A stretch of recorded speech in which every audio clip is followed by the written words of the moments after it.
Do I sound good? You hot, Ron. Y'all can hear me? You scorching hot, Ron.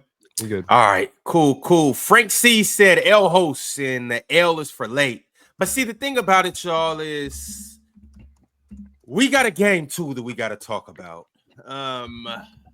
Quite frankly, the Thunder pulled their belts out last night. The Thunder was about business last night. Swiper, Chill, Mars, Penn. We watched it together. Them boys came to play last night. They won by a score of 123-107. And, well, they did things. So, fellas, talk to me about what you seen last night and how much of a fluke it might just be. Fluke, I don't know if fluke is the word, but And, how long have they led by double digits in this series, Chill? Do you know? Oklahoma City? Mm-hmm. I don't, but if I'm not mistaken, game one, they led up until 0.3 second. No, not up until over or under 70%. I think it's probably all 65 to 70. I'm thinking over, like 75% of the game. They've had a double-digit lead. I mean, they had a 14-point lead in game one in the fourth quarter, with like 8 minutes, something like that. So it's not a fluke. It's not. And I think yesterday was wire to wire, but I think everything. I saw a mirror of two teams. I saw everything that Indiana did in game one. Oklahoma City did it in game two, particularly with their rotation guys. Mars and I had this conversation when we were in San Francisco at the All-Star game. We were talking about Stockton, and I told him that as much as I love Stockton, there's no way Stockton could play in today's game without having to be a scorer. He can't just relegate himself to just being a distributor. He would have to be. And Tyrese Halliburton, in today's game, he has to be able to score. Now, the shot creation might be a little bit tricky for some people. This Oklahoma defense is fantastic. I'm not going to argue that point, but that's one of the main reasons why I feel like this series is going the way it's going, because they do such a great job in keeping Tyrese Halliburton in front of them. And when he gets off the ball, they take him out of the offense completely. I don't like the fact that Indiana's offense starts like a foot or two over half court. That's not that difficult to guard because the defense is in front of you. The ball isn't moving. Nobody shifting. Meanwhile, Oklahoma City did the exact opposite. I thought they did a great job in relocating when the ball started moving. And I felt like Indiana was scrambling and they didn't know where guys were. I didn't think that Mathurin was that good on defense yesterday. I felt like he got caught a lot of times in switches and the communication. One play in particular was in the second quarter. It was about 7 minutes left in the second quarter, and we're in transition. Shepard is dealing with Wiggins on the wing. Chet is running to the rim. Kendrick Williams is on the baseline. And Nesmith gets caught up with Shepard. Those two guys aren't communicating, where Nesmith should have just dove to the box where Chet was wide open. If they're talking to each other, that doesn't happen. But instead, they're not communicating. Then he did the same thing where he's in the middle of the third quarter. He's doubling Shai on the box as the double team man.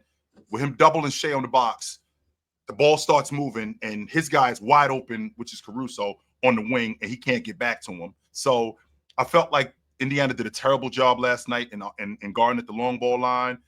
I didn't like where their offense started. Ron, I'm on record saying it. I don't think you guys are winning another game in this series. I don't.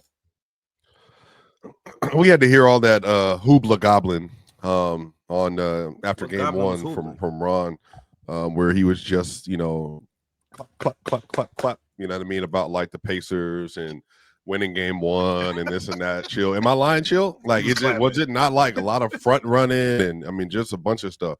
And I remember y'all want everybody to back run. Here's the back runner. We had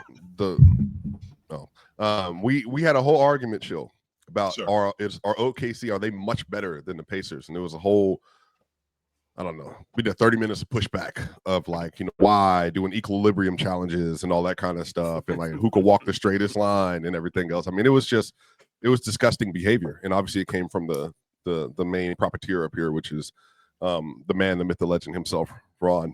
There he is. Mars was not in this at all. Mars was actually very contained that day. Yes. Mars also said series is over in 5. I said it was over in 5. Chill said it was over in 5.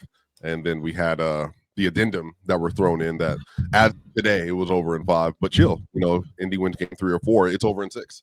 Mm-hmm. I'll just move it one day over. But yeah, man, shout out And shout out to OKC, man. Shout out to Shai. That was probably the best.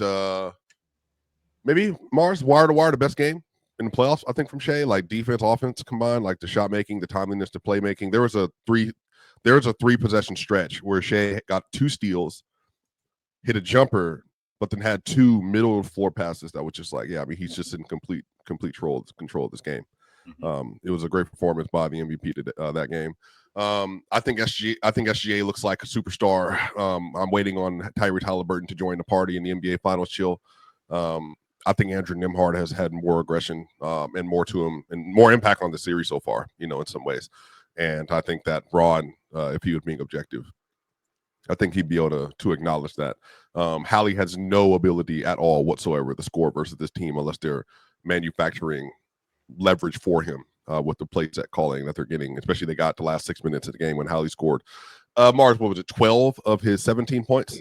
Some immaculate stat pattern, yeah. Some immaculate stat pattern, yeah. But if it's a close game, but if it's a close game, but it wasn't though, Ron. That's the point. It wasn't. In any other setting, we applaud him for scoring in the fourth quarter. Right. But the fact that his team's down 20 and he's trying to bring them back, all of a sudden it's a bad thing now. You play fantasy football at all, Penn? No. Okay, Ron. So, Penn, one of the worst people to play against if you're playing versus this quarterback in any game, if they're down 20 points, the worst quarterback possible to be playing against is Dak Prescott. The worst. Dak Prescott is going to be the garbage time mailman. That pattern. He'll throw 3 touchdowns literally, in the fourth quarter. He will get 2 TDs and 100 yards, and you'll lose a fantasy matchup. You just like, I thought it was in the bag. Dak had nothing pinned through the first 3 quarters. Then all of a sudden, last 7 minutes of the game, come on, y'all, rally. 2 TDs, show they lose by 21 points. Why are you still in the game?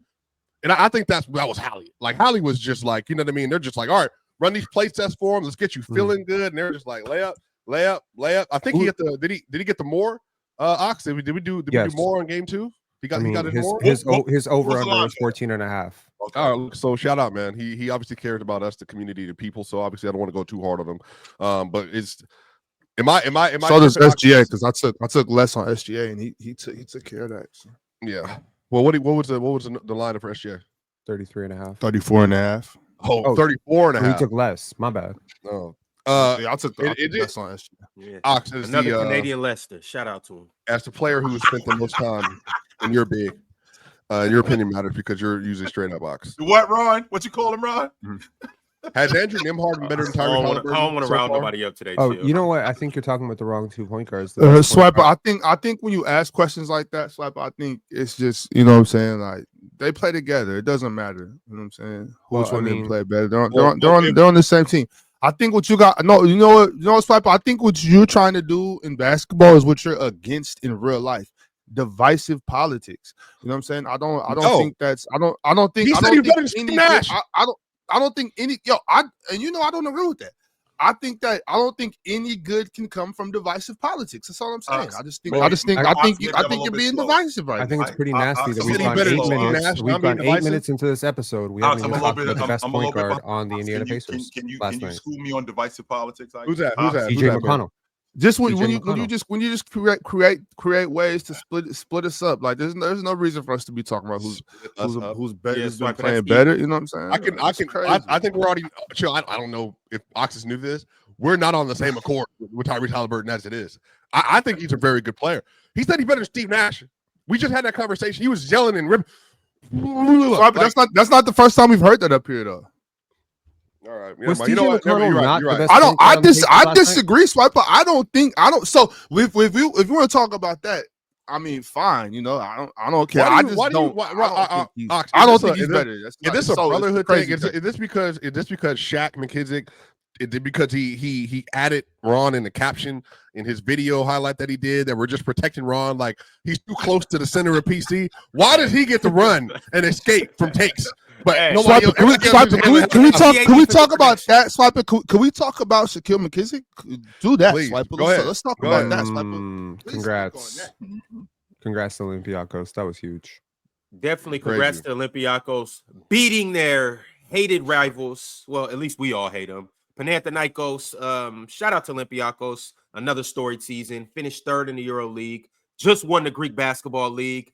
My man Shaq. I'm not gonna go too deep into it, but he wasn't really playing too much in the beginning of the series. I won't speak on reasons why, but game 4, closeout game, he plays more than expected, and he leads the team in scoring, goes 6 for 10 from the field, packs him up essentially.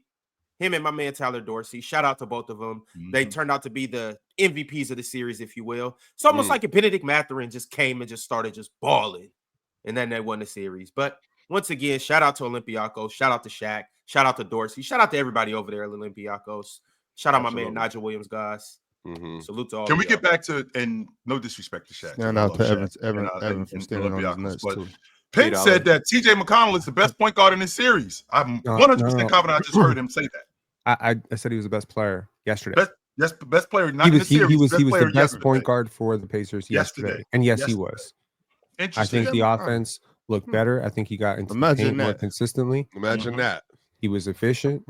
He didn't turn the ball over like a crazy motherfucker. He's not giving up crazy. How many turnovers for Hali yesterday? 5. I'm sorry. And then how many assists did he have before he came in for the garbage time? Did anybody remember? Before the garbage time. I'm sorry. Yeah, 5. I'm saying he had 5, 3, and 5. 5, 3, and 5 pin. You know what that sound like? That sound alert. Remember the song we made last week? 862. 862. 5, 3, 5. He's got a sequel. I just don't know how. I don't think I've ever seen a player who is the best player on his team in Tyrese Halliburton have the lowest usage on his team for a game 1. And that's what he did. And we glossed it over because he hit the big shot. We looked it over. We were just like, whatever. Hali had a great game. Hali did not have a great game.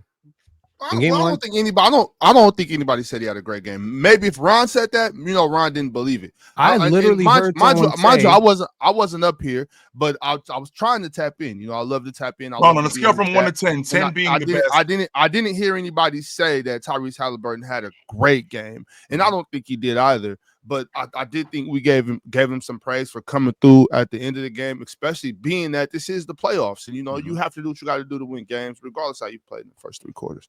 But I agree with you, though, Penn. I don't think Tyrese has played very well in these finals at all. Ron, on a scale from 1 to 10, 10 being the best, 1 being the worst, where's Halliburton on the scale in this series as of right now? In this series, I got to keep it consistent. I got to be real, because if this was Joker, if this was Ant, God forbid it be Shai. If it was anybody else, I would be on their necks. But since it's Halliburton, I'm going to keep it real too. And really, he playing like a 3 right now. A 3? You know the problem with your logic? Like a 3 out of 10. You know what a 3 compared to what worse than a 3 supposed to do? Chill. Do you hear the way this man talked about other players? If they go 7 or 25 and 8 or 22, he didn't go 7 or 25. Did you hear what he said about? Did he go 8 or 22? Did you hear what Rob said about SGA when he went 7 or 22 in the game? Joker got shut down by Alonso. Did you hear what he said about SGA in the first round when he had 3 straight stinkers to start the series off? By the way, Joker got shut down by Alonso. Did you ask me the scale of SGA? Did you ask me what SGA was on a scale of 1 to 10? No. Now that I got asked a question of Tyrese Halliburton, I answered 3. Is that a wrong question? Is that a wrong answer? Does anybody disagree with 3? I don't think so.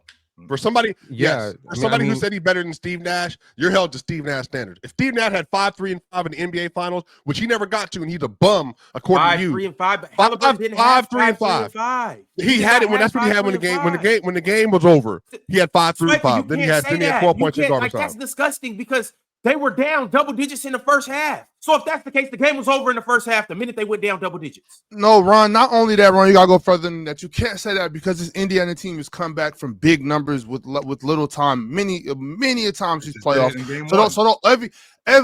All minutes matter, but all minutes matters, Piper. All minutes matter. Just did it in game all 1. minutes matter. Yes, all minutes very matter. Inclusive. Okay, like I'm being serious.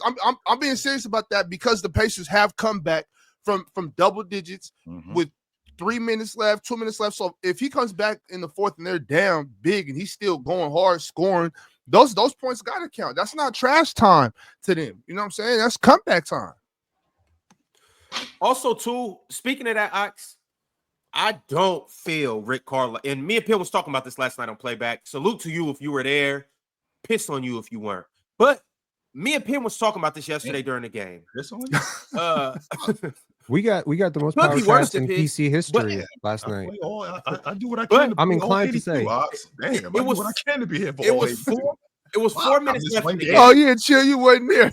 I missed one game and you pissing on me? God Oh, damn. no, I'm not talking about you, I Chill. think I'm he's talking about- to the people, I'm chill. talking- I'm talking about Okay. the chat. I was about to say, like, damn. But it was 4 minutes left in the game. They Now on some I know that they Diddy were shit, down. bro. How much were they down, Damn. Pin? They were down what, like 17. 17? All right. Well, they were down a sizable amount, but we've That's seen. doable. Yeah, I We've believe seen. in That's what I'm saying. We've seen the Pacers. These are the comeback kids. We've seen them make crazy comebacks. Sure. Now, quite frankly, I don't think that they were going to come back from 17. But taking your starters out and not even making an attempt, you have obviously one of the best offenses in the NBA. You got all these 3-point shooters. We've seen Nimhart make what? Ron, I'm not 4 trying to hear threes? that shit because when Tibbs got Why? his guys in, when they're up 20 with 4 minutes left, you like, Tibbs, get these guys out the game. I don't want to hear that shit from you, Ron. That's fair. That's I'm not fair. trying to hear that. That's No. fair. That's And fair. mind you, they took But them that's out the with four. first round, Chill. They took the starters out with 4 minutes left yesterday, Chill. 3.5 minutes were left in the game. They took all the starters out. Yeah, bro. They took all of them out. There's 2 days between these games. You don't have a lot to lose unless someone gets injured. But I agree with you. They're not coming back from this. They didn't I'm have like, it. at least- You hey, got to read your team. Look, all these games where they came back, Yep. there were signs of momentum leading up to the big hit, right? Yep. In game one, I was saying, momentum, third quarter, oh Lord, momentum going into the fourth quarter. Oh, I don't feel good. Like yesterday I was chilling. I was joking about geography whole time. There was no life. This was a dead team. No, I did. Okay. To be honest with you, Penn, I did feel like that Oklahoma City had control of that game, even when it was late, like 5 minutes, and they were up 18. I was like, Indiana's not coming back in this game. No, I just felt like they had complete control of this game. But Ron, I had said to you before this series started about how I wanted Mathurin, how I wanted Obi Toppin, because I know you've said to me in the past about Indiana having a bunch of go-getters, right? You told me that Indiana had a bunch of guys who can also play who can also play with the ball in addition to Tyrese Haliburton. Those are the guys that I want with the ball. If I'm Oklahoma City, I want Mathurin trying to make plays. I want Obi Toppin trying to make plays. I want Nesmith shooting the basketball. I want the ball away from Tyrese Haliburton. I want their offense where it is. I want that offense starting 30 feet away from the basket because we get to load up on you defensively. And those gaps get closed a lot quicker, which would explain why Tyrese Haliburton isn't able to get downhill. His shot creation is already in question. But then when we get to load up on him, when he's 28, 30 feet away from the basket, and he's getting off the ball quicker than he'd like, that's nothing but a plus for Oklahoma City's defense. Mm-hmm. I mean, we have a choice here, right? As a panel of basketball knowers and basketball enthusiasts, we can talk about the actual game or we can talk about bullshit, right? Mm-hmm. Personally, I would love to talk about the actual game. That would be great.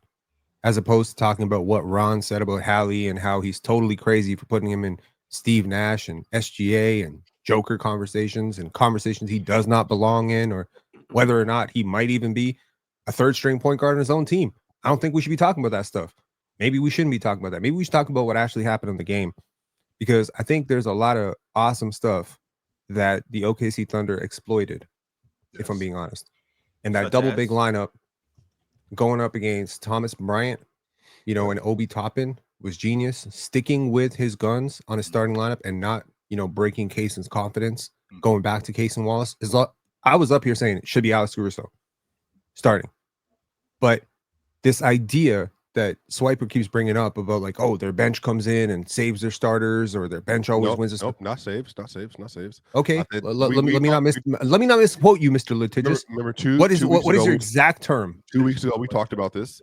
We said that the difference is, I think, because they don't have their half-court offense that they usually rely on, they become an even more aggressive and frantic defense, and they start turning the ball over more and creating easier points. Yeah, they have to change the way they're playing. He asked, "What's the exact term?" Well, I think that's what I was explaining. I don't think you can just one word thing. I don't think they're like a better team at all. I think they have to change the way they play, and it works. I think there's a fundamental reason why the numbers look the way they do. They have to play that way, and it just works because they have 5 elite defenders on the floor, and then you can't score on them. And then J-Dub, frankly, like he plays a little bit differently as well. He was 6'3". What was he? 6 of 15 yesterday. What was his? 6 5 of 16. 5 of 14, I think. And then he went to the free throw I can line never 11 rely times. on you to just answer a question. So I gotta answer my own questions. I did answer the question. Mr. Litigious. Okay.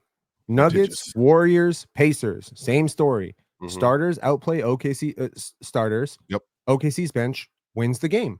That's what you said. I said that going into the series as well. Was my Spark Note summary of what you said not accurate? That you had to come in and be like, nope. That's not what I said. Literal. Well, you used the word I didn't quoting use. you. Okay, saved. I didn't say saved, and you got triggered. Okay, my bad. Trigger warning.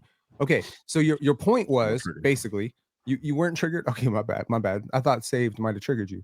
Okay. Maybe you were mad. Yo, could y'all stop flirting and come and get on with this shit? Waiting on him to say what he needs to say. Bring what you want to say. Yeah. Look, hold on, right quick. Go ahead, Ron. Because the point here, hold up right quick. Just you got to hold that thought now. You guys did a little too much dancing. It sound like foreplay. Can y'all come on with it? If y'all would have got straight to it, I'd let you get this off. But I gotta let the chat know about Factor Meals because chat, the summer is here. It's heating up. And the thing about it is there's more sun, there's more light, and you need more time to do all the things that make summer so special. And the number one thing you don't want to do all summer is be a houseman like Ox, inside cooking and prepping meals and all of that good stuff. See, you need to be a man and get out the house. And that's where Factor Meals comes in.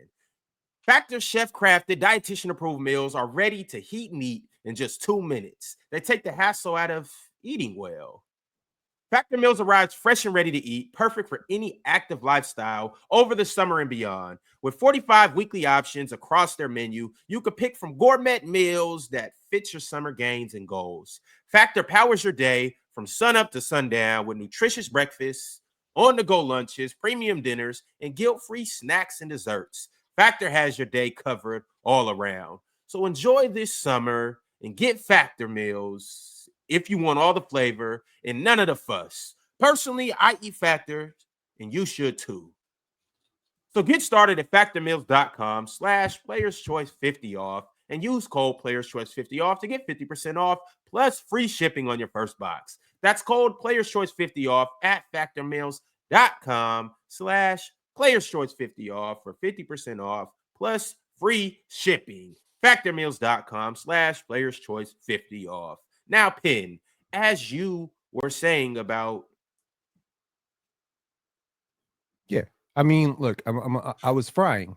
I was about to get to frying, and you decided to interrupt with Factor Meals. You should have used Factor Meals. I should have used Factor Meals. I would have saved you all that 3-minute fluff. A little bit of time. Yeah, I'll turn the stove back on. Turn the stove back on. Okay, let's turn it up. So here's the thing. The only way that what you said makes any sense to me is if you genuinely believe that the Thunder start their 5 best players, which they don't. And last night, they definitely did not.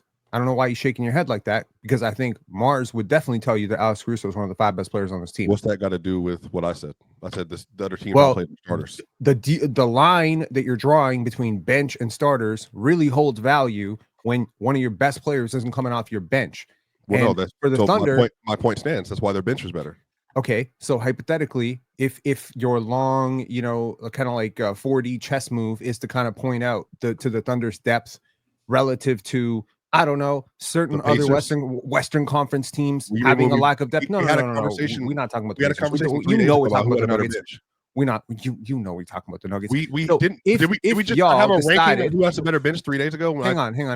If y'all here's a thought experiment for you. Let's just say that, I don't know, Jamal Murray decided, you know who I really want to be tomorrow? Manu Ginobili.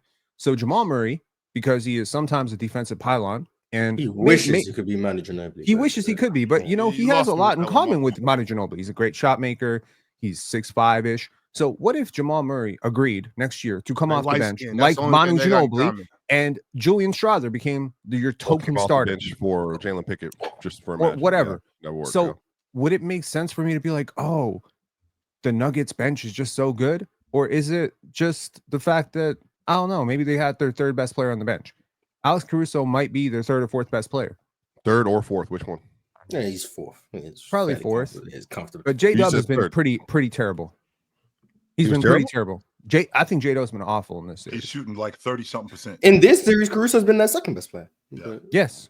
I agree. Like 30-something%. So when your 2nd best player comes off the bench, yeah, your bench production is going to be pretty good.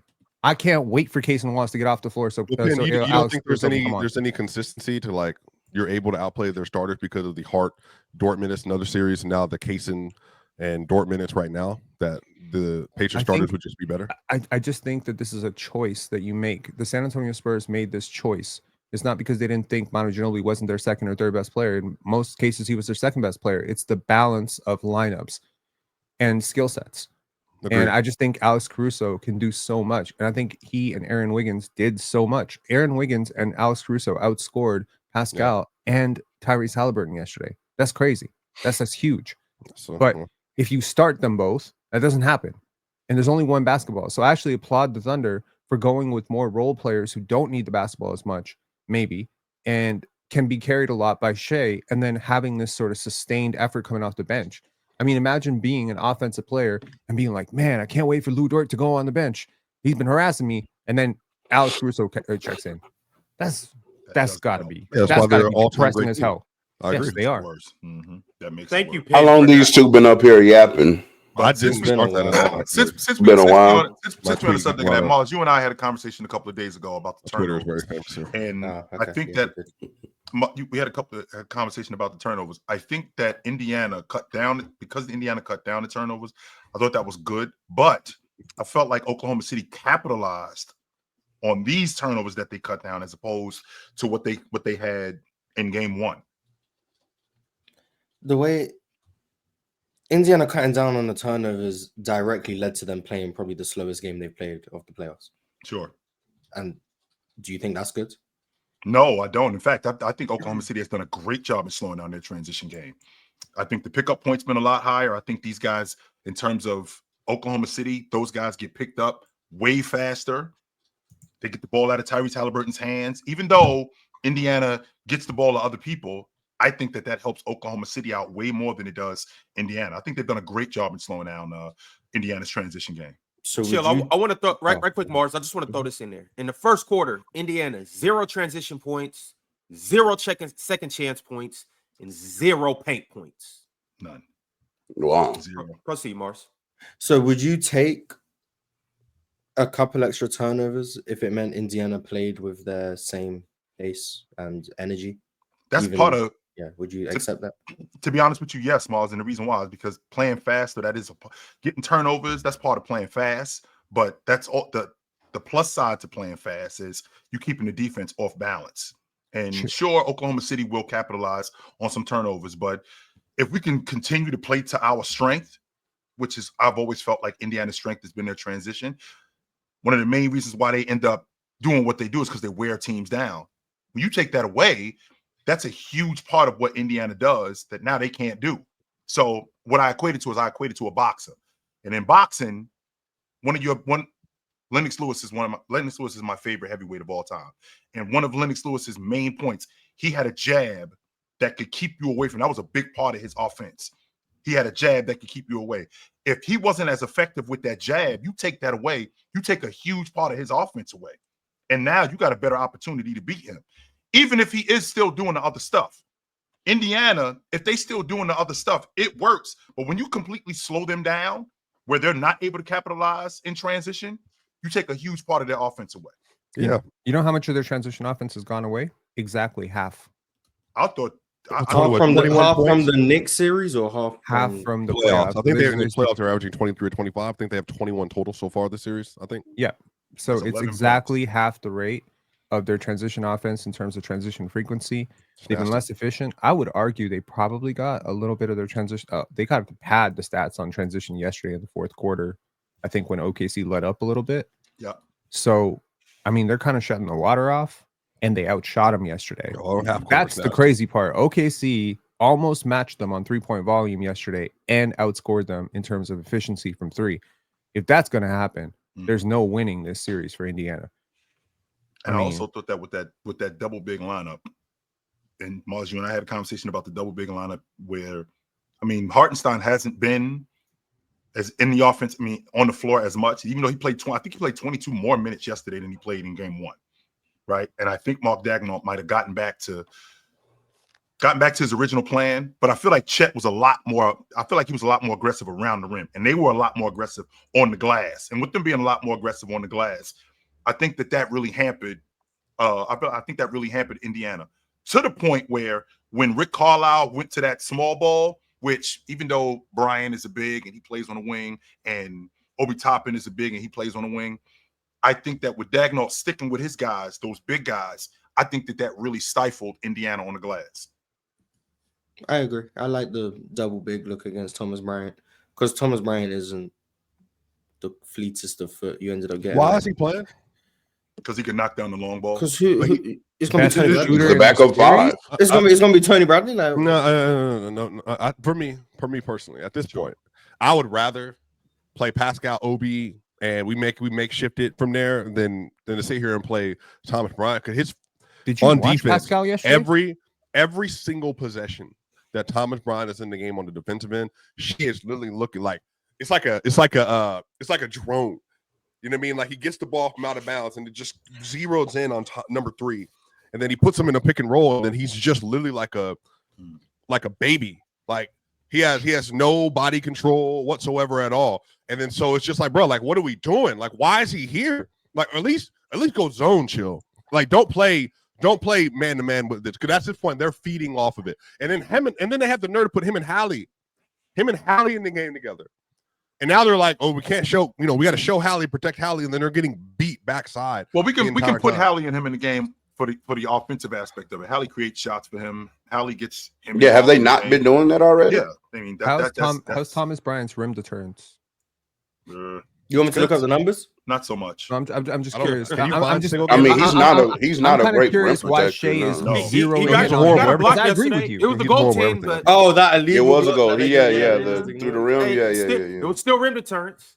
Thomas But I mean, Bryant I- rim deterrence. Swiper, I don't think you can I look up agree one with game. you to a certain extent, but it's like Obi He's a for the C majority- minus in rim deterrence on the season. So, Yeah, now everybody So can not be just in 90. these playoffs on the Now season. everybody can be at 90%. Go ahead, Ron. So not quite Jokic levels of not quite an A plus. Yeah. The thing about it, Swiper, is like I don't think you adjust your lineups based on trying to guard Shai. No, but And it's the like- offense.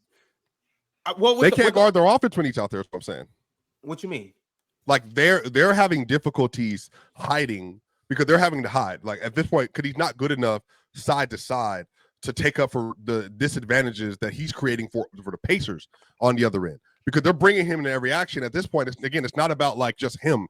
Everybody else knows he can't move, so they're literally like just like, all right, we got to go help, and then it's just leaving Dort or whoever else wide open. Swiper, the point I'm making though is even if you went with, let's say, a hypothetical lineup of Ben Shepherd. Let's say Halliburton's not even in there. TJ McConnell, Ben Shepherd. You got Obi and you got Pascal. And let's just say Neesmith's in there. He's still like in every lineup. The point I'm making is Shai's gonna have 2 or 3 people he could pick on no matter what. So like in that lineup, it would just be I'm picking on Obi now. So And also, by the way, Ron, and watching that yesterday, I'm being honest with you. I thought Mathurin played good defense. I think Shai's offense was just better. It wasn't like he was just frying him and he was creating a whole bunch of separation. I felt like Mathurin was recovering on that step back. I felt like he bodied him on the baseline. Whenever Shai went to that spin move, Mathurin was right there with the right hand to close out. It was just SGA's offense was just better. And, and some of the refs too. We're not doing that. No, we're doing that today. We're not doing I that today. swear we're doing that. Why are we Thank doing you that for reminding me, Chill? Because in the third quarter, that was some of the most disgusting refereeing and foul baiting that I've seen in a very long time. I don't even want to say foul baiting. I don't even want to say foul baiting. He quit in the third quarter. He just left. Want to say they were legitimately calling fouls for the Thunder that they weren't calling on the other end. Charges, just letting them go. SGA just falling on his back. Them giving him that. Fouls that literally I'm cutting you off and you're running into me and I'm just calling it. And I'm just like, it's just nasty. There were 2 charges. There were 2 charges, Ron, that I saw that I thought should have been charges. The one down the gut with I want to say it was Mathurin, where I want to say Chet ran him right over, and the ref when he threw the alley-oop. Clearly, he ran him right over. That was definitely a charge. And the one with I want to say Shepherd, where he got ran over in the lane, coming right down the lane. He got ran over. But then you get an offensive foul where Caruso gets one. So I'm with what's his name? Nick Wright.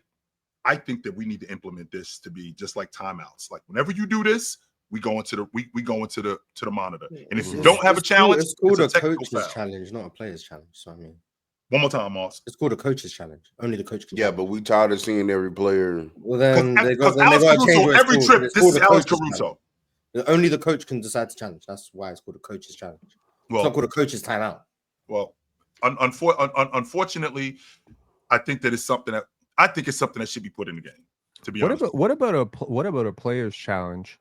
And if you lose the challenge, if you win the challenge, then they reverse the call. If you lose the challenge, you lose $100,000. What?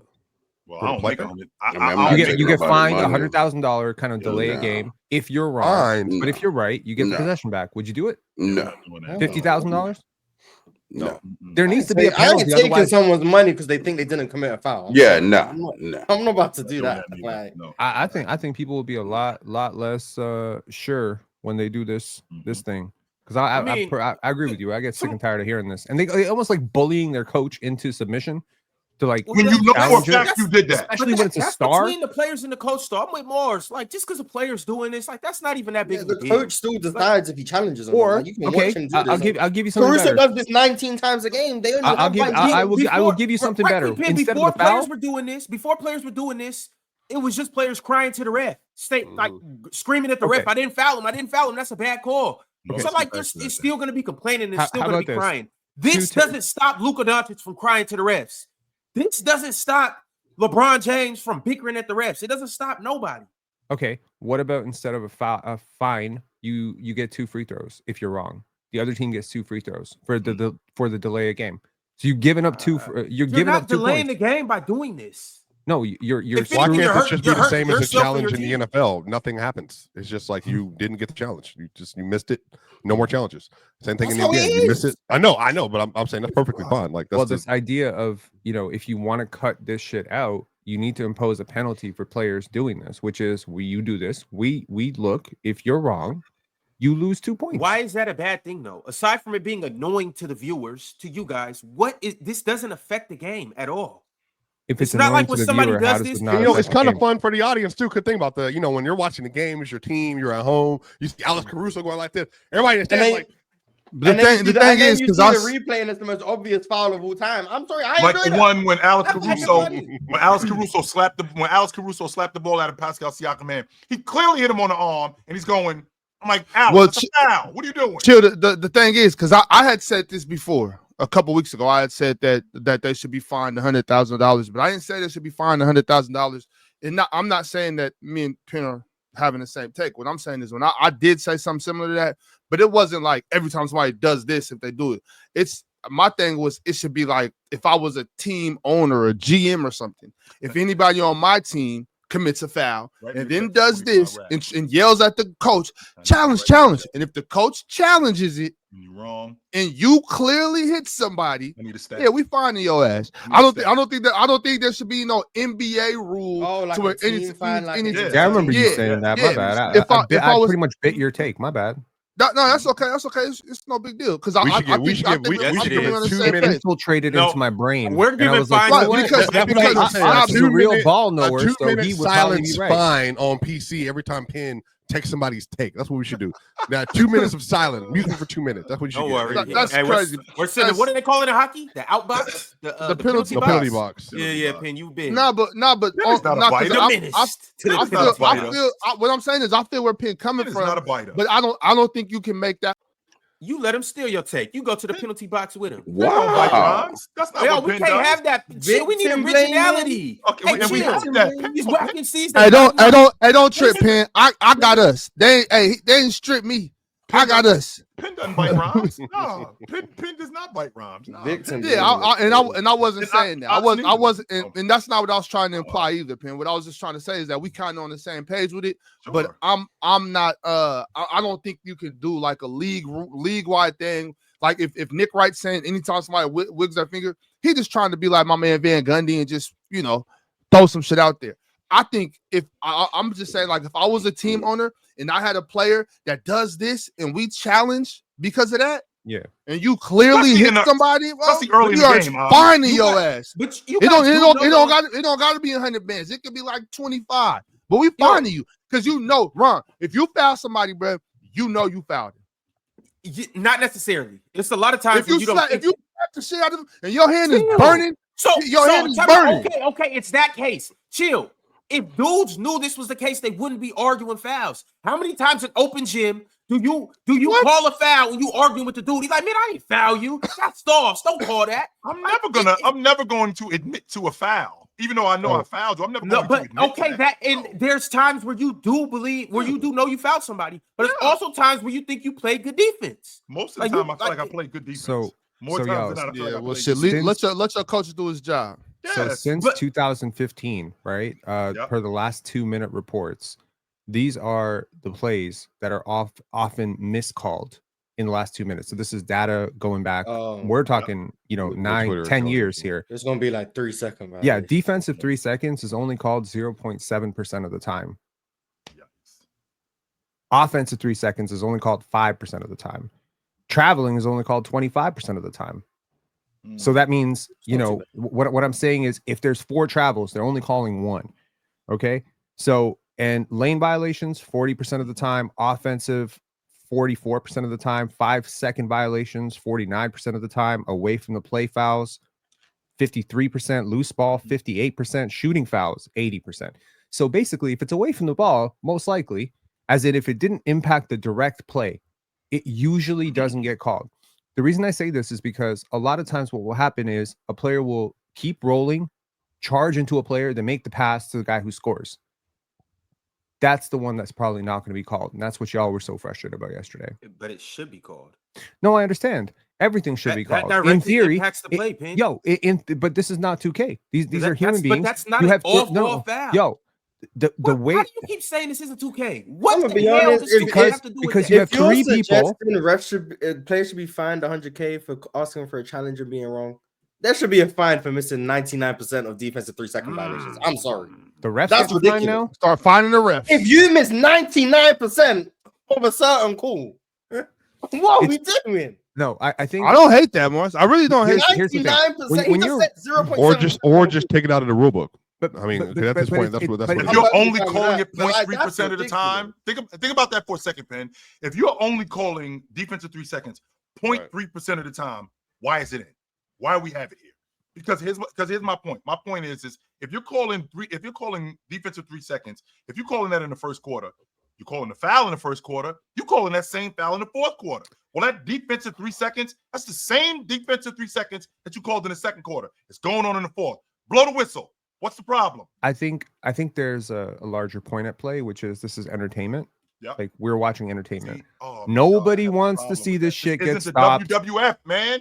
This isn't the WWE. But it's not the WWF. This shit isn't scripted. The reason it's the game. Show there is technology if we took that out of that you can literally make a movie with Margot Robbie without ever meeting Margot Robbie. There's technology to do that shit. How I can do that?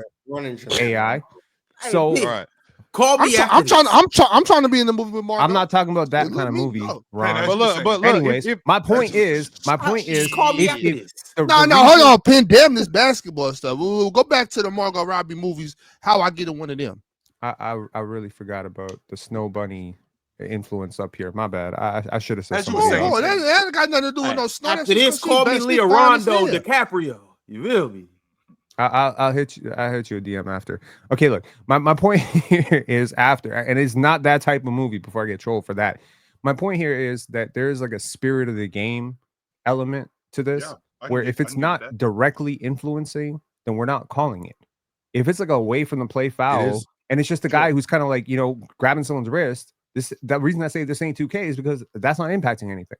You're not getting. Why is that not? How do you know I'm not trying to cut? He's holding my wrist. No, it's absolutely the Thunder. If they could not impacts the game because that guy should be on the free throw line. If the Thunder were getting called for 3 seconds, their defense would not be as good as what it is. They're packing the paint on purpose and holding a fort in there. But they're not. They're not picking and choosing which team they're going to call these rules. I know, but I'm saying like they're. Do they do the little tap out thing? The little you go. Bro, they literally get in there and they will camp. Literally, Caruso will get in there, and then he'll be like 4 feet away from somebody else. He'll do this. It's 5 seconds, so real talk.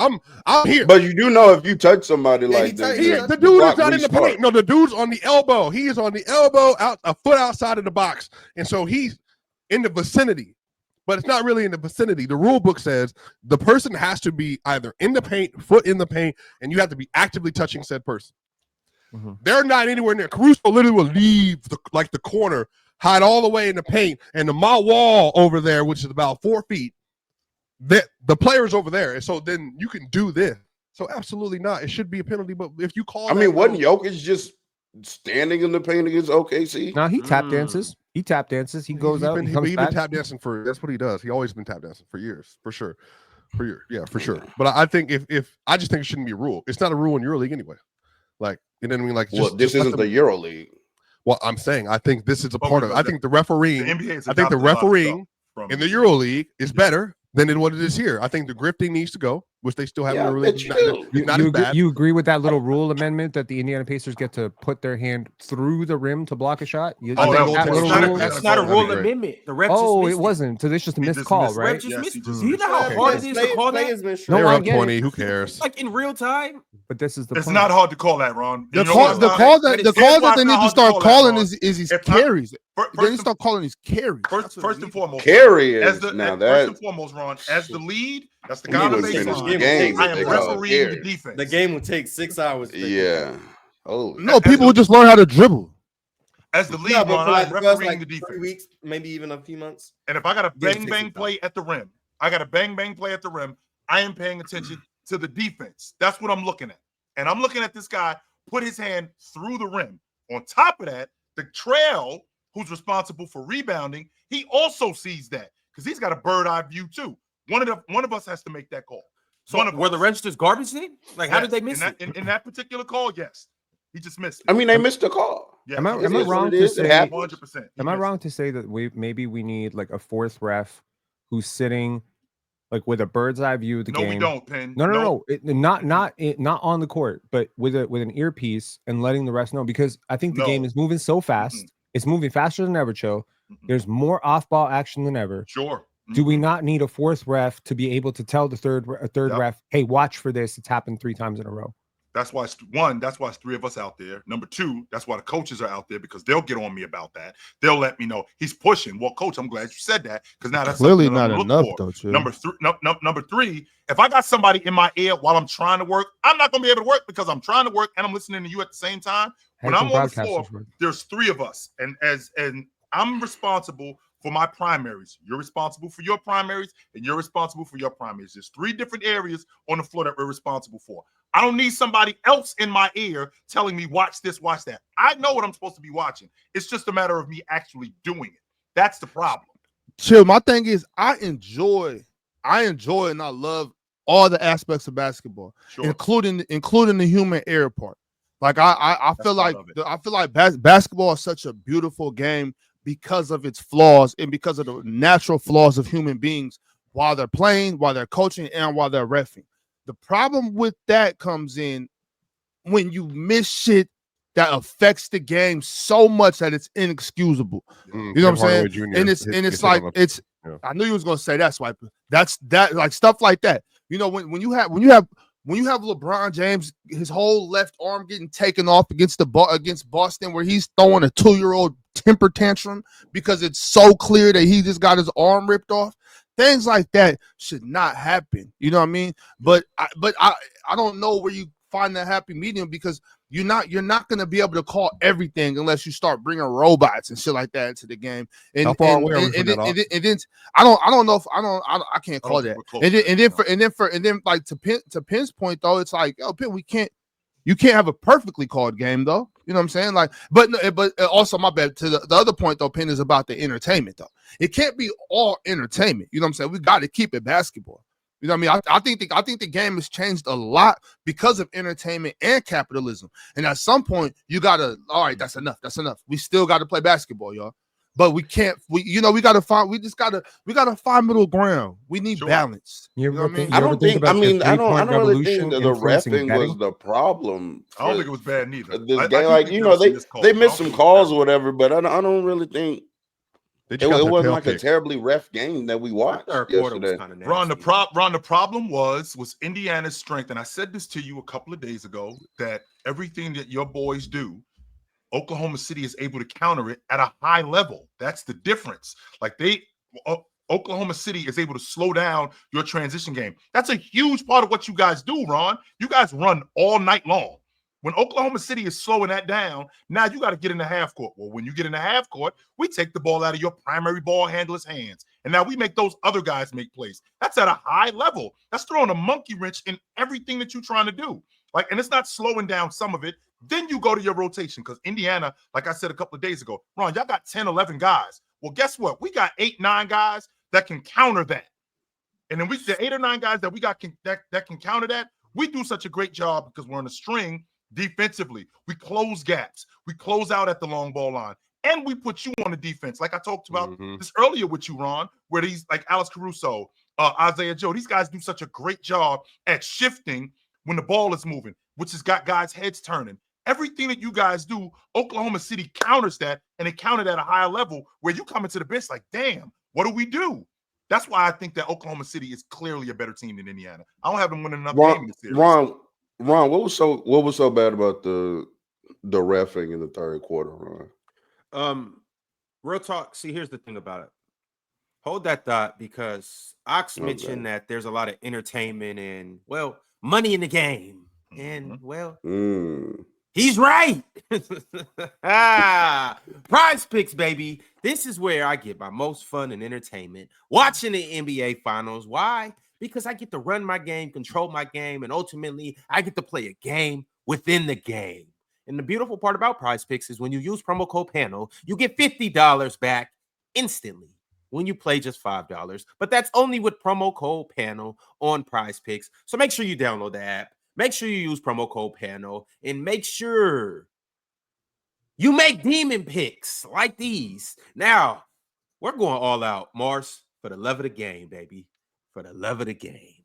$20 turns into $2,980. When TJ McConnell makes 1 3, that's a demon pick. When Shai Gilgeous-Alexander gets off his ass and does MVP things and scores 40 points, that's a demon pick.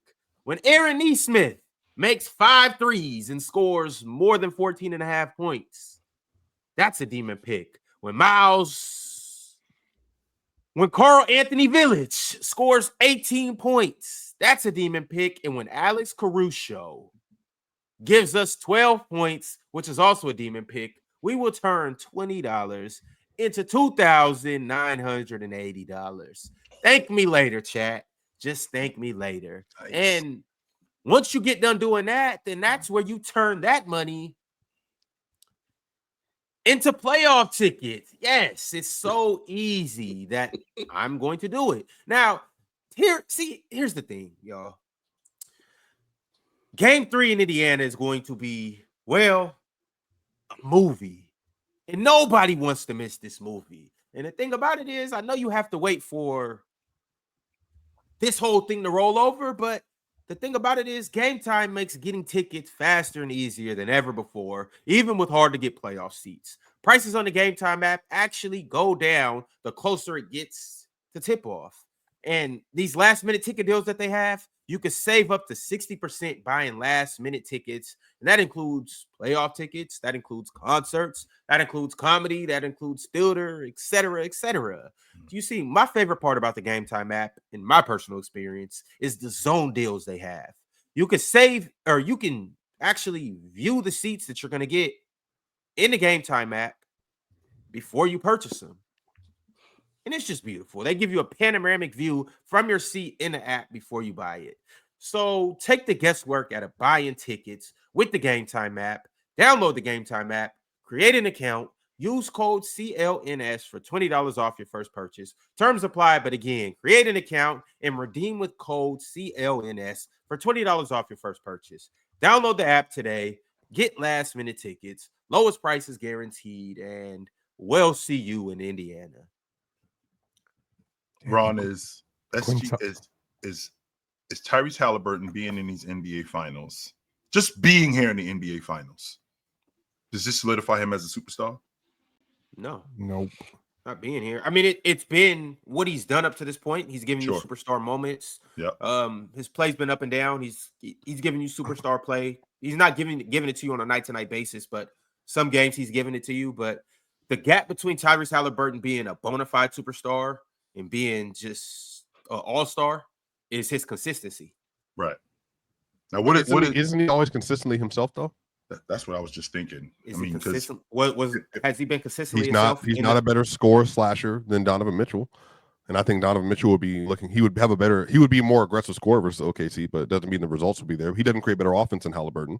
If you look at the Jalen Brunson probably would score more points right now. He'd be more aggressive as a scorer, but would he be creating better looks, better advantages? I was just gonna say your whole argument for Tyrese over Brunson and Mitchell and them was on the basis of his creation advantage. All that he does for the Patriots offense. And I'm saying this is basically within line of what he does anyway. He's a 19-9 player, and he had 17-7 yesterday. It's like 17-6. 17-6. Yeah, I mean that's in line with what he is. Has he been who you no Swiper? See, I'm not gonna let you do this, and I'm not even gonna ask you that question. Has he been Tyrese Halliburton? Because if he'd have been Tyrese Halliburton, you wouldn't have came up here in the first 10 minutes of the show trying to fry me about, oh, Ron, what's Hali? You put him in these conversations, this, that, and the third. No, Halliburton has not been consistent as a scorer or as a playmaker. He hasn't been good in this series, but like no superstar against OKC has played. This revisionist history is just disgusting me. It's not about that though. Like the whole point of what Ron was saying is that Amari's better than Pascal. Cool. Miles Turner's still a very good player. Pascal's an all-NBA player. Aaron Nesmith had one of the best fourth quarters we've ever seen. He's still a really good role player. You got Benny off the bench. You got TJ McConnell. And you got multiple players. Andrew Nembhard is playing incredible in these playoffs. He has enough. But the issue is Tyrese Halliburton, Ron, and please, if you can answer this correctly, he is of the guards that have played in the playoff versus OKC or even set defenses as a whole. Is he the worst advantage creator amongst the scorers that OKC has seen? Because he does not have the ability to beat his man off the dribble consistently. He doesn't have the ability to get downhill consistently. He doesn't have the heady tween to get by people consistently. All of it. But is it just me and you right now? I think it's just me and you, bro. It's just everything went offline. It's just me and you currently. Everybody got to get back in the league. You're on Twitter. Let's go. Hey, it might be the weather because right now, you can't see in Atlanta. It's storming like crazy right now. Like literally, there's sloshes of water everywhere. For real. See, we got some good weather up here in Portland. Now it's 95 degrees already. It's 9 a.m. Anyway, okay. Ox, do you feel like it's for the Tyrese Halliburton conversation, Ox? Because again, you played even more basketball than I have. Do you feel like the issue is he literally cannot create for himself to the same degree some of these other guards can, and that's creating issues for him in first team scoring versus this team? That's without question. I think that goes without question. I remember Austin Rivers. Austin Rivers was talking about that with Tyrese Halliburton like maybe a season or two ago. The difference between him and it's like I don't want to disrespect Tyrese and say he's just running around with the ball, but he's not really a threat like one-on-one with the ball like most of these other guards. Like he's not on the same level, clearly far from the same level as SGA and Luka, but he's not on the same level as Anthony Edwards as far as that goes. Well, I think that's the problem though. Like that's when Ron he starts talking about Tyrese Halliburton. I'm watching this series, and they're dead trying to play this pass the ball around style versus OKC with no penetration. That's just not going to work. Like you have to be able to get downhill, and you have to be able to force the issue. And for me, I think that's why Andrew Nembhard has been more impactful right now so far in the first two games. Like the way that he is actually able to dribble and get by people, to get to a spot, to pull up, to get to the rim, to force contact. Hali's not doing any of that. And for me, this series is highlighting more of the things that he is not good at that I think has been known previously. And I think that is why this is such a big deal. And I think Hali, there are several levels he's going to have to get to. But again, I know people who think Hali's been the best player in the playoffs. Media people who think he's been the best player in the playoffs. And so what I'm saying is, go ahead. Maybe in the playoffs, I could see him talking about that. He's made big shots. He's had big games. He's closed off big games. But in this particular series, he has not. And when you speak about creating advantage by penetrating the defense, because that's something we learned at a younger age. We learned that in middle school, that you got to penetrate to get the defense to move around. And TJ McConnell does that, though. TJ McConnell gets downhill and makes defensive collapse and moves them around. That's all I've been saying. I'm not mad at TJ and Tyrese playing more together. I'm sorry, I'm not playing Tyrese Halliburton, TJ McConnell. I think Andrew Nembhard has to be in there like at all times. But again, TJ at least is good getting downhill. But I think you can at least acknowledge the foot speed isn't there like consistently to do that. I think he's good at getting to the paint and like trying to like find people to throw the ball to. But in terms of TJ's so small, he has no verticality either. So it's not like he can jump and create advantages for himself. So some of this is just like, I just think, man, like versus this team in OKC, they're almost, maybe I don't know if an athlete disadvantage is the best way to say it, but like they can't force OKC to like collapse on the inside. Mm-hmm. And then from there, you're able to hit all your shooters and stuff. And unless Hali's going to be able to drive, dive, get downhill, and maybe it has to be TJ Moore and Nembhard. I just think OKC, relative to the players they play, I just don't think they fear the Pacers. Because at the end of the day, we can close out on all of your shots and all your three-point shots. And so they believe that their defense and their recovery defense is good enough to be able to deal with anything that Indiana throws at them. And on top of that, you saw when Indiana shots in the first half weren't there and they weren't making them, those jumpers, it was a blowout. Because if you're not making your jumper versus OKC, I don't really think they have any chance at all whatsoever. Right. What do you suggest they do then? Like, are you saying give Nembhard the ball? Well, I mean, that's what they're doing right now. They are giving him the ball. I just think that like he also isn't like even he's worse than Jamal. Obviously, he's significantly worse than Ant Edwards. We saw Ja Morant. He had some success with this. Like a lot of this just comes down to they just don't have, I think, the personnel to stress them consistently. And so for a lot of this, they're just going to have to be able to create shots more consistently in order to get the job done. But I don't know, man. Like I think right now a lot of this is going to come down to the shot variance for them. They're going to have to be able to find a way to connect on those 3-point shots. They have to be able to force OKC to fly around the perimeter a little bit, but also in transition, they got to get out and run. They got to get more stop. But this goes back to the Thomas Bryant conversation, the Hali conversation. When they're not getting stops, it's cooked. Like they're just not able to do anything. And I think that's really been the issue for them. Like their defense isn't good enough to consistently get stops. And then in the half court, they don't have punishers. They don't have like somebody that's punishing the OKC defense that when you do gamble that we're capitalizing off that consistently. And even if Jokic wasn't consistent at it and Anthony Edwards wasn't consistent at it, you at least had to worry about it. And I just don't think they're worried about them at all. I know y'all was up here having a good conversation. I don't want to come up here and derail what you guys was talking about. Too late. Some bullshit. But how you guys doing?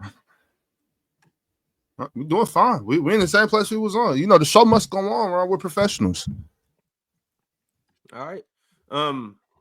Yeah, well, actually, we're really up here talking about how Tyrese Halliburton is being the hindrance in this series.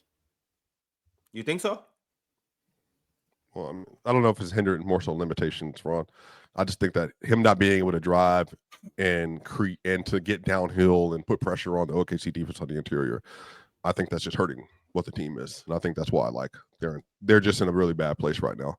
And unless they're making their shots on the outside, I don't really see any big issues. So YouTube's back up? Yeah, we on YouTube right now. Apologies to everybody for the technical difficulties, but we back live. We back hot. Talking about the NBA finals. Was that me? Yep. You good, okay. Chill? Okay. Obviously, last night the Indiana Pacers didn't look so hot, and the Oklahoma City Thunder looked amazing. But that leads me to my next question. Do you guys think it's another gear that the Thunder can kick into? Yeah. J-Dub, show up and be a man. That's one. Is he awful swiper or is he just not shooting the ball? No, I'm saying he's great and everything else. Right. It's just his shots aren't going in. I thought he played good last night. He did. I did too. I just don't think he shot the ball well. That's just it for me more than anything. I just don't think he shot the ball particularly well. I think that I think he's got to get back to what he's good at. And what he's good at is creating turnovers, getting to the rim, knocking down open shots. I don't think he's doing that. Now, don't get me wrong, Ox. I think Indiana's defense got a lot to do with that, right? I think that they are. I think that they are crowding him. I think they are cutting off lanes for him to get buckets. I'm not going to argue that point. I do think that they're doing that. However, I think that his offense is created a lot off of easier stuff, like getting to the rim, stuff like that. And I don't think he's doing that. Right. But don't y'all believe, I'm not going to, my personal belief, I'll just say what I believe. I believe that as long as J-Dub is being aggressive on both ends of the court, he is being a positive, regardless of what the numbers look like. Regardless of what the numbers look like, I think J-Dub has a high enough basketball IQ. I think he has good enough instincts to where he's not a negative as long as he's being aggressive. I just see that in his game. And I don't know if that's just from how he grew up playing ball. I don't know if that's something he picked up at Santa Clara. I don't know if that's something that Coach Dagenau puts in him. Or what is that? Denver. He's from Denver. He got it growing up in Denver. Oh, I didn't know he was from Denver for it. Yeah, shout out to his people's in the Air Force. Oh, that's what's up. That's what's up. Shout out to Denver. Why you think he's so good? I mean, could be that. It could be that. It's something in that thin ass air. There's not a lot of good basketball players. You don't know anything about Denver, so there's no. How many NBA players do y'all have? A bunch, actually, a bunch. But look, see, that's the thing. That's the thing. When we talk about regions and basketball players, we can't just stand on NBA putouts, though. You know what I'm saying? There's a lot of dudes that come out of these cities that really never made it out. You know how hard it is to make it to the NBA, even being better than some NBA players? I've seen it so many times. I've seen it all my life. It's a lot of dudes that could be playing in the league, and for some reason or the other, just ain't happen. You know what I'm saying? You got to have a lot of luck to get there. Shout out to the best players you've ever seen in your life. Didn't make it out and had nothing to do with hoops. The dude got caught up in a bunch of nonsense. Josh Hamilton was a legend. He was giving Chauncey Billups issues back in the day. So like he was like that, bro. Made it out. But yeah, just to wrap that up, I think J-Dub, if he's being aggressive, particularly on offense, I think he makes the defense respect him. You know what I'm saying? And on defense, as long as he's aggressive, it's all good. You know what I mean? Regardless of, he could finish the game with 11-7.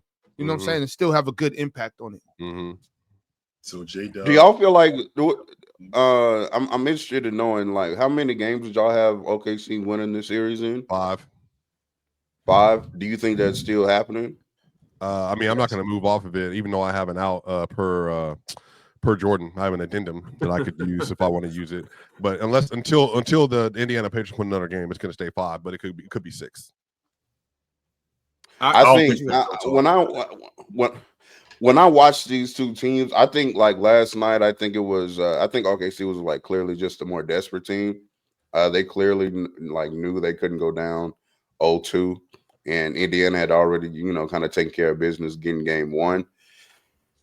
Real talk. Did they do anything different though? In terms of Oklahoma City's game, what you've seen throughout the course of this season, did they do anything different last night than they've done all season when they were winning? Did OKC do something different? OKC. Because I feel like they got back to being Oklahoma City last night. Yeah, they played it. That was a very Oklahoma City game. Shai was amazing. Well, they got great offensive production from like Alex Caruso. That wasn't, 20 points. 20 points from Alex Caruso was a big factor. Yeah. Shai got, Shai getting busy. Chet did work early on in the game. You know what I'm saying? But I feel like these two teams are I got Indiana winning game 3 personally. I kind of was OKC in 5 before the series started, but that game 1 changed your mind, huh? No, it's just that I don't think that OKC and their shooters are that reliable. I feel like the defense Swipe was complaining about them overhelping on Shai. I feel like some games it's going to be effective because they're not going to make the shot. Well, anytime I'm overhelping, I'm talking about over Thomas Bryanting. And over protecting Hali. No, but you were saying like they were leaving shooters open. I'm saying I feel like some of the games they're not going to hit some shots because you're good for segments like these. When we're not trolling. Do you think they need to keep protecting Hali? Just let Hali, like, you got it. I mean, because they're doing that nonsense where they're trying to show with Hali to keep him off SGA, and then they're like scrambling on the back end, and it's not working. Do you think Hali should just need to play switch on it and then just live with the results and just load up behind and heavy gap help and stuff right, like that? That's it. That's probably so. Yeah, probably. You know what's crazy? You know what's really crazy? Aaron Wiggins over the next 4 years over the next 2 years going to make the same amount of money as Zeke Naji. What are you telling me that for?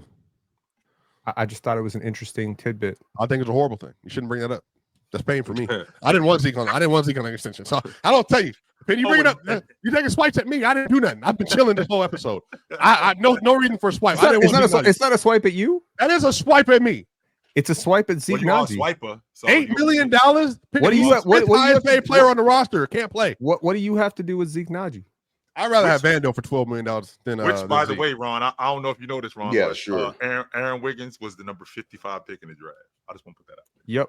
Shout out to Aaron Wiggins. Tamani Kamara, what, 57? I just want to put that out. Tamani was 50. I know another 55th pick that's going to be getting playoff rotation minutes next year. Yeah, Bronny James in what, 4 years when LeBron retired? No, next year, next season. In the first round? Yeah, maybe for sure. First round series. Get out of there. So the Oklahoma City Thunder had 5 players that scored more than Tyrese Halliburton and Pascal Siakam. Wait. But how many before Tyrese came back into the fourth quarter? Well, Tyrese was stat pad nasty. I just want to let y'all know something really funny because there is a blessed history of that 57th overall pick. It's amazing, right? The EuroLeague MVP, the Finals MVP, Sasha Vezenkov, was the 57th overall pick some years ago. The last 3 years, Jabari Walker, he might actually become something. Trace Jackson Davis, he might actually become something. And Ulrich Shamshi, he averaged 3 blocks a game in the G League this year. 18 years old. It's great. Fantastic. Wasn't Ginobili the 57 pick or something? Yes, he was. Okay, I just want to straighten me out, Penn. I just want to make sure. Shout out 57. Yeah, shout out to the second round picks too. Yes. Marcin Gortat was also a 57th overall pick. He actually made it.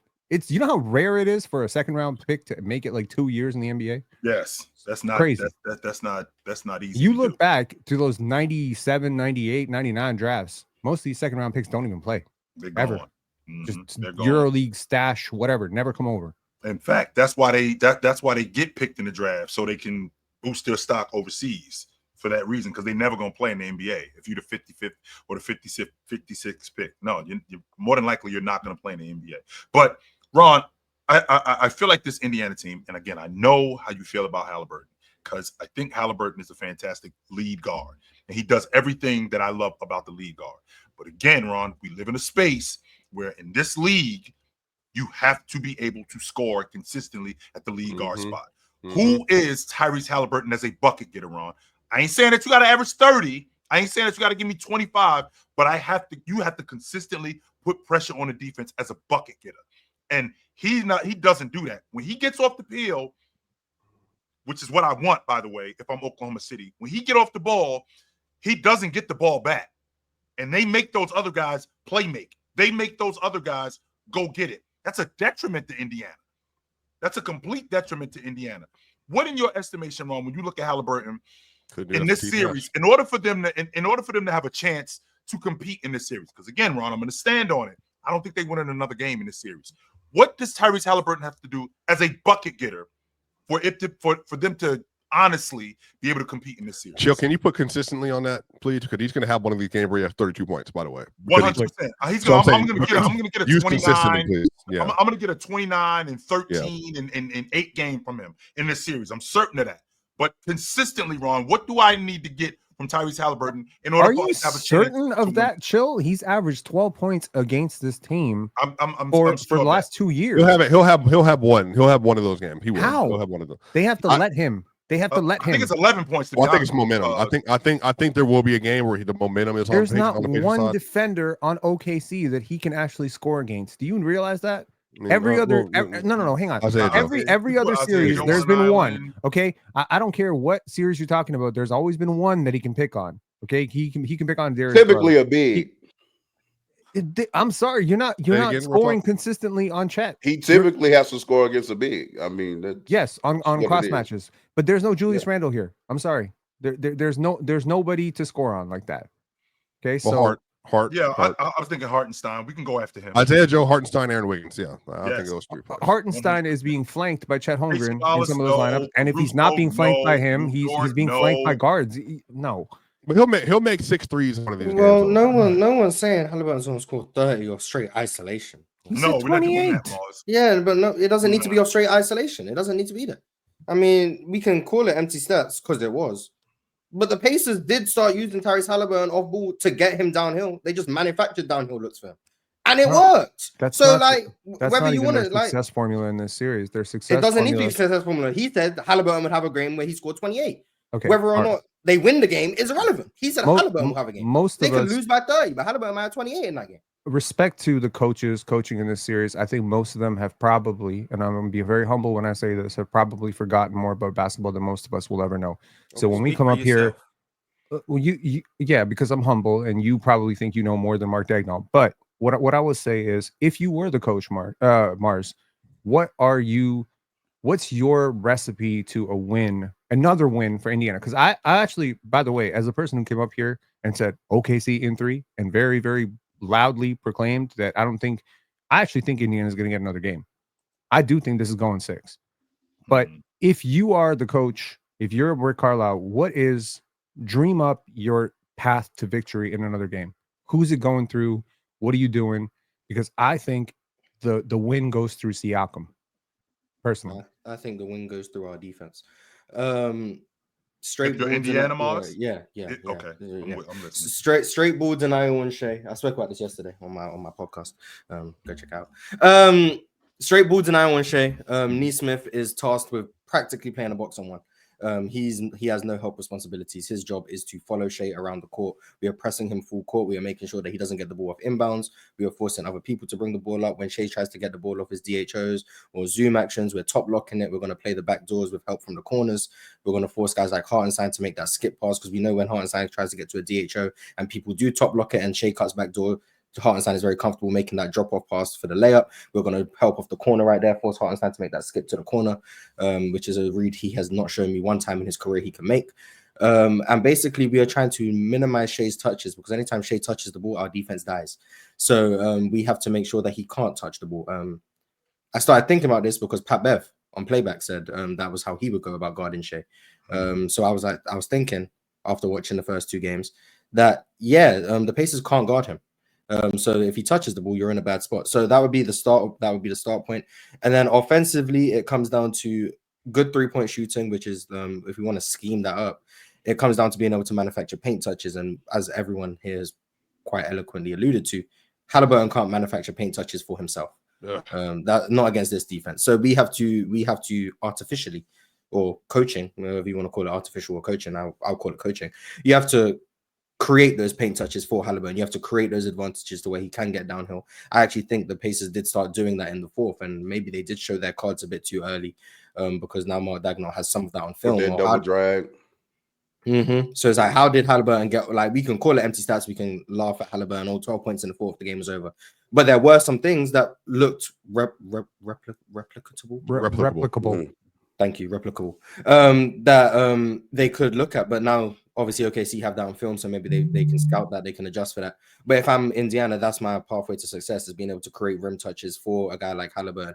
TJ seems to be the only one who can get there consistently and also make reads. Benedict Mathurin can get there, but he's going there to score or draw fouls. He's not gonna make kickouts and stuff. So Benny looks like a sleeper cell to me, by the way, Mars. Like, his physicality is useful in this series. Very useful. But he's about 2.5 years of maybe like a little bit more leeway away from, like, he's a big dude, bro. Like, first of all, and I want Mars to continue.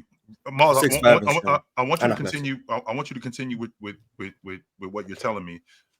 But first of all, Ben Mathurin thinks he should be starting.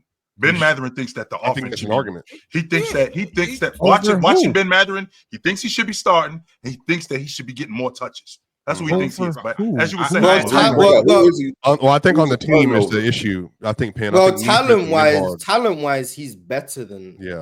He's better than him. I think the injury set him back. Well, I think the injury set him back though for what he would have been last year. I think that is actually the biggest reason why he didn't progress. Well, they picked him 6th overall. They picked him over Shaedon Sharpe. They picked him over Dyson Daniels. I would hope that he is an eventual starter. But his rookie year, it made sense though. Like his rookie year, he actually played like a player he was a demon at Arizona. I watched him. You know, but I think the injury pin, like I think when he missed the whole year of development, I think then the team changed. They made the conference finals. Neesmith and Nembhard took several leaps over the course of the year. That's the biggest thing right there, Swiper, is those two just played better than anybody ever expected of him. I think he is to the Pacers what Jonathan Kuminga is. He's better than Jonathan Kuminga. No, he's not better than Jonathan Kuminga. Get the hell out of here with that bullshit. No, he's not. He's not. But I think he's not better than Jonathan Kuminga. I think what he is, though, I think he is more willing. I'm with playing within a. Yeah, I think he's more willing to and has more ability to pin. I think the IQ is higher. I think playing within the team scheme, he's more willing to do that than Jonathan Kuminga. Yeah, those please keep this energy next year. But what I'm saying is, it's sure. But I think, but even as a rotation player, though, like he's still offering a lot of value. And honestly, the scouting reports out on this year. Hold on. Is better than Benedict. No. I don't. Fellas, we got one mic. But Benedict Mathurin was like really, really bad against the Knicks. But by like 2 games. Yeah, I think it was a bad series. And let's not act like he's just been doing this the whole playoffs. So far, if you watch this series, I think the Bucks series, he did his job. I think Cleveland series did his job. I think he struggled last series. But even the first 2 games, speaking to the defense, Benny, what he has done, even though yesterday I think was the worst results-based situation, because SGA had a better game than he did the first game 1. But Benny yesterday, what he has done, outside of that one swipe foul that he got on SGA, he has read the report from Carlisle and the assistants. Do not jump. Do not reach. And he has done a stupendous job so far of being very disciplined with his body. He's moving his feet. He gets to a spot. He puts his hands up. You don't swipe. You don't jump. Because SJ, when he gets to the spot, his first initial thing is head fake or bump. And he's not settling for that. And I guess for what I'm saying, Penn, I look at Benny as somebody who's watched him since his rookie year, and I was really high on him, and then had a down year last year, better year this year. I look at Benny and say, I think that can be a dude at some point in time. I just think he needs time. But moments like this in the NBA Finals, when a lot of this is KYP, know your personnel, and the other one is do your job. That's how you win finals games. Mm-hmm. He's doing we're talking about things really well. Go ahead. But I do think that he can be a really good player, but Jonathan Kuminga right now is a good player. I mean, Jonathan Kuminga was benched. No, it's not a this. I really hope that Jonathan Kuminga can leave Golden State and can. I hope he does. Hold on, y'all. Let real talk finish the Pacers. Hold on. I agree with real talk. No, I'm just saying, like, if we talking about the playoffs, I mean, even Jonathan Kuminga, even after being benched, like, performed well against the Rockets and the Timberwolves when he got the minutes. He was their most. He was the only guy who could score against the Timberwolves. Only guy. In fact, it was you, Penn. It was you who said in that Minnesota series he should play more. Yes, he was their secret weapon. Look, the difference here is maybe marginal offensively. Ben's a better shooter. That's all I'll give you. He's a better shooter. Kuminga's bigger. Kuminga's a way better athlete, I think, and he is a way better defender. It is not close. Yes, he's a way better defender. I don't think way better. I don't think he's a way better defender. If you put him on Indiana, holy bro! I watched a lot of Jonathan Kuminga over the last 2 years. He also he's a very spotty defender. He's athletically, he's a monster. Okay, well, Ben Mathurin is a reality defender. He's very undisciplined. He doesn't move his feet consistently well, and he can get out of position with his body. Because of how athletic he is, he wants to overcompensate for body position with athleticism. And I'm saying when you're playing versus high-level players, that can be a problem. So I don't think way better is there at all. I think Benny is just his IQ is better because he has to be better. And I think Benny is adjusting to his role. Now, again, if Kuminga has the higher ceiling, I'm good with that. I didn't want to bring up Kuminga. I want more so to talk about Benny and kind of what I'm seeing from Benny and even Ben Shepherd. Ben Shepherd is not like he ain't built for this. He's not an NBA Finals player, but he's trying. I mean, he's going out and he's doing his job. He's legit trying. Now, he's not AJ Mitchell. AJ Mitchell came out there. Yeah, but if he made them floaters, I think they could both do more in like an elevated role. I get it. I get what you're saying. I'm just saying like the holes with Ben are large when it comes to defense. I think he is a liability on defense. Oh, now, that's not true. To that, to be well, you're watching him for the first time. I appreciate it, but I just said I've been watching him for last. That's why I see. No, first time. I don't believe you. I don't believe you. Any non-Denver Nuggets player, I'm like he be watching him like through. You do that all the time though, and from what I've been watching in the playoffs, Benedict Mathurin has not been a liability on defense. I agree with you. He's not been a liability over the last few games. I agree with you. I think you guys are overstating Benedict Mathurin's defense. Well, when Ron speaks about defense, I know Ron's speaking about on-ball defense. So like I let Ron thinks what he thinks because he's looking at on-ball defense and he's very clear about that. There's a lot of players who can be like really good on ball. Yeah, but that's what Ron's talking about. So when Ron says it, I know what he's talking about. Benedict Mathurin, I think, is a very capable on-ball defender. I think he's showing that in this series. I also think he's just shown that throughout his career. It's everything else with Benedict Mathurin that I think is why I don't think he's a very good defender. But I also don't think Kuminga's a very good defender. Can't guard the rim, not a good rebounder, isn't active in the passing lanes, doesn't deflect. So what? He's supposed to be Roy Hibbert?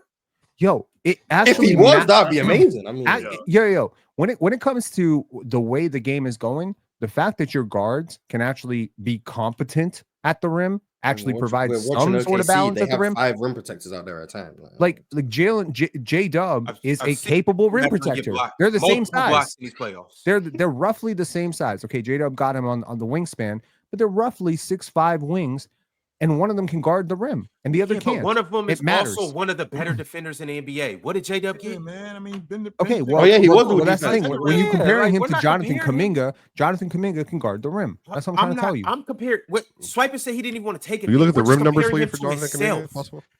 Like Benedict, go to BBI. We don't have to compare Benedict's defense to somebody else. Let's just talk about what his defense is. Right, let's just talk about him. He's shown us that he can move his feet, is hilarious. Stay in front of somebody, and that he's very can be a physical defender.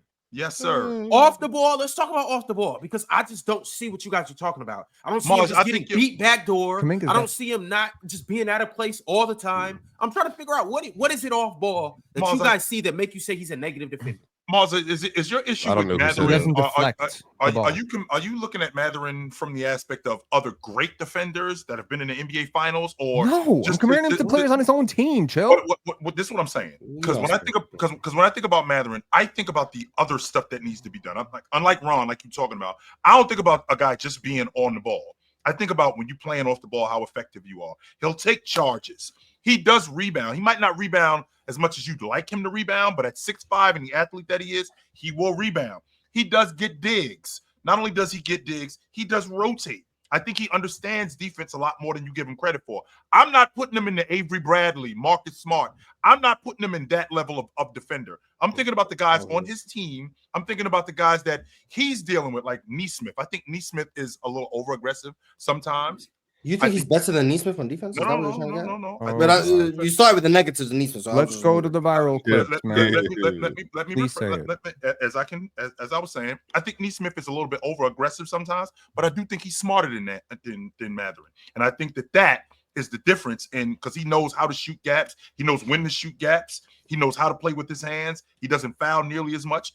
But I also think that Mathurin knows how to shoot gaps too. I think he does play with his hands. I do think that when he gets down low, he knows how to take charges from big men. When he's playing on the box, he knows how to push a guy off the box. SGA is a prime example of that yesterday when I saw him pushing SGA off the box and showing with the left hand because SGA is a right-hander, showing with the left hand and making SGA make tough shots over him. I don't think Ben Mathurin is not a bad defender. I don't think that's what I'm insinuating, but I think that the conversation was, is he doing his job? And I said he's doing his job in the finals. I think he's doing a great job. I just think the SGA is just better.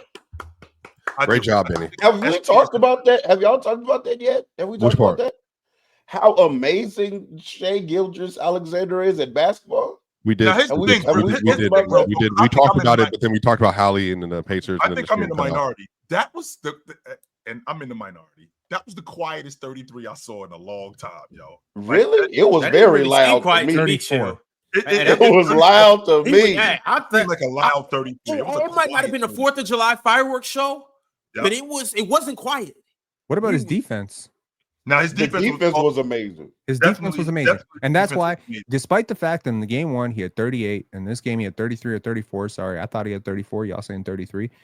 The fact that he's 34. He had 34. I thought it was 34, right? Yeah, he had 34.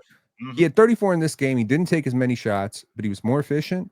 He was much better as a playmaker, in my opinion. A lot of hockey assists, right? A lot of drawing the second defender, making the pass to iHeart, and iHeart makes the connected pass. I think he was so much better defensively in this game because he made a lot of mistakes down the stretch in game one. I think in this game, he cleaned it all up. Very active. Doing, again, y'all may look at the on ball and stuff and say, oh, he's not drawing the hardest matchup. Look at how he is participating in the defense. Anytime you're exposing the ball, boom, poke it away. He's averaging 3.5 steals a game. Yeah. In 2 games? In this series. That's crazy. Yeah, his pursuit on Nembhard in those pick and rolls when Nembhard tries to like snake or something, like he's pursued him. He has some of the best hands in the NBA. And look at the handle to be able to split the Ron. Hey, the way real he's quick. doing Hey, it. Ron, you gotta walk that take back. I love Kobe. I'm one of Kobe's biggest fans. He has a better handle than Kobe, bro. No, he has a better handle. No, he doesn't. The word. Oh my God! Not you too. Oh not nicer than Kobe. Yes, it does. Before we get into an hour of shenanigans on this, the word to describe Shai, the word to describe Shai is proprioception. Proprioception. Can we please get a eloquent definition? And use big words when you make a definition. Can we get a synonym for proprioception? No, it is the perfect. He has the proprioception is basically understanding your body in space. So understanding where you are at all times and understanding like how your body is. My guy Kenny talk about that because he does stuff. Who's Kelly? Kenny, Hall of Famer, multi-Kenny. He's okay. So the proprioception of understanding like how your body. Another take? No, I'm not. You gonna give me another penalty? You gonna give me another penalty? Nah, I'll let you finish it first. I don't listen to Kenny's basketball takes. Come on, man. So he was talking about athleticism and stuff when he's born. Well, it is just a huge part of understanding like how the greatest players of all time like work, because you see a lot of players, they get the chair pulled from underneath them and there's like they don't know where they are anymore, right?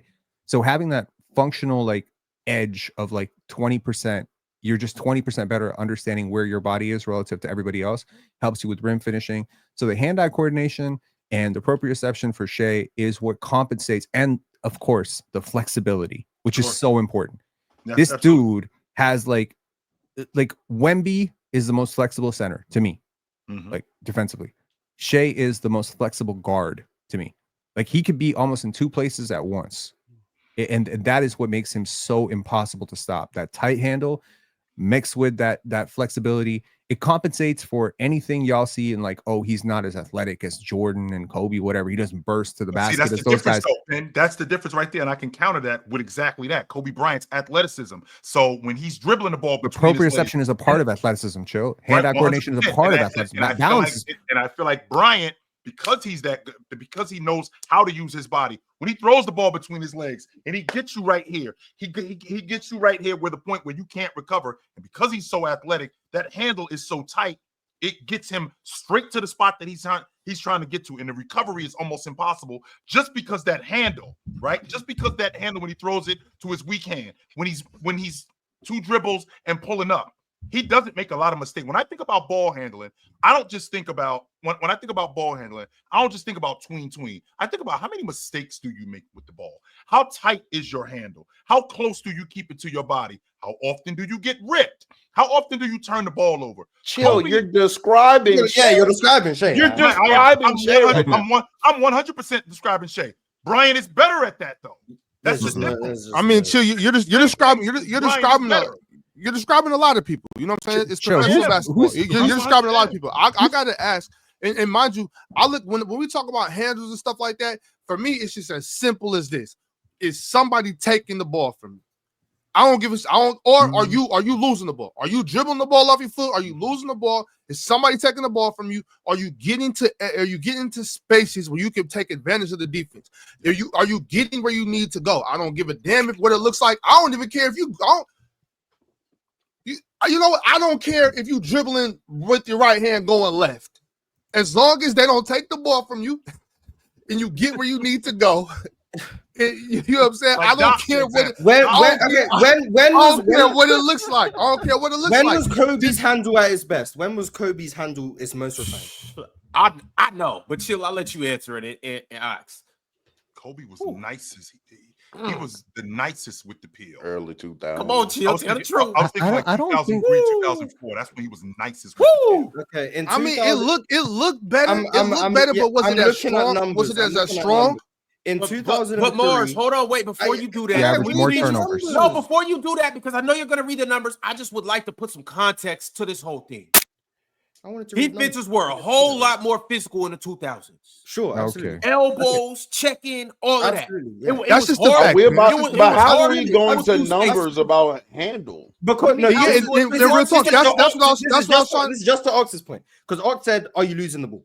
In 2003, Kobe had 93 lost ball turnovers. That means he lost the ball 93 times. That means nobody. That means the other team didn't recover it. It ended up being a dead ball. It's a turnover, so he lost the ball. Turnovers. So so now that doesn't account for the amount of times he fumbled the ball and recovered it. All right. Go ahead. 93 in 2003. The next year it was 65. He only played 65 games, so won a game. The next year was 76. In 06, it was 104. In 07, it was 86. In 08, it was 85. In 09, it was 71. I could keep going, but you see the point. This year, is he throwing the ball away here? Is he dribbling off his foot? Is the other team taking it? Lost the ball. I have to watch each turnover. I'm not doing that right now. I mean, that matters, Mars. Yeah, I agree. I agree. This is why these numbers are devoid of context. I thought handle to me is eye test, but just strictly losing the ball. That was the numbers for Kobe. Shai last year lost the ball and turned it over 57 times. Shai this year lost the ball and turned it over 59 times. Sure. So a lot. Those numbers are not even close to Kobe's. And Shai has the ball more than Shai's 26. And Shai plays more possessions.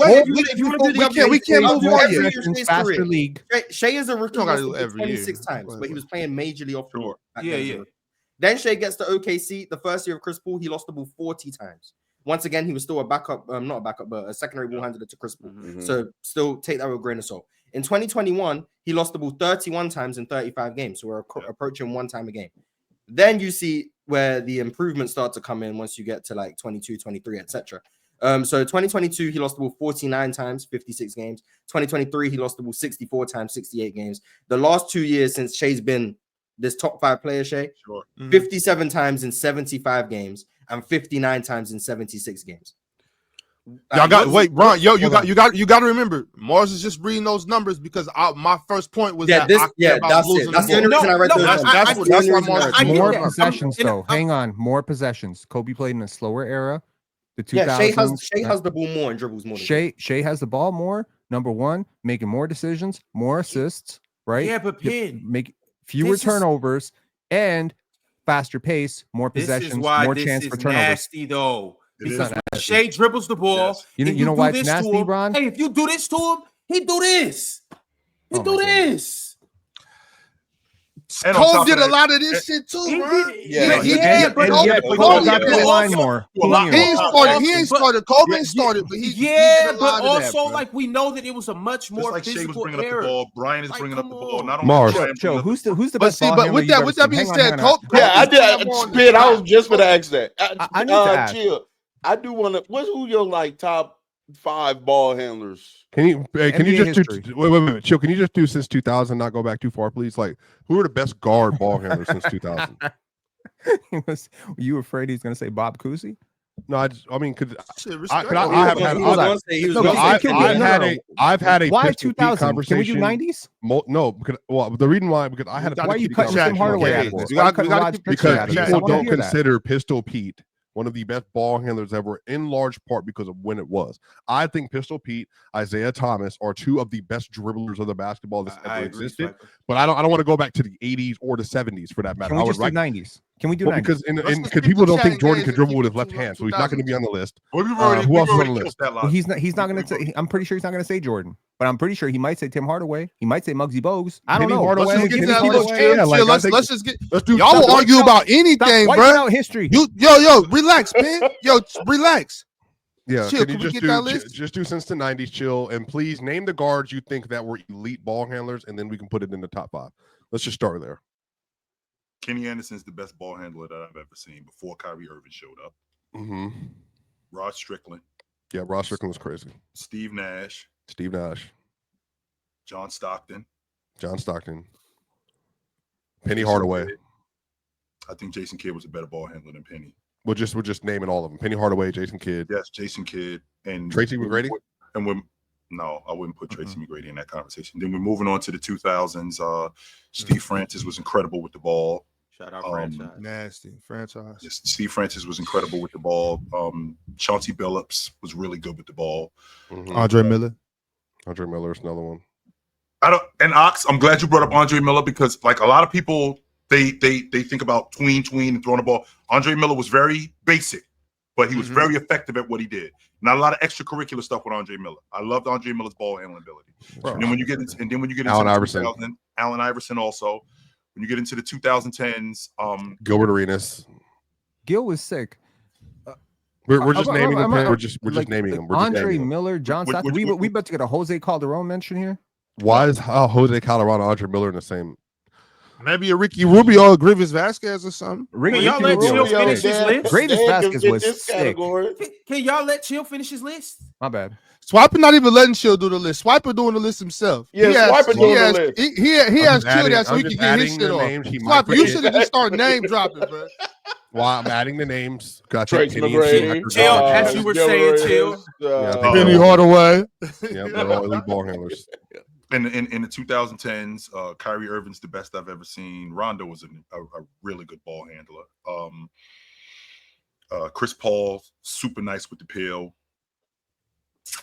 Steph Curry, dumb nice with the pill also. Those are the guys that I'm thinking about. So do you want me to say a name, Mox, or I get to say a name, or just go ahead, Swipe. James Harden? Of course, they engaged, brother. I forgot about James Harden. Sure, James Harden is nice with the pill. No doubt. Darren Williams? Oh, Darren Williams was a good pull. If we're naming guys, okay, I don't think Darren Williams was nicer than Steve Nash with the pill. I don't think he was nicer than Chris Paul with the pill. I don't think he was nicer than Kyrie Irving with the pill. I don't think he was nicer than Kenny Anderson with the pill.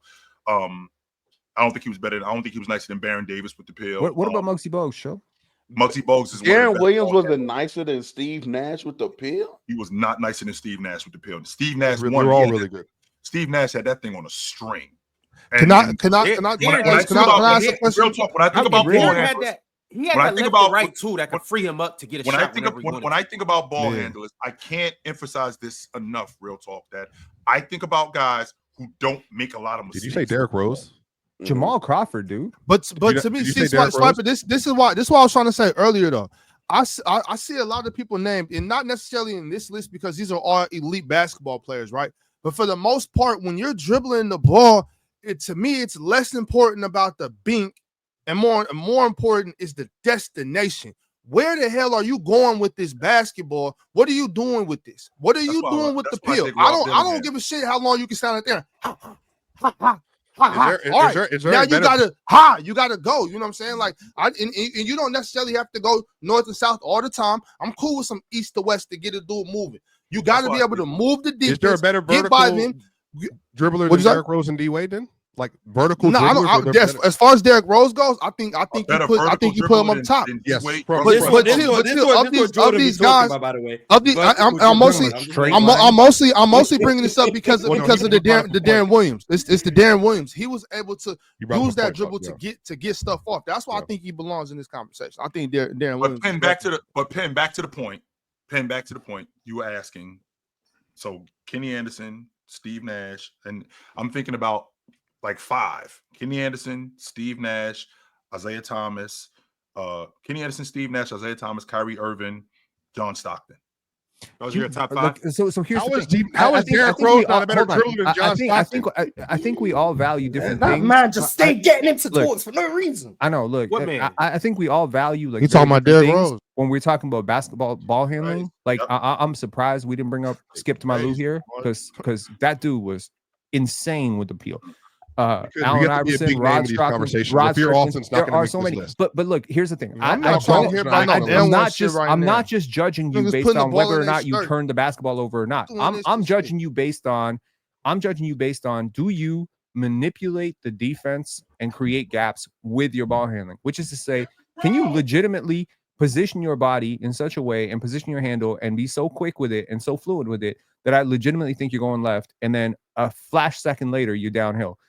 There are players like that, and then there are players like that just don't have a very dynamic handle. They just don't do a lot with the basketball. They're just very good at getting to their spots. Kawhi Leonard is very good at getting to his spots, and he has a very, I would say, like very undynamic handle. Kawhi definitely has a great handle. Kawhi has an elite handle for a player. Yeah, great handle. Right. To your point though, Pin. So with that's why I wanted to get back and ask you, because also we got to add the footwork in there, because what you just said about making me think you're going left, and then you said get downhill. My thing is, are you nice enough to make me think you're going left and go left? You know what I'm saying? Like, go left, but like whether it's a hesitation, whether you're throwing me off with your footwork by putting the ball in your right hand, crossing over to the left hand while you're moving to the right. Shift me back and bing. You know what I'm saying? Like I'm talking about, are you these type of handles? I don't want you just dribbling around looking nice. Are your feet set up for you to switch up and go this way and then pull up for the Jimmy? You're on balance and you're knocking that down. You know what I'm saying? This is what I'm talking about. Handles, I don't care too much about that. What are you doing with the ball? So to your point though, Pin, how are we quantifying the flexibility of these dudes in what you were saying on how you're judging SGA and all that? Because when you come with that, I just need to know, like, where is this coming from? I see it. How are you observing that and then quantifying that? See, I don't even look at the numbers when I look at this. Like, I understand certain guys are very turnover prone, and obviously if you turn the ball over 5 times a game, I got to question how tight your handle really is. But the way I see SGA is he's reading like you as the defense, and he's reacting faster than you can react to his reaction. So it's a constant dance. There's a lot of guys, I think we've all played with them in the park, where they could do like, they got their mind made up already. I'm going tween, cross, step back. They already know. Nothing you are going to do is going to stop them from changing their mind on what they're going to do. But Shai, he doesn't make up his mind. He's completely fixated on what you're doing. If you're going to open up the left a little bit, he's going to, bring you a little bit more, and then boom, go the other way. And if you overplay him one way and then you change up and the second defender comes, boom, split. The ability to sort of react in, fractions of a second to small little gaps, and then to be able to fit through those gaps without turning the ball over. As guys are swiping down on your hand, and we're seeing like a lot of fouls on the wrists and stuff that aren't getting called, and guys holding and stuff. To be able to do that, to have that kind of control over the ball and your body, and to have like the shift and speed to sort of do that half step, you know what I mean? Like that little go, without elite Ja Morant, Derrick Rose type of speed to propel you, that to me is really just bag work. That's just I think that like from what I was hearing from Chill, I think those are two, like when we start talking about ball handling, it kind of gets to two different conversations, right? So sometimes I feel like, okay, we're talking about people who are comfortable with the ball for like majority of a game, right? So people because for Chill is like not so turnover prone, you know what I'm saying, can get to where he needs to go. Ox basically, saying the same thing. And I think people like that, I do think that's a different list supposed to like scoring combination moves that one person has. So the two people I go, that is something. Yeah, that is something different. But I do take that into consideration for handle. Right. So like the two people I always use for this example is like, I'll ask somebody who's a better ball handler to them, LeBron or KD. And I think LeBron is a more comfortable player having the ball for 40 plus minutes in the game and running an offense and having the ball for that much time of possession. Whereas I don't think KD's that comfortable at that. But I do think KD has more, tween, ba. You know what I'm saying? He has more of that to his game than LeBron. Those are two different things, though, for a lot of people. Those are two. If you're asking me that a guy who, for example, KD, when you're throwing the ball to KD, you're throwing the ball to KD to get to it. When you throw the ball to James, you're throwing the ball to James because something else could happen. Something else off the ball is going to happen where he might find somebody in terms of a scorer. He might find somebody in terms of passing. And he's a lot more comfortable having the ball, even when he's handling it. When you get the ball to KD, like Carmelo Anthony, he's getting right to it. There is no in-between with him.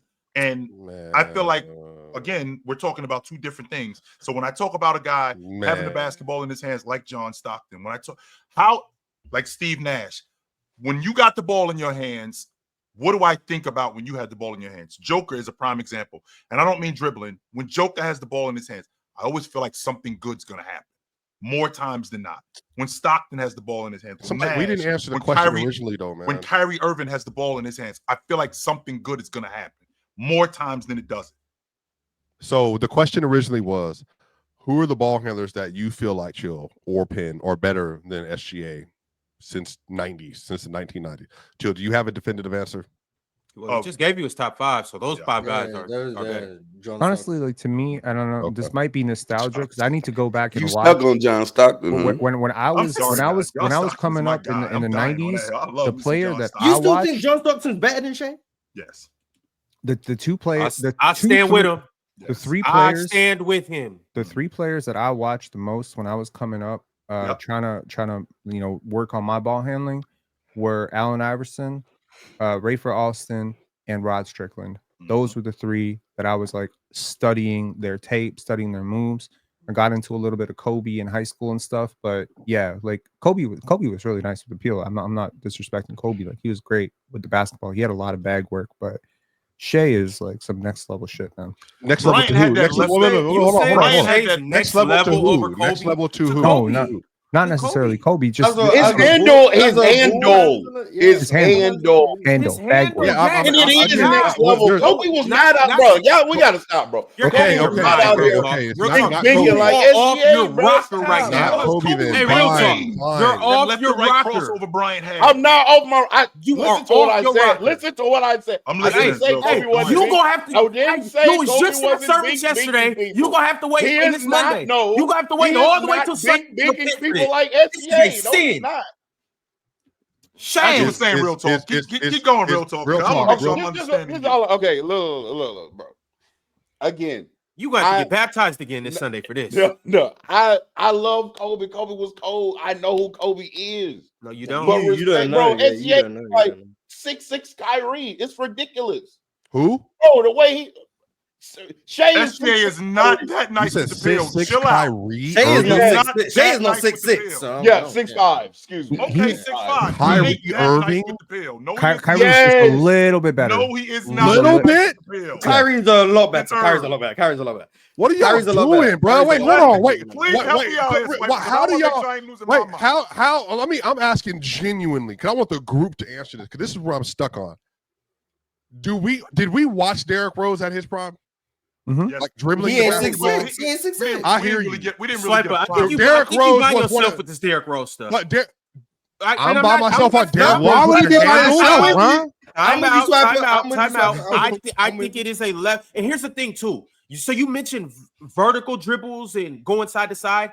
The reason why I'm not as high with Derrick Rose and Dwayne Wade, hold on, y'all just stick with me, is because a lot of their handle was predicated on them just being athletic and being able to blow by you. Now, here's the thing. That doesn't make them less of a ball handler. They just were less reliant on their ball handle because it's like, dude, you're not as so wait, Swiper, but you got John Wall over Derrick Rose, right, Swiper?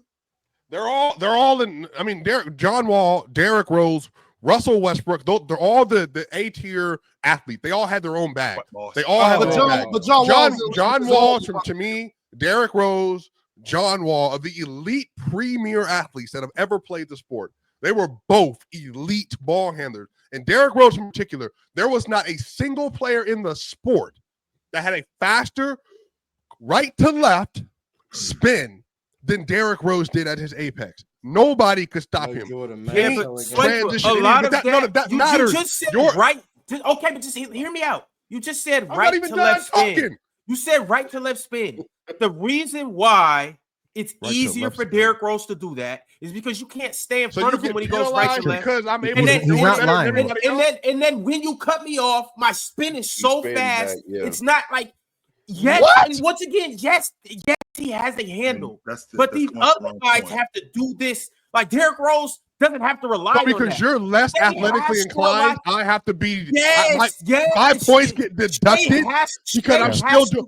Shai has to rely. He did it on an island too all the time. Handling. We're just isolating ball handling. I am doing ball. This is what I'm saying. Y'all are misremembering Derrick Rose because every single time, this is the issue with y'all. You're talking about Derrick Rose just leading to dunks and layups. Derrick Rose, boom, boom, bow, getting to a spot just for a jumper was an elite player. I'm not done. Transition, Derrick Rose was an elite player. Half court, Derrick Rose was an elite player. And then on top of that, getting to the paint. There was no stopping D Rose. No stopping D Rose. Why was it no stopping it? Because he could do it all. That was the point. It was better than wrong, but the dribble going that fast though. That's why I'm alone. Yeah. Okay. To be moving that fast, bro. And you fast as shit, but I don't think you ain't never moved that fast before. Like you know how. I'm giving you props on your handle because you fast. He's supposed to be able to dribble. Yeah, please. No, actually, yeah. I had a. Shai Gilgeous-Alexander is running at 100% speed, and he doesn't move. Derrick Rose is running at 100% speed, and he doesn't move. I'm not going to give him more props. His 100% speed is faster than his 100% speed. But it's hard. It's harder when you move because you got to slow down. It might be easier for him. What are you talking about? No. Here's the thing. Ron, you play. No. I'm not. I'm not even. You run faster. You're a guard. You are. You grew up handling the ball. You gotta stand alone, bro. I'm saying just because I run faster doesn't mean it's harder for me to control the ball at 100% speed than the next person. I'm talking about people criticize Russ all the time because he's out of control. Derrick Rose was under control. Okay, running faster than everybody, jumping higher than anybody else. Derrick Rose, no, because this is the issue. This is the issue. This is why. Wait. Swap. Don't. Okay, go ahead. Swap. Go ahead. This is why I know I didn't want to bring up Derrick Rose because it was going to become a clown show up here for people like Ron who want to talk about the athleticism. Just talk about Derrick Rose because we do explosion from point A to point B with every other athlete. Derrick Rose with his feet. I'm not talking about just jumping. I'm talking about just boom, boom, boom. There was not a shiftier athlete. Shifty. I'm not talking about just like jumping in the air and dunking the ball. I'm talking about getting boom, down.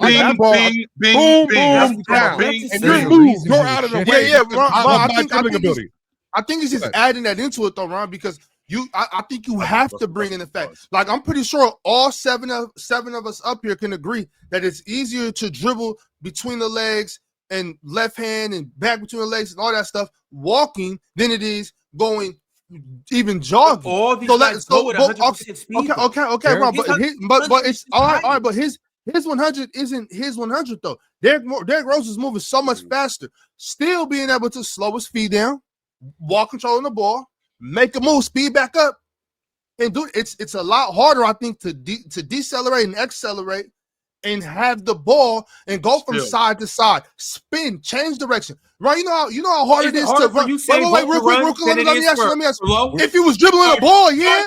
Wait. Let me ask you a question. You guys are making it seem like it's harder to run. Okay, Ron. Well, let me ask you this question, so we can just dead this. Sorry, Lo. Once again, is it when I'm dribbling the ball full speed, right? If I have the ball in my left hand, I'm full speed. I go between the legs and spin. But I keep my dribble. Go between the legs and spin and keep dribbling. Is it harder to do that running faster or slower? Definitely faster. Just answer the question, Ron. Just faster or slower. It's harder to do it faster. Okay, so why can't we give Derrick Rose more props for having handles moving 3 times faster than these dudes? For being faster, I'm not going to give him props for being able to do a dribble move faster because all of these guys are doing their move as fast as they possibly can. Yes, that's to Ron's point. You know, I'm running. Them niggas can't do it that fast because they can't dribble like D Rose. Hang on. Russell Westbrook is running as fast as he can. Y'all ever wonder why D Rose got injured so much? Derrick Rose's handle is not more impressive than all of these other guys that we mentioned. I'm sorry, y'all ever I'm not putting him in Kyrie category. I just think y'all wonder why D Rose got injured so much in his prime. Y'all realize why? Because he played for Tom Thibodeau. No, that wasn't it. It wasn't because of Tom Thibodeau. It's because the very same thing that made him great is what broke him apart. If you really go back and watch those games, I've never seen anybody in my life move like Derrick Rose on a basketball. They did the whole thing about it on Sports Science. It's because he didn't run right. He didn't land right. He was jumping. He wasn't running up, and his legs was more like bowed. They did the whole thing about it on Sports Science. So that in and of itself, he's not a predictable. Like when you're a defender, you're defending on rhythm. There's a predictability of motion.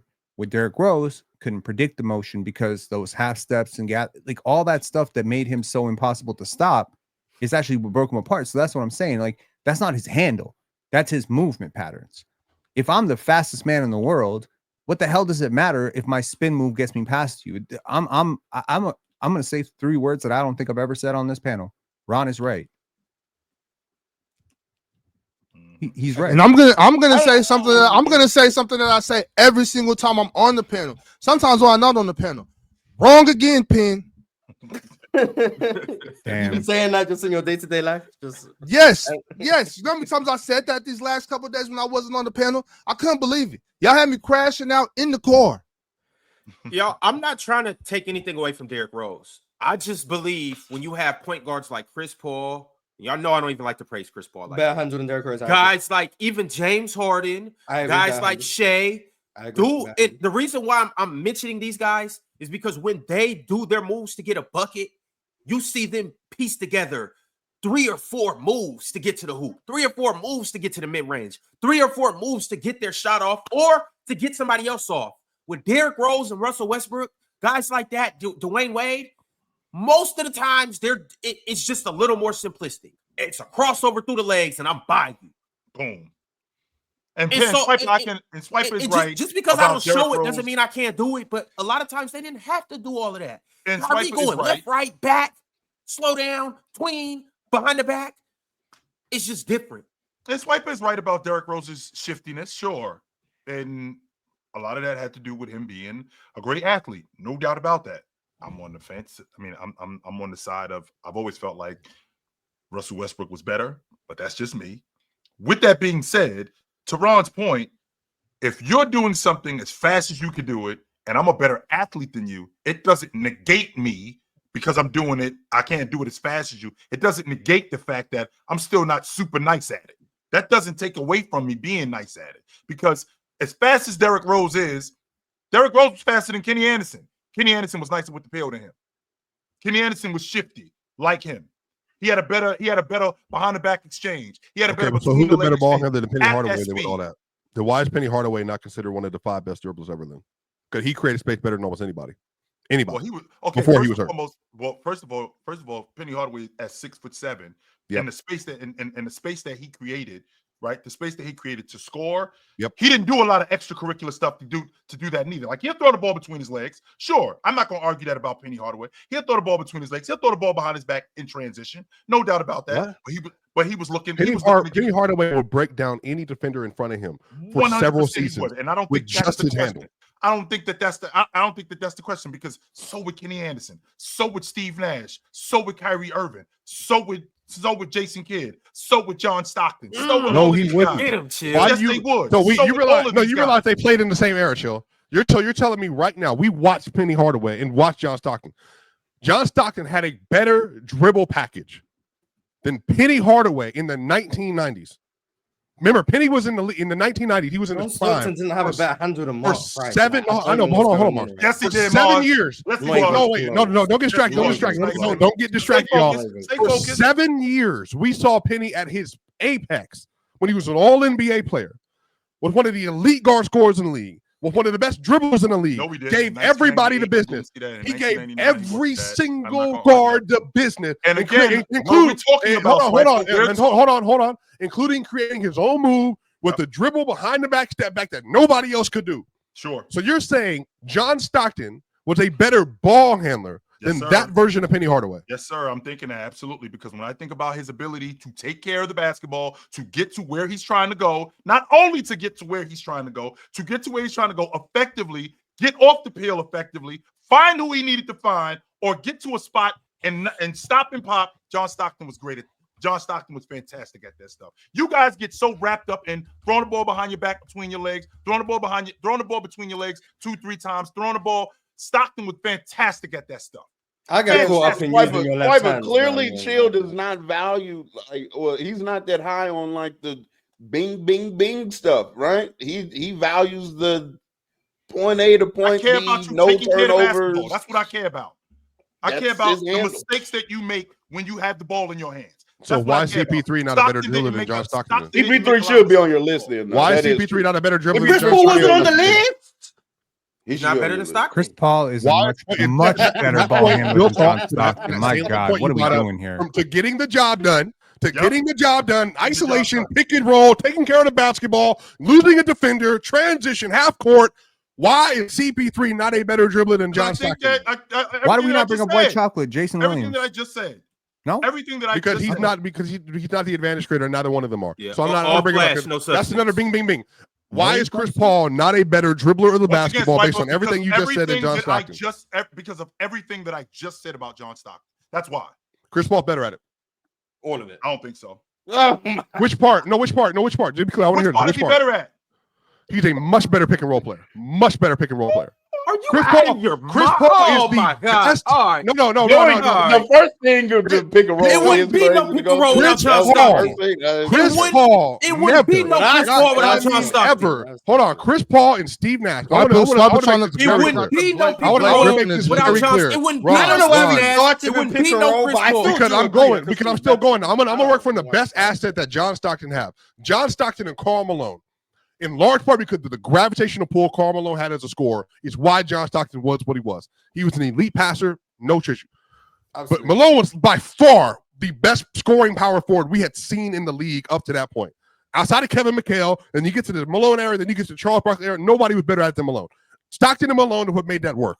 Chris Paul, whether it's with DeAndre Jordan, Blake Griffin, DeAndre Ayton, whoever, David West, I'm not. No, let me finish. From 2000, no, hold on, stop. You're screaming into the mic. I'm not done. Chill, I'm not done. From 2006 to 2006 through 2021, we had nothing but elite ball handling, elite pick and roll seasons with every single big that he played with, and some of them were not Hall of Famers, and none of them were as good as Karl Malone. And on top of that, in the half court, he did more with his ball handling as an ISO scorer, as a finisher, as a playmaker, all the way around than John Stockton, all the way around. And that's not including just a simple, we in the ISO, we got to go get a bucket. Chris Paul is way better at that. Way better. We have series of Chris Paul as an ISO scorer with his. So rewind the clock back to what you said about the rewind the clock back to what you said about him and Karl Malone in the pick and roll. Just so you know, Karl Malone didn't play every minute every game, which means that he was running that action with other people. You can make that face all you want, but he was doing that with other people. Not only was he doing that with other people, he was creating advantages for other people, and he was creating advantages for himself. If I'm not mistaken, John Stockton has. I want to make.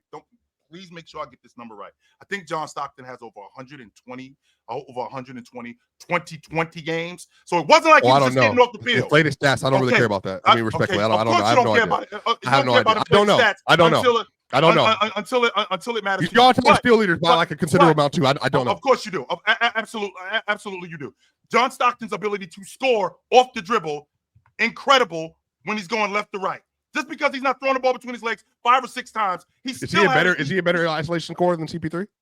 Is he a better isolation scorer than CP3? Off the dribble, yes. Off the dribble, self-creation. Period, like. Well, that's the point. I'm saying we're talking about ball handling, so like that's what I'm asking. This is beating a dead horse. In my estimation, John Stockton was better than Chris Paul. Period. He was better than him. You think John Stockton has a better handle than Darius Garland? Yes. Hell yeah. Yes, I do. Not even yeah. And Mars, Darius Garland is Darius Garland with the pill. I think John Stockton was better than Darius Garland with the pill. Yes, I do. I think John Stockton was better than Darius Garland. Darius Garland? Yes, I do. I do think that. No doubt about that. He's got a better handle than James Harden. I think it's more effective. I think Stockton's handle was more effective. I think James Harden did a lot of extra stuff that didn't matter, trying to get from one space. He's throwing the ball between his legs. I think it was in that year he won the MVP, not the year he won the MVP in 18, but in 17. I think he dribbled the ball 600 times, something like that. And a lot of that stuff, he was going nowhere.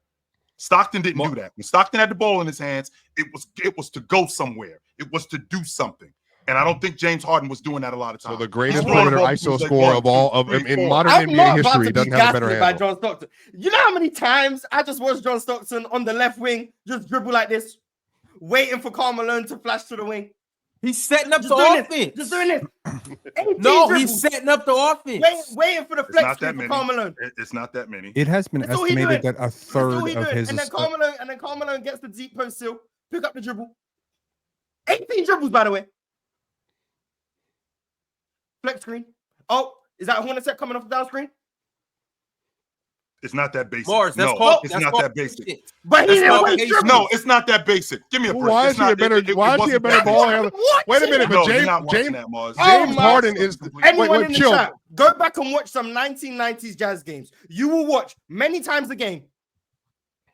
Mars, I was in the building. I don't care where you was. This is I'm watching it on my screen right now. And I was in the building watching it. I was right there. 30 years ago. Irrelevant. It's called being methodical, Mars. You will see John It's Stockton. called being methodical, okay? Call it what you want. Don't tell me James Harden wasting dribbles when I'm watching John Stockton. He's not right hands, by the way. I also James Harden. Wait, I'm watching that happen. Wait, chill. Don't try to tell me about wasted dribble. Like, no. There were so many players in Stockton's era who had better handles than him. Hardaway had a better handle. These games are available to watch. Like, you can't just. Rod had a better handle. I did say Rod Strickland. I did say Kenny Anderson. Rod Strickland had a way better handle. I said Jason Kidd. I said that. Wait. Jason Kidd, but not Chris Paul. Jason Kidd better. Jason Kidd has a better handle than Chris Paul. No, he does not. Oh man, what are we doing here? He better. There's no way we believe this. There's no way we believe this. That's it. StreamYard, cancel this stream again. That's it. Real talk. You had a question? I wanted to ask Chill. Does he think Stockton has a better handle than Isaiah Thomas? No, I don't think that. Okay. No, I do not think he was nicer than Stockton. Isaiah with the pill. No, I don't think that. There's like 10 players in his era who had a better handle than him, man, including Muggsy Bogues. We're going to, as much as it pains me to switch gears, I have actually a better topic for us to get into. If you are watching on Twitter, or if you're watching on YouTube, or if you're watching Bootleg, however you're getting the panel right now, make sure you like the video on whatever platform you're on. Make sure you turn on your notification bells on whatever platform you're on. And salute to all of our subscribers, all of our followers, all of our members, but ultimately, salute to all the Hall of Famers. Braden, salute to Arch, salute to Joe Breezy, salute to Minor, salute to Rob Deere, salute to Vale, salute to Teddy Hart, salute to Jason Grillionaire, salute to Worldwide Mace Television, and last but not least, salute to Multi Kenny for giving Penny a good take on, what was the word? Proprioception. Oh, yeah, proprioception. Yeah. Thank you, Multi Kenny, for introducing national YouTube to the word proprioception. All right, y'all. Before we switch gears, I do got a couple super chats that I do want to read, but I promise you, I have one more topic that we must get into. Shout out to Twitter polls. Cowboy Bob said OKC didn't want a fistful of dollars; they wanted the bag. Hali scores 25 plus. Pacers winning chance goes up. Also, the defense the Pacers need to be more on defense. The Pacers need to be more consistent. Swiper loves to divide and duck. Go New York, go. I've learned that people are trying to create enemies. And he's not going to be my one buddy. He's not going to be my mic. He's not going to be my Real Talk. You know, Real Talk created an enemy in me years ago, but we're actually friends. So like that's a different time. I shall not have an enemy on this platform. So I will not be. You know what? I would be. If you don't have an enemy, that means because I'm dead. I will be abstaining. I don't have enemies on the platform. You will always have smoke on this platform. All right. You want to duck smoke? You better get a gas mask. No. Got him. Simon718 said, corny Canadian, nonchalant, personality aside, I'm officially retiring from hating on SGA. His game is beautiful. It's smooth. It's calculated. It's an absolute orgasm to the eyes. You won, SGA. You won. And, you know, scratch that first part of my super chat. His personality isn't problematic or corny either. I give up. He's the truth. He's the Canadian Gandhi. Yo, from orgasms to Gandhi, I don't know what to do with this level of glaze, but you know what? Cool, man. I'm glad that people are waking up to him. There's really no reason to hate on this guy. I understand he threatens a lot of, you know, he invites a lot of weird conversations because, you know, he does invite a lot of weird conversations because statistically, there's no guard in NBA. I mean, he's breaking records all the time. There's no guard in NBA history who has done this in the finals in his first 2 games. Done what? Average 30. No guard in NBA Finals history for the first 2 scored in the first. It's the most. Yeah. So, I mean, I think they're all within. If I remember correctly, I think they're all within 5 of each other. If I remember correctly. This is the problem when we have current greats. Right? Current greats in our sport, like Jokic, like Shai, like Giannis. Unfortunately, what happens is they do something and it eclipses something that somebody else did before, and it invites comparison between those 2 players. So Shai, right now, his averages, if they were to hold up, the only other player to do what he's done in the finals, again, points, all that stuff, steals, is Michael Jordan. That's some bullshit that we go with one game. But this is the thing. It's real. It's 2 games, and I got news for you. The Indiana Pacers don't have a way to stop him for the rest of the game. Well, doesn't that say more about what I'm saying, Moss, is than anything else? That we go to the first, the first 2 games to make the point. Like, we completely leave out. Well, when Shai plays his 3rd game, if he has 38 again, they'll say it's the most in the first 3 games. Right, because as it keeps going on. Because just so we clear, Jerry West. In 2 of the 3 games, he went 45 and 46. Yeah, but one of them he had 21. The first one he had 26, but the next 2 he went 46 and 43. Jerry West did that. Sure, that's why it's the LeBron. That's why it's called a LeBron stat. The LeBron stat, ESPN stat. They put they do this. You know what I'm saying? Spin on it. You know how this goes. Right. Yeah, he scored the most points in the thunderstorm on a Thursday than anybody ever. You know, Ron, I do want to say this too, though. Hey, because I know why Swiper is all up in arms, because he feels their title slipping out of his hand. He feels it. Do you? Because he knows that he has the title. You know, if Shai win this championship and win Finals MVP, he's getting that title, sir. He's getting the title. You don't think he's the best in the world? It would be based on your criteria as well. It would be based on your criteria, because what I hear all the time, I'm going to tell you, from what I hear all the time is that, Giannis can't be in these talks anymore because his playoffs, since he's won the championship, he's not going deep into the playoffs. I've never brought that up, actually. This and this, right? Jokic just got beat again in the second round. Jokic got beat in the second round last on winning titles on a Sunday. Don't forget on a Sunday. On the Sunday, lost again on the Sunday, back-to-back years. And now Shai just had a historic regular season. He won an MVP. He finna win finals and finals MVP. He finna have that title, right? So get ready. Shai finna be the best player in the world. Title He's gonna get that title. In the world. He's about to get that title. I think you mean chill. I've never used the title argument for best player in the world. Not once, actually. I think you haven't used deep. No. You said deep in the postseason play. Postseason play or runs? Which one? Level of play? Deep postseason runs and postseason play. I don't think his level of play is best in the world. And you use both to disqualify Giannis. I don't think Giannis is disqualified. I think he's better than Shai without the postseason runs. As a basketball player? Yes, we've had this conversation. I don't know how many times on this platform. Yes, we have. Like multiple times. Yes, we have. Multiple times. This is a old conversation at this point. Mm-hmm. So what? Okay. So Shai wins the championship. I want to go around the panel.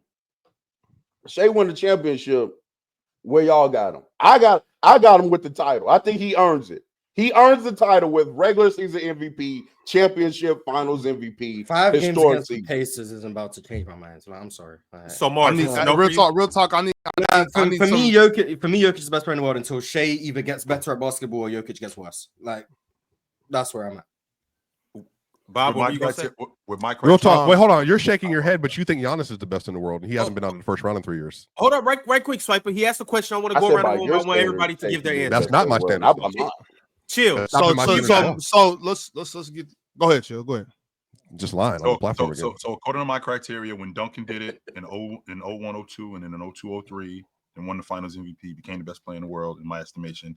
When Bryant did it in 09 and 10, he became the best player in the world. You said LeBron was better. I still thought he was a better basketball player, but at that point,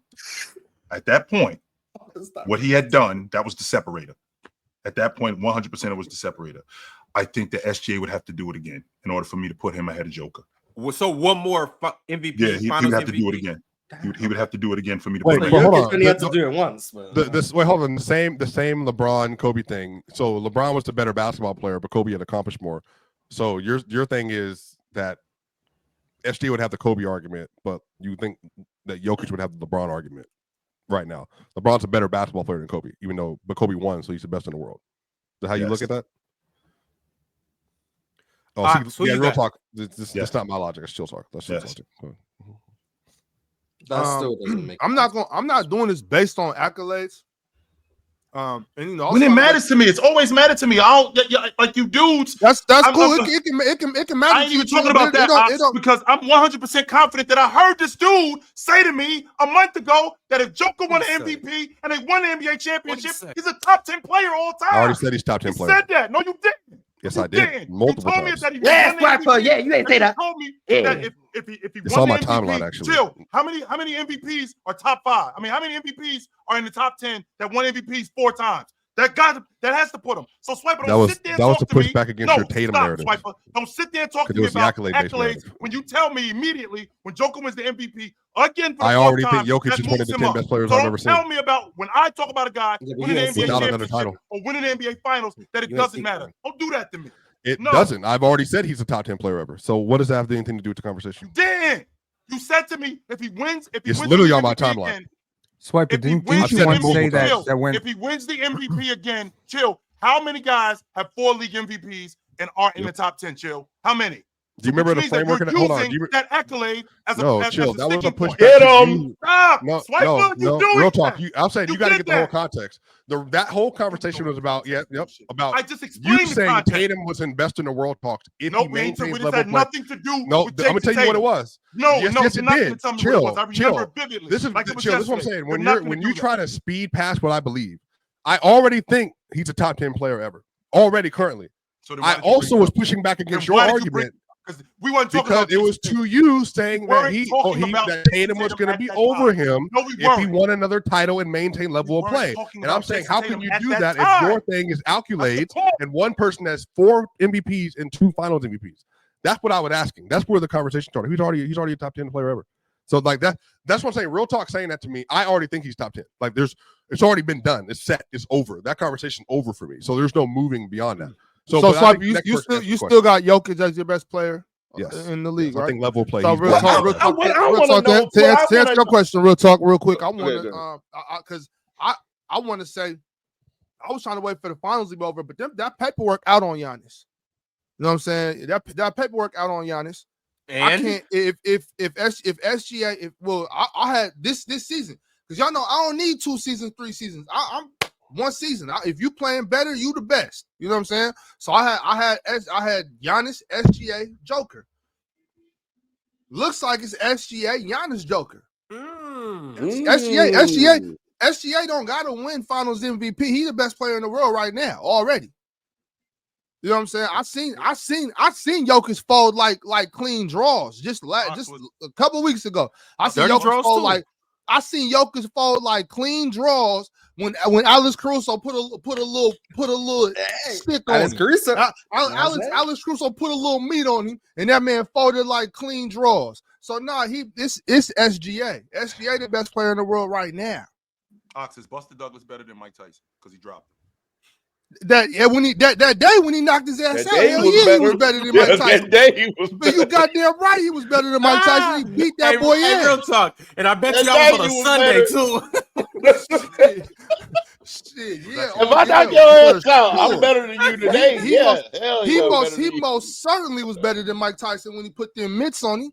Now next week or next year or whenever, no, not at all. But at that point, yeah, and at this point, SGA is better today, right now. Can I get your answer? Who's the best player in the world if Shai wins a Finals MVP? Let's say he does it in the fashion that you think he's going to do it in 5 games. I plead the 5th. In the world. That says everything I need to know. Yeah, that does say everything I need to know too. He thinks Shai's better. In all honesty, Nikola Jokic is the best player in the world. I think I can agree to that. You know, like I do. I think, you know, you have to contextualize supporting cast. it's just so hard to make arguments for Nikola Jokic because I know I'm propping up Swiper's agenda, and I hate propping up Swiper's agenda. I literally brought a freaking walk because of how badly you getting cooked on this segment. But yeah, what segment? Which this one? segment? The last 10 minutes, it's just been you swallowing sadness. Well, I don't need to swallow sadness if somebody's making an argument I never made. That's what I'm saying. I think anybody up here knows I've never used accolades in any of my best player in the world arguments before. This never happened. It's not once. Yes, you did. Yes, you did. Oh, yeah, you're lying. You're lying. You're lying. We've had this conversation so many times. That's a lie. You are lying. No, because everyone will start trying to be. You're lying. You are lying. So we've already had conversations already that I think Jokic was the best player in the sport in the regular season, even though SGA won MVP. We've done this multiple times. I think Jokic was better. The playoffs are different. Mark, wait. I think and then Jokic was better than Embiid. How many times have we had conversations? How many times have we had conversations? He's really close. Hold up, Pin. Hold on. Go ahead, real talk. I got him. Mars, how many times have we had conversations about Giannis, right, with Swiper, and Swiper brings up the fact that he hasn't even been finishing top 3 in MVP voting? For what? You do that regularly. So yes, you care about MVP voting. I don't think he's the best player in the world. You use it to rank players. Yes, you do. I don't need, but the thing is, I don't need to do that. And the reason, but you do it though, Swipe. Tatum is not in those talks. He's not in best player in the world talk. Me and you go back and forth about where he finishes MVP voting because accolade means something to you. What I'm saying is that for Jokic, I think Jokic is in a class of his own as a player. I think that level of play has been Jokic for the last 5 years. I've said this multiple times. I think even in the regular season this year with all the stuff added, I think Jokic's best player in the regular season, as some of us up here did. I think in the playoffs, I thought he was still really good, even though he dropped below his regular standards. I agree. But again, the standard for Jokic, this is how I know, especially for Real Talk. Real Talk thinks he was bad this year versus OKC. And I'm saying that, I think the standard for Jokic is higher than anybody else in the league. You did. I think he was bad. Joker lost both of his matchups in the playoffs. He lost. Joker lost his matchup in the first round.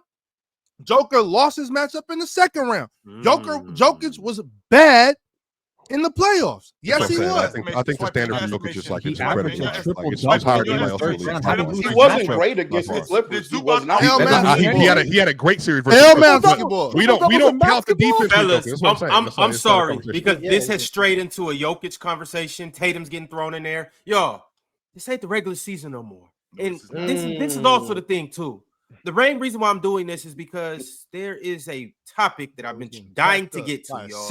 And so let him get to it. This is what I want to talk about right now. Now, it is 10:30 Pacific time. We technically have 30 more minutes. We will be going into overtime. I'm letting you guys know right here and right now because I believe that this is going to stir up some controversy. We've talked about it already before, but let's bring it back to the forefront.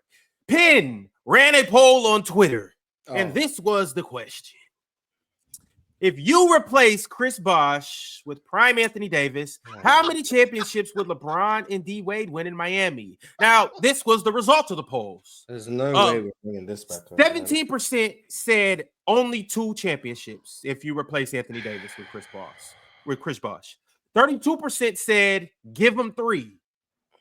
36% said they win all 4. 16% said LeBron stays and they win 6 like Jordan and them. So now I got to ask you guys, how many championships do the Miami Heat win if you replace Chris Bosh with Anthony Davis? They win 2. 4. What does this got to do with? What's the I don't know why we're doing this. It just so happens that that whole clip of Udonis Haslem apparently thinking that I speak for an entire generation came up again. Yeah, they dropped that as soon as you said that nonsense. When you said it, that came out. Yeah, that came out. That wasn't new. But it's come up again. What was the Unfortunately, they should have buried that and never brought it up. Chris Bosh is close. Nick Claxton is closer to Chris Bosh than Chris Bosh is to Anthony Davis. Okay, well, that's just wrong. Okay, so we can. Everybody knows that. It's not wrong. There is we were just rehashing. You do the same thing with Pascal that we do every Siakam. week. Any player with the Raptors that you feel like underperformed, you say you underrate them like crazy. Anybody that thinks Nick Claxton is closer to Chris Bosh than Chris Bosh to Anthony Davis doesn't know ball. It's Swiper, you shouldn't have a conversation about it. It's a brand, all the NBA player. It is a brand new question that I'm asking the panel. If you replace Anthony Davis with Chris Bosh, how many rings do they win? 2, 3, 4. I got him getting. Is D Wade still on the team? Yeah, of course. I think they win 11. Yeah, they win 11 if AD and Wade. Love it. No, you're saying 11 championships. You're saying 2011. Yeah, 2011. Yeah. 3.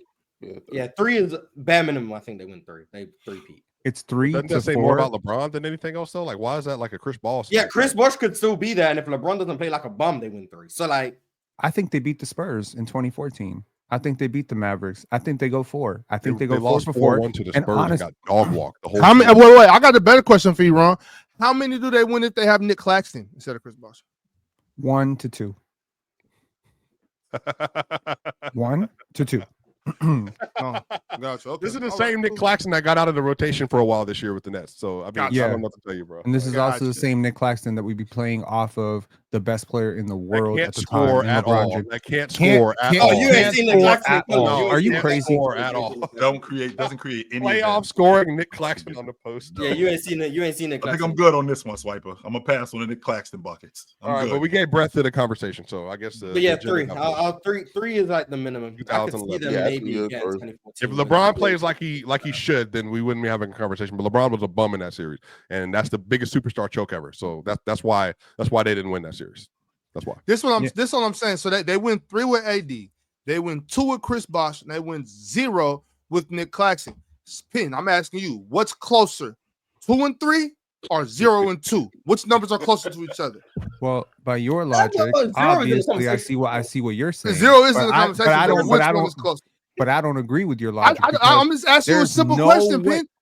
I'm just asking you a simple question. What's closer, 0 and 2 or 2 and 3? That's all. I'm not asking you about obviously 2 and 2. Obviously 2 and 3 are closer, but that's not the point because I already said they win 4. I've already said they win 4. Right. I'm just speaking from my own brain, not yours. I don't know what's going on up there. I'm just talking. Hey, Chad, who played worse, 2011 Bron or Jokic in the playoff this year? Can I see y'all talking? Let me hear this. 2011 Bron in the finals or 2011 Bron in the playoffs? Here you go again. Let's say finals. Let's do it. Let's just go to the lowest. Jokic went in the finals, so Bron played better. There you go. LeBron by a mile. Yo, I stand with Penn. I think with AD they win all 4. I just think the how do they win 2013-14? Because the AD anchoring that defense just Dwayne Wade was alone, garbage. just that alone. Chris Bosh sucked too, by the way. Dwayne Wade was garbage. He was old and hurt. Yeah, D Wade by that point had regressed. And the point here was peak Anthony Davis, not young Anthony Davis, not old Anthony Davis. We're talking 18 age 25 to 28. So 2013-14, that was peak Chris Bosh? That was still in his prime. He was 29, that wasn't 20 peak years Chris old. Bosh though. What's peak Chris Bosh was 11, let's say 11 to 14, Ox. That's fair? Miami.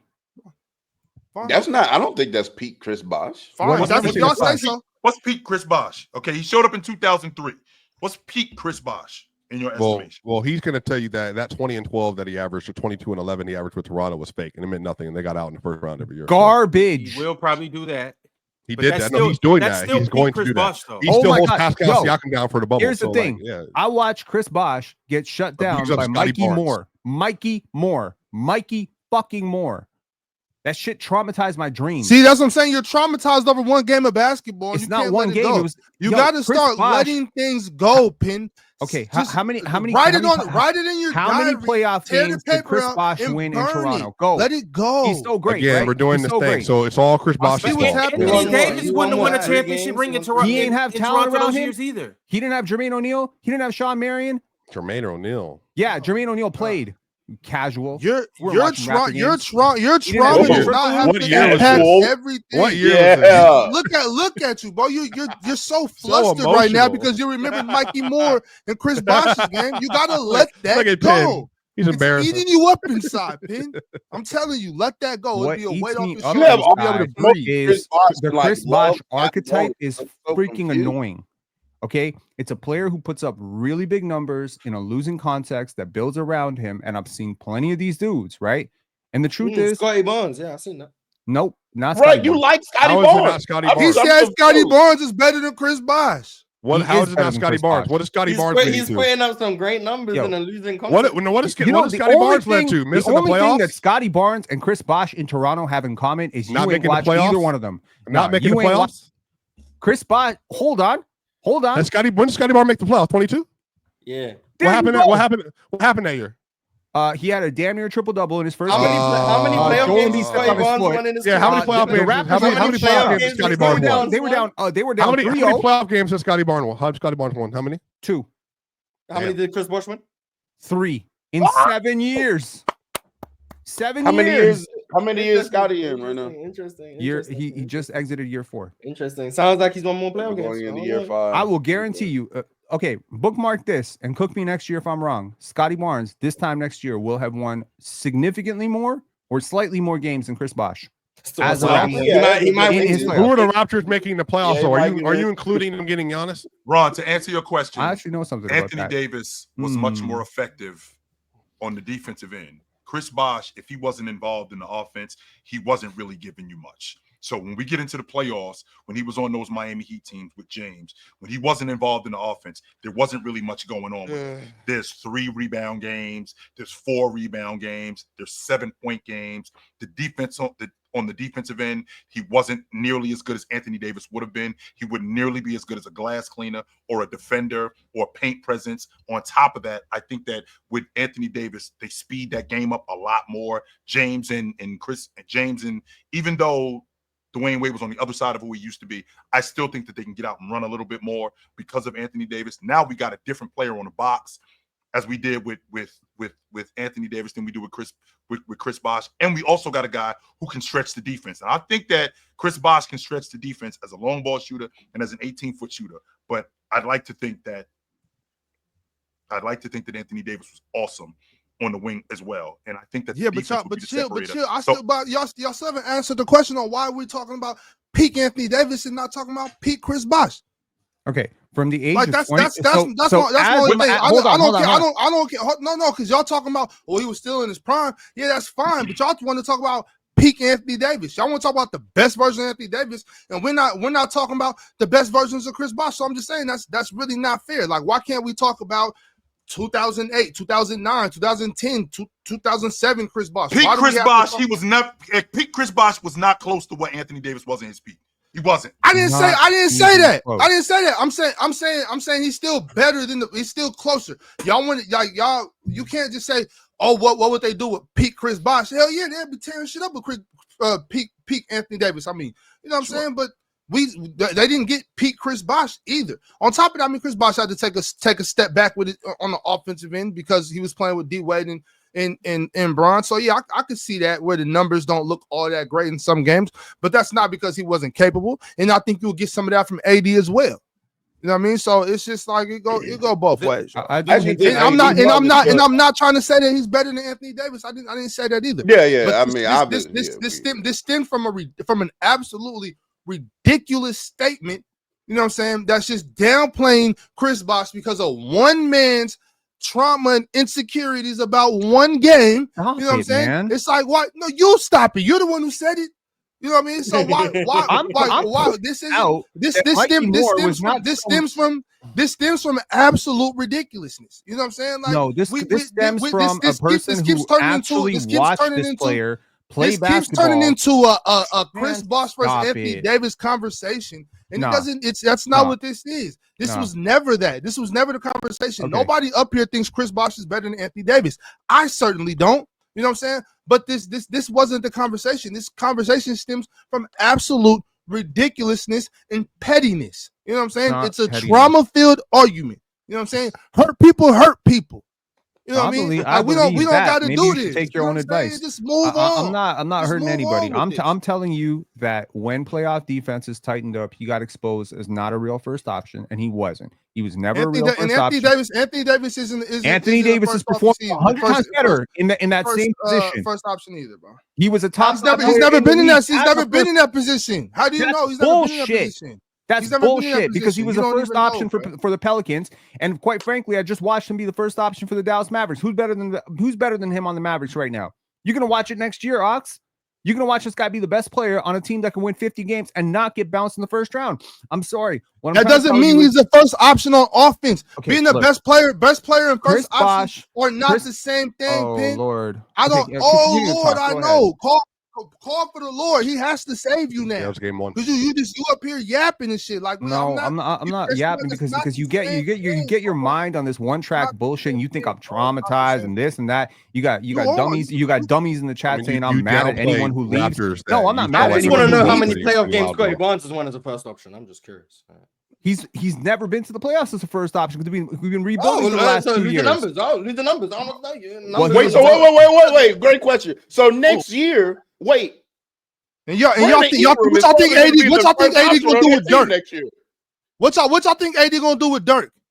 Yeah, get your eyes big. Chill. Don't matter. Dirk gonna bust his ass. It's like he was doing to everybody in 2011. AD would be ripped to shreds by Dirk. Chill. Come on, like we complain about AD now. What y'all over not playing defense in the playoffs at a high level. To this day, Davis show up and all of a sudden, Dirk Nowitzki is gonna be like, oh.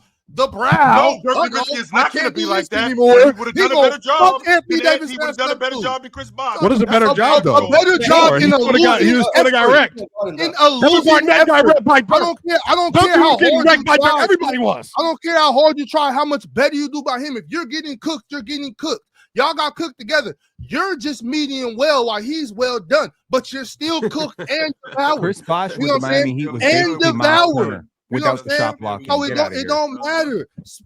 Anthony Davis can't do nothing with Dirk Nowitzki. So that ring doesn't come. I don't know. And D Wade's still balling. That ring doesn't happen. You know what I'm saying? Like D Wade, he's still good. D Wade's good. I guarantee you, D Wade a hell of a lot more motivated. Yo, what did Dwayne Wade say? A hell of a lot more motivated? Yeah, please finish that statement. Please finish that statement. I gotta hear this. Because if I'm D Wade and I look down and I see my center grabbing 3-4 rebounds, maybe I ain't that motivated. But if I see a beast blocking like 5 shots every other game, do you realize how much better Anthony Davis is than Chris Bosh? This whole take has been taken out of context. This whole take has been taken out of context by jokers like you who keep honing in on the Nick Claxton, Chris Bosh part of it. What you don't understand is this entire take is about how much better Anthony Davis is than Chris Bosh. Anthony Davis, Chris Bosh, Nick Claxton. Where's Mikey Moore? Where's Mikey Moore in that? Mikey Moore is at my feet. You don't understand. Okay. You don't think I understand Mikey played for us? No. What I'm trying to tell you is Chris Bosh racked up the points and the rebounds and all that stuff playing a franchise player role in Toronto where he was very suboptimal for it. He wasn't a great playmaker out of the spots. He was not a great defender in Toronto. He racked up a lot of those points, rebounds, and assists. And this is before we thought about efficiency, before we thought about this game more deeply. And those offenses sucked. They were stagnant as hell. And he had a lot more talent around him. And all everyone wanted to talk about was Chris Bosh ain't got no help in Toronto. He had Hedo Turkoglu. He had Andrea Bargnani. He had TJ Ford. He had some good players on his team. And quite frankly, Bargnani. Yeah, Andrea Bargnani was better than you remember. My point is he had Jermaine O'Neal. He had Sean Marion for a bit.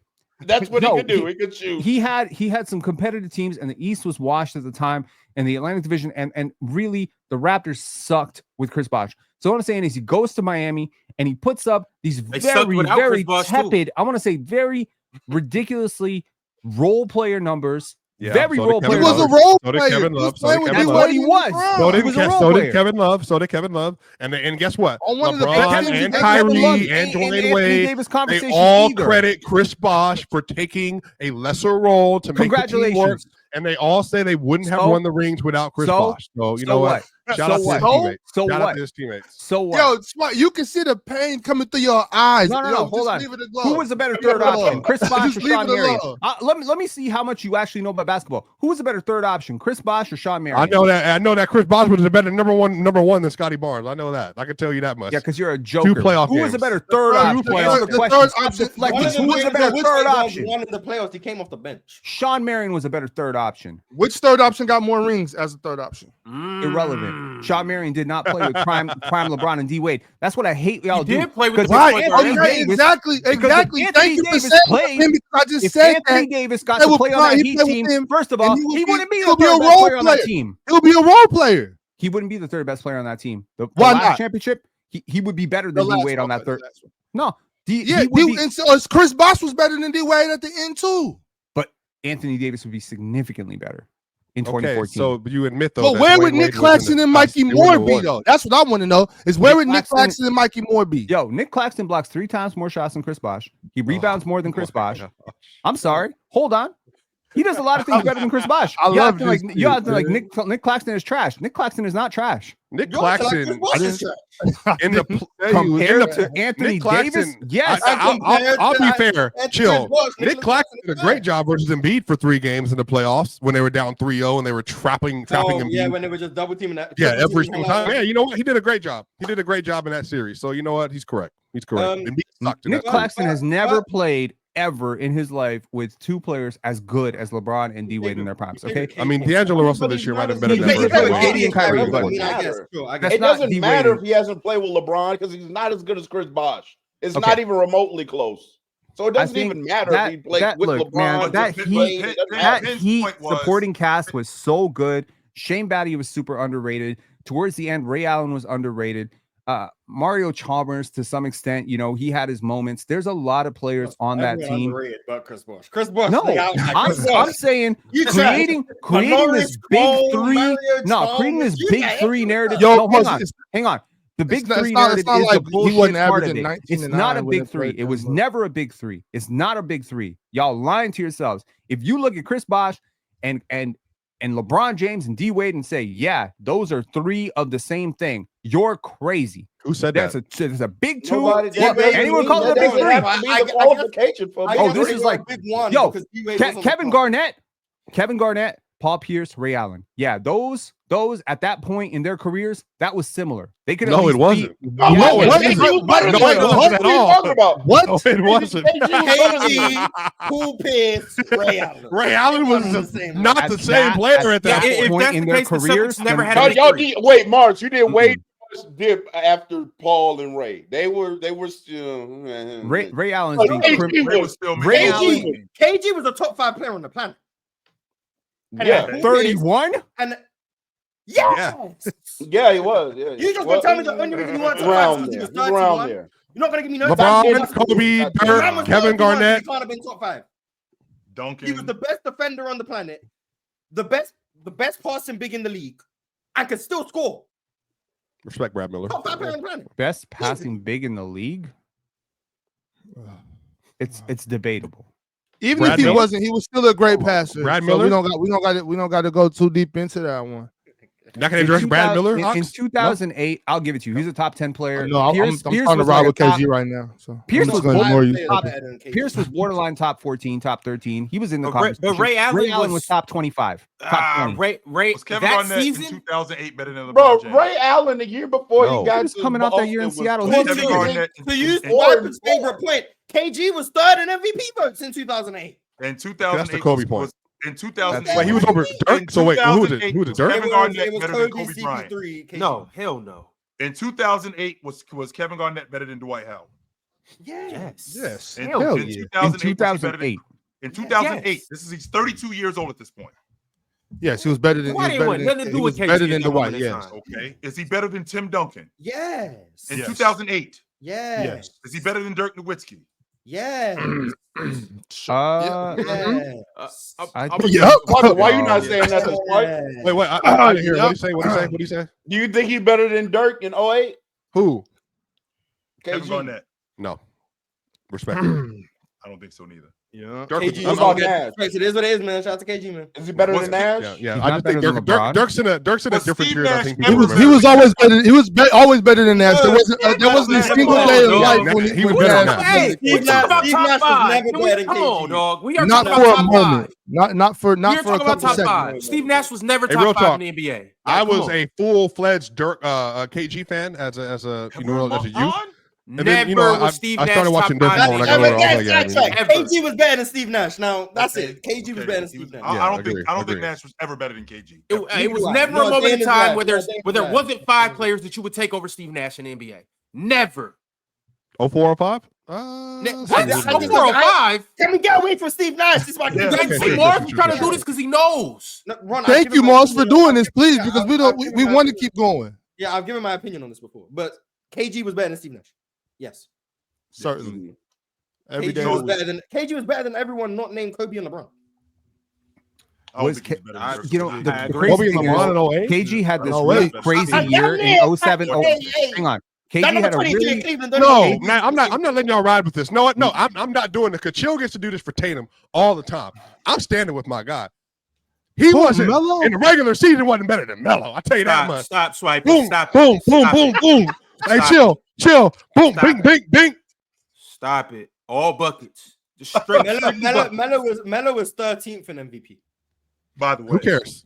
Melo was tough. In 2008, Carmelo was my favorite player in the NBA. But nah. Nope. I'll gladly say Can we get Dirk. back to the point here, Moss? Can we do that? Can we get back to the point? Look, in 06, 07, KG did not have a top 5 season. He did have a top 5 season in his first year in Boston. Top 5 player in the world, first year in Boston. But throughout his Boston tenure is what I'm talking about. Throughout their contributions, those 4 years that they really played together, 3-4 years that they played together. After 09, it was wasn't there? There was a massive fall off, and Paul Pierce continued. There was an injury, right? What I'm trying to say is not 1 year. I'm not saying just the first year they got together. I'm saying when you evaluate big threes throughout NBA history, I don't care which one you're talking about. You're talking about Manu, Tim, and Tony. There's moments where Manu could be the best player on the court, and Tony could be the best player. That's a real big three. There are moments where Ray Allen did have the best. No, it was never a moment with Ray Allen. If anything, Rajon Rondo made it the big 4. Rajon Rondo was crazy. Did you watch Chris Bosh carried at times? Did you watch the 2011 Eastern Conference Finals? There you go, Mars. There you go. Did you watch that series? Who are you talking to? You.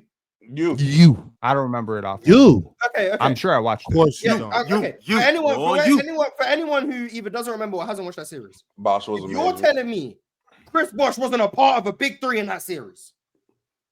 You're lying. I'm sorry. He outplayed. Chris Bosh was amazing in that series. He was definitely better than D Wade, and you could argue he was playing at a level that LeBron didn't absolutely clear. He outplayed Carlos Boozer. Like Chris Bosh played elite in that series. 100%. If anyone hasn't watched that series, he was amazing. Like Ray Allen has had series where he was maybe the best player in the Celtics too. Like that happens, but that's a big 3. 100%. Like you're capable of playing I think the gap between the best player and the third player is what creates a big 3. Okay, so it's to LeBron. Me, okay, it is LeBron. It's peak LeBron. I understand what you're saying, but like LeBron and D Wade when they first got together, if you look at the totality of those first 3 years, there's like LeBron, D Wade, Bosh. It's a Bosh self. No. This is 2011. You might be able to say LeBron, D Wade. By 12 and 13, it's LeBron, D Wade. Bosh. Yeah, I get it. It wasn't close. It would be like calling Austin Reeves, LeBron James, and Anthony Davis a big 3. It's not.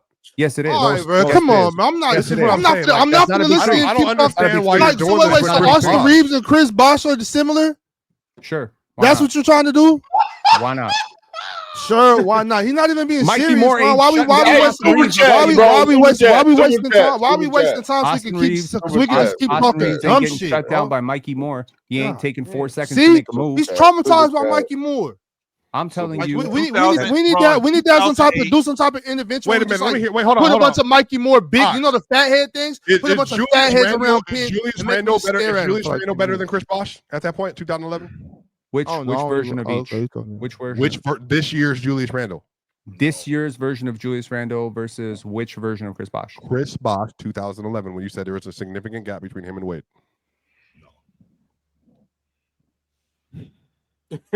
No, they're close. No, very close. Thinking about this is ridiculous. No. The reason I say it's close is because I Nobody think they cares needed. what the reason I is. think It's they a needed. bad What, reason.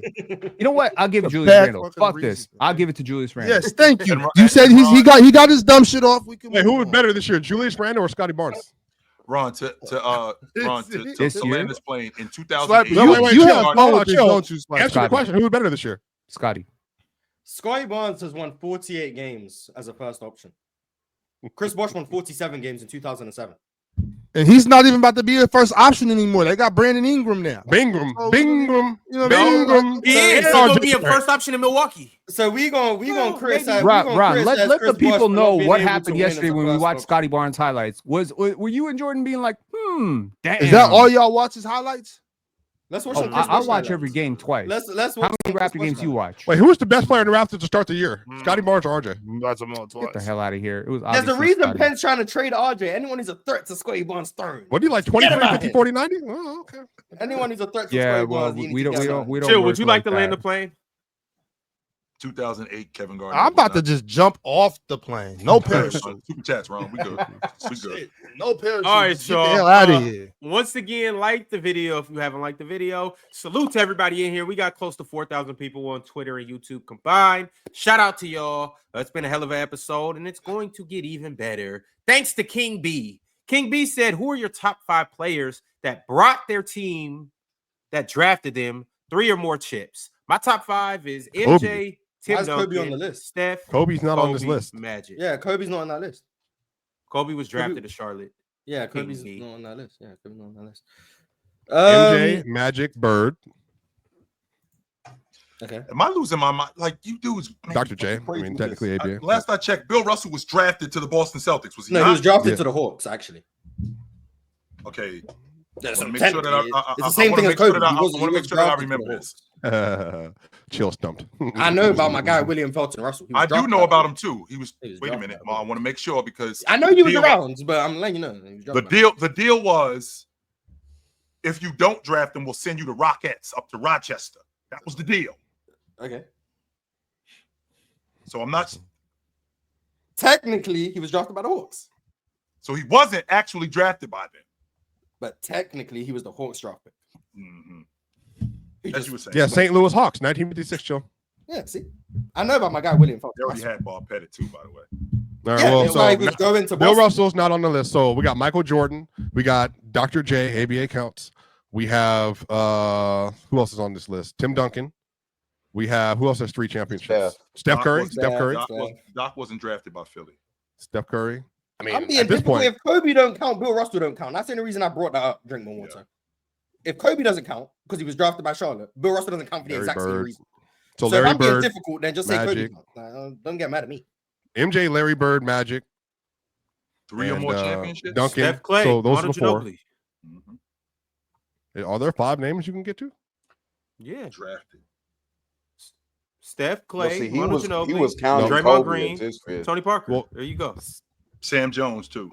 3 or more Okay. chips is tough. So Yeah, we got it's so three the or real more list. that's making it The real difficult. list is Steph Curry, Tim Duncan, Magic Johnson, Larry Bird, and then we said Michael Jordan. That's the real list. That's the real list. That's the 5.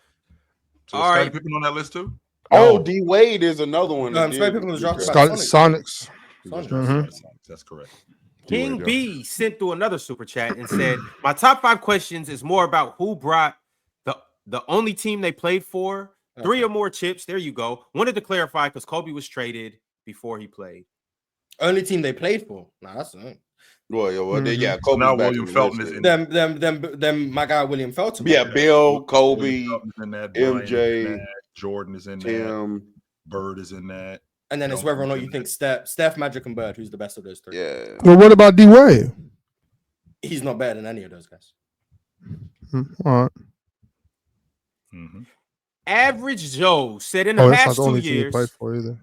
in the past 2 years, Oh, yeah, SGA he- has played for I Luka know. or has outplayed Luka and Joker in playoff series, and he's about to win a ring after winning the MVP with the youngest team to ever do it. I think he has the best claim for best in the world. I still think the Blazers were a younger team. I might be wrong. I think they were. The Blazers were 24 years old. Yeah. And I don't think he outplayed Luka last year in the playoffs. He definitely outplayed Luka. I don't think he outplayed him when they played each other. He absolutely outplayed Luka last year. Like I don't think it's not even close. Luka was not that great. But what I will say, my guy Bill Walton, man, he outplayed Kareem. I won a chip with the youngest team in the NBA. In 77 in the Western Conference Championship. I don't know, man. I played Kareem, won a championship. Youngest team in the NBA, was the MVP the next year. But Walton, best player in the world. Yeah, he might have had it. No, but I do think the Jokic people are kind of they're just gonna say that Jokic is the best in the world stamp. I don't know what all a player has to do apparently. Be better at basketball. But it's the same reason you think Giannis is the best in the world, real talk. It's the same reason you think Giannis is the best. It's not the same reason. I love Jokic. You think Giannis is better than Shai? That's the reason. Right? The Jokic camp thinks Jokic is better than Shai. But I'm allowing room for Shai to change my opinion. Yeah. I feel like most Jokic people are just and he's changing your opinion because he's winning. That matters. But he's playing fantastic. And winning. Winning, but he's playing. Well, is he playing better than Jokic? Real talk for you. I do think that when they played each other, when they matched up this year, it was tit for tat. So one place versus the better team and had the better performances at the peak, and then had some nasty games in that. Yeah, I think that's where the line is. But point is, real talk thinks Giannis is the best player in the world, which I'm fine with, by the way, just for all transparency. Real talk thinks Giannis is the best player in the world, despite a lack of playoff success, because he can watch Giannis play and come to the conclusion that he's better at basketball than everyone else. Paperwork coming out, real talk. Paperwork is coming out. I will say this. I will say this. If Giannis had not proven himself already, like previously, then no, I wouldn't have that. Proven himself how? Real talk by doing what? No, I value the winning and stuff. I don't value it to the extent that you do, but I do value like winning. Okay, so Giannis winning 4 years ago means that he still has action. Okay, cool. Sure. Real talk thinks Giannis is the best player in the world because despite the fact that he hasn't won a playoff series in 3 years, he plays at a level that says he's the best player in the world. He's better at basketball than everyone. I'm going to speak for myself, not Swiper, because I don't want to be grouped in with Swiper. I think Jokic is the best in the world, but I'm not Swiper. I think Jokic is the best player in the world for the same reasons. Jokic, in my opinion, plays basketball better than everyone. Shai winning this series against the Pacers does not prove nor disprove that statement. If the Nuggets played the Pacers, I'm sure Jokic will play great too. Like, that doesn't prove anything to me. What proves something to me is Shai getting better or Jokic regressing to where I can say, okay, I think Shai is better than him now. Or I think Giannis is better than Jokic now. Or I think insert Wemby is better now. If that happens, then I'll change my tune. But that's what it's about. Best player in the world, but here's basketball the best, and I think that's still Jokic. I got you. But here's the difference I believe between me, you, and Swiper. And a lot of like Jokic people. A lot of Jokic fans think that Jokic is like a tier by himself. That's where I disagree. I feel like, well, for me, before last year, and basically Shai has replaced Embiid. But for me, Jokic has never been in a tier above the top four. For me were Luka, Embiid, Giannis, and Jokic. Like those four had clearly like separated themselves. And I feel like on a year-to-year basis, those four could outplay each other on a year-to-year basis. Like, but for others, people feel like it's like Jokic and then them other three, and like I just don't believe it like that. I feel like those players are close and can be, exchanged or rearranged due to a season. I think they're relatively close. I'm comfortable with Jokic though. Like, that's where I'm very comfortable with Jokic, the best player in the world. I think he's still the best offensive player on the planet. I think the regular season. Merry Christmas. All right, chill. I think the regular season defense is why I think it became closer for me, because this year was Jokic just bad on defense in the regular season. But I also think he was better in the postseason on defense. So like, it's like, what do I value more? The fact that he wasn't good possession to possession in the regular season, or the fact that he has the capability to still provide positive value on defense? I don't know. I battle with that internally quite often. This conversation's about to be very moot next year because bald Shaolin monk Wemby is about to come for their throne. But I will say Embiid will be back, but I mean Embiid, whatever. But I think to Real Talk's point, to the people who put Jokic by himself, I do think there's a reason for that. And I do think he is in a tier by himself, but it comes down to how you want to draw the lines of the tier. So I think there have been years where it's been Jokic and then it's been Giannis, Embiid, Luka. There's like that tier 1 and then there's like that tier 2. I think Shai has climbed from tier 3 to tier 2 to the point where right now I'm going to agree with you. I don't think Jokic is in a tier by himself anymore. I think it's Jokic and Shai that are in a tier by themselves. And I think it's Giannis, Luka, Tatum, and all those guys that are now on the second tier. That's what I think. So that's it. All right, y'all. SMN RNDM said, again, with all this, winning is important.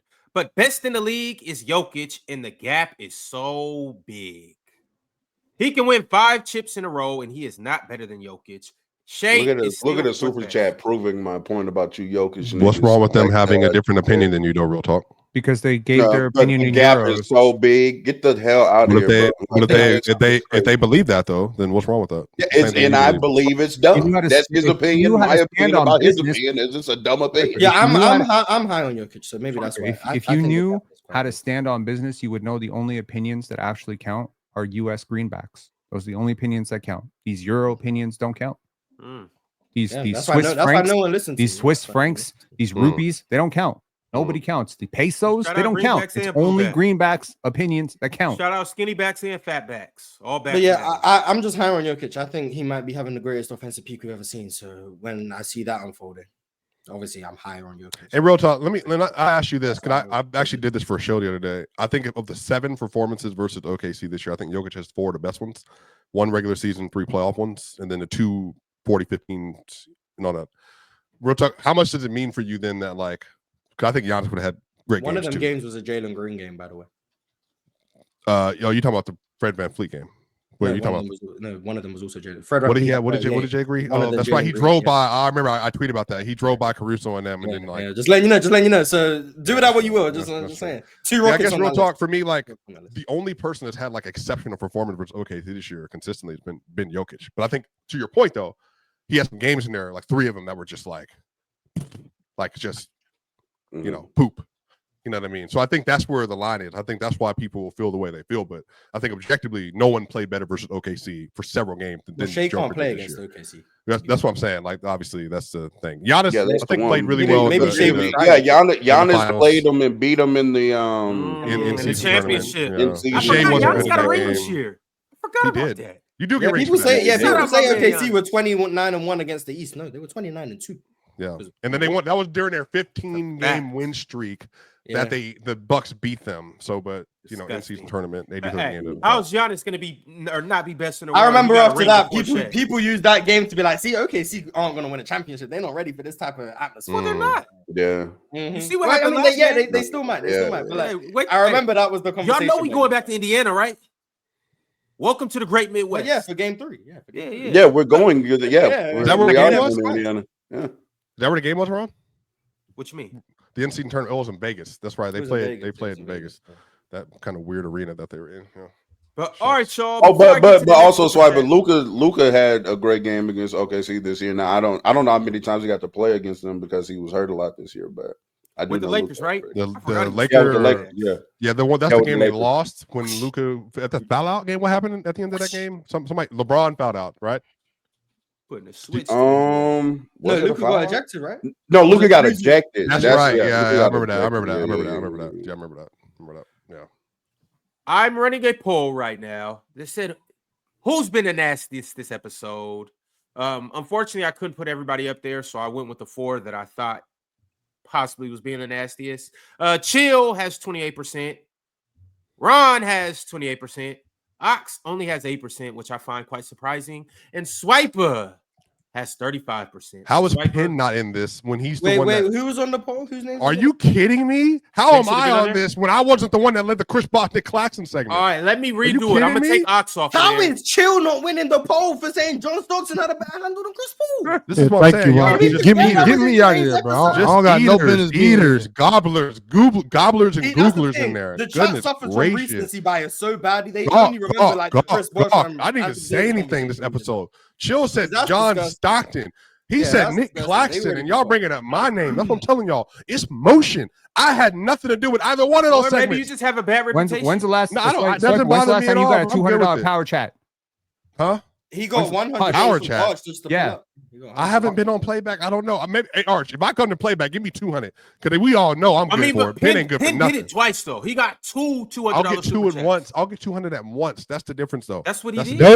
Basically, what 200 he's saying, twice. Arch, is link in bio. The link in bio. Mm. Link Oh, in for bio. sure. Hey. Real talk, sir. He sell feet pics, so link in bio, bro. Link in Speaking of bio. that, y'all, I gotta get no, out I of here. do not. I got a link that I'm trying to No, hit. I do Where's not. somebody bio? You find him on Reddit? Huh? No. The only one of us up here that got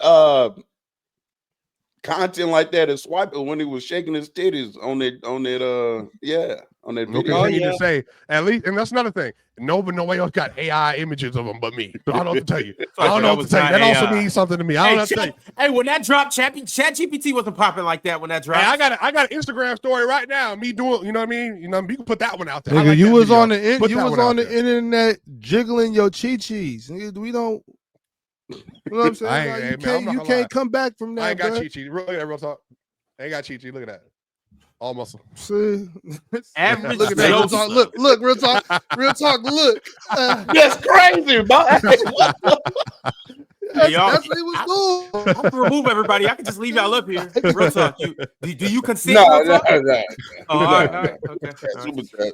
Average Joseph What's wrong with you? said, also, since the season is almost over, here's a movie and a show for y'all. Check out the 2024 The Count of Monte Cristo. It's in French, but who cares? Check out the 2024 English Ministries of it too. Monte Cristo. It's Y'all mini tap in. series. I don't Wait, watch. what? I don't watch movies. It's a series. Hey, It's a series and a movie. you don't watch shows, Penn. Could anybody watch the Check Doctor out Who the English shows? Ministries. Or those are. I mean, I I heard watch Doctor some Who's kinda good. series. I don't watch sitcoms. Like I don't watch. Like, Have you seen Doctor Who? No. Oh, okay. All right. Doctor Who. Oh my god. Simon718 said, Penn getting ganged up on by people who think Angel Reese is good and currently getting better, by the way. I'm a fan of the WNBA and don't hate Reese, but let's take their opinions with a grain of Did salt. you hear us talk about Angel Who thinks Reese? Angel Reese is good? Who thinks Angel Reese is good?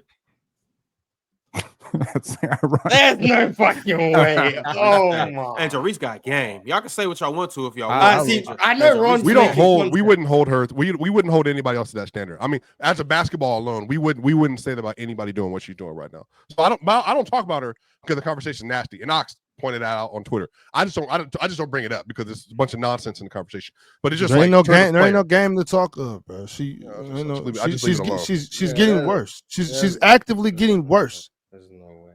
The season just started. I'm not if for me, I'm gonna go. If you ask me, is she a good player? She was a good player in the W last year. Like she was a good player. I I ain't saying defended her. she a great player. I defended her at LSU. I defended her all last season, and I refuse to keep doing it. Look, I refuse to keep doing it. I'm not going to keep doing it, bro. She's not even. It's not even like you know what I'm saying. You can see. Hold on, Penn. You can see when somebody goes up to go for the shot. It's like there's no grace, there's no finesse, there's no form and layup in her motion. There's no flick of the wrist. There's no little jump hook. There's no touch. She's grabbing the ball and she's throwing that shit at the rim, bro. It's like, are you even like when you in the gym working out with Lisa Leslie? Are you just wasting one of the GOAT's times? Are you in there actually working with her? Like, what are you doing? You know what I'm saying? Or are you just on live shaking ass with Sexy Red? What are we doing right now? You know what I'm saying? And like, are we playing ball or what? You know what I'm saying? What's up, man? At some point, you got to keep the main thing. You know what I'm saying? Like, Focus on that because I always no, but hold on, Ron. Let me finish because you can live your life, whatever, Ron. Hold on, bro. Wait, Ron. I don't want to do that, bro. I don't want to do that. I just want to finish. I just want to just say what I'm saying. I don't want to go back and forth like I'm just speaking what I'm seeing, bro. I've been supporting Angel Reese and saying good things about Angel Reese for years. And for a lot of the time, I'm really like, ooh, I got to keep defending this. Like, no, she's grabbing boards. She's tenacious. Make a layup, girl. Please make a layup. That's what I'm saying. Like, there's no touch. It's getting worse, bro. It's not getting better. I've been told. I've been told time and time again. It's gonna get better. It's gonna start falling. I've said it's gonna fall. There's a lid on the rim, but she's just throwing the ball at the rim. It's not even a layup. You see somebody shoot, and it's like there's no touch with it. There's no flick of the wrist. She's throwing the ball at the rim. Look, I acknowledge that she's not some dominant offensive player. I mean, I'm not trying to compare her to hell of a rebounder, Nafisa, and I'm not trying to compare her to Paige Beckers in terms of skill, but she's really good for the W. I hate. Yeah, I'm gonna tell you why I like Angel Reese. Like, to anybody out there who's just like, why is Penn always up there trying to defend Angel Reese? Why is he always capping for Angel Reese? Because I can't stand the people trying to bring her down. That's what it is. No, because I can't stand the people trying to bring her down. I agree. I cannot stand the narratives and the bullshit that goes at her. We can't tell the truth because she's not a bad basketball player. Because there are some racist fans out there. The real basketball fans can't tell the truth, bro, because of these people. Because of these people, I can no longer tell the truth because we're afraid to hurt this girl's feelings. I'm afraid she's gonna break a damn backboard. Okay, I can tell the truth just because there's. That doesn't mean she's a good player. What are you talking about, Penn? What are you talking about?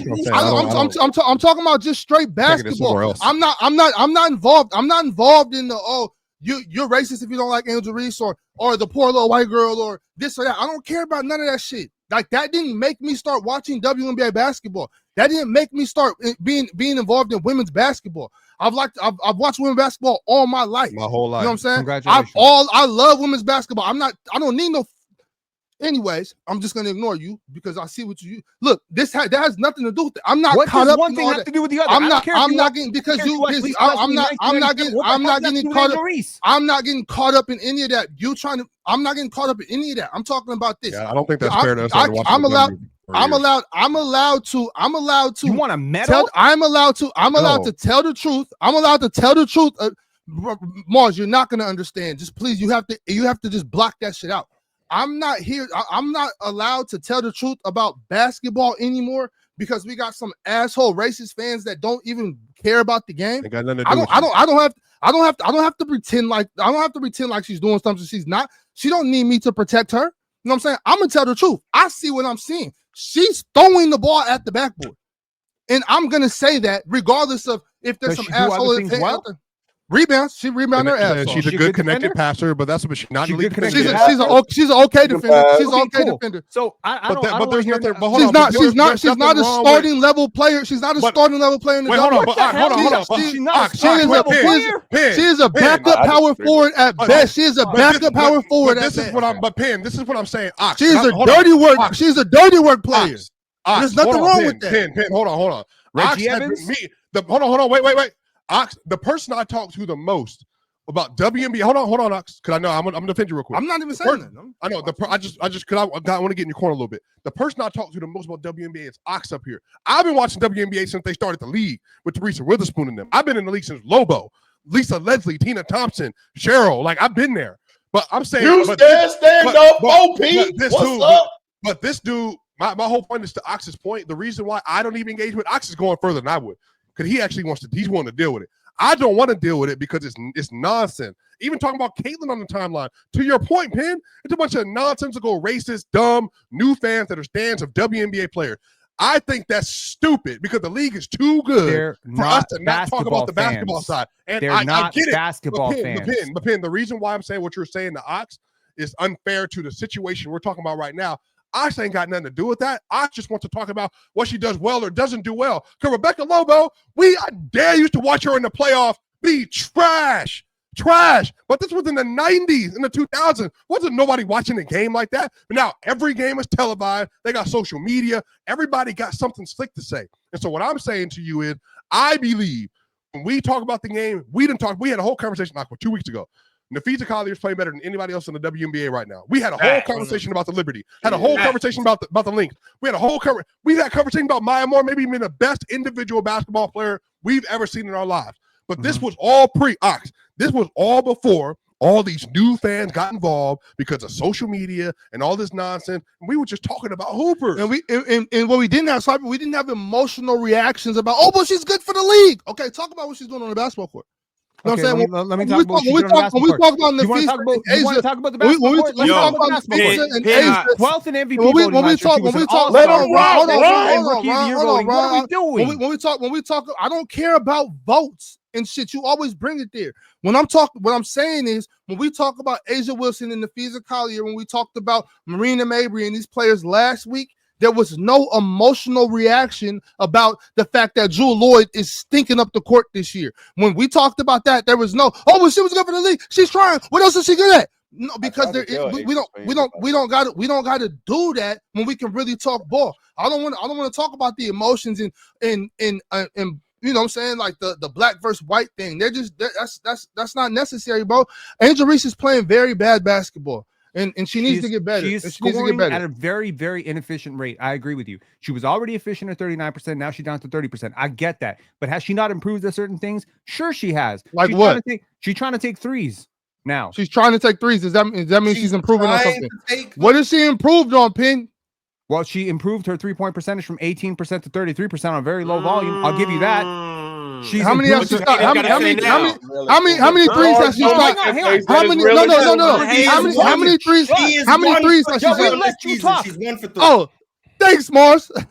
She's 1 for 3. This entire conversation is so stupid. You trying to tell me that she's a backup big. You talking about Oh my God, Pin, you're amazing, Pin. I love you. Y'all like so crazy. Amazing, you think you're some authority on WNBA basketball? I didn't say I'm an authority. I said you're not. I've been watching for a while. I didn't say I'm an authority. I said you're not. I believe I got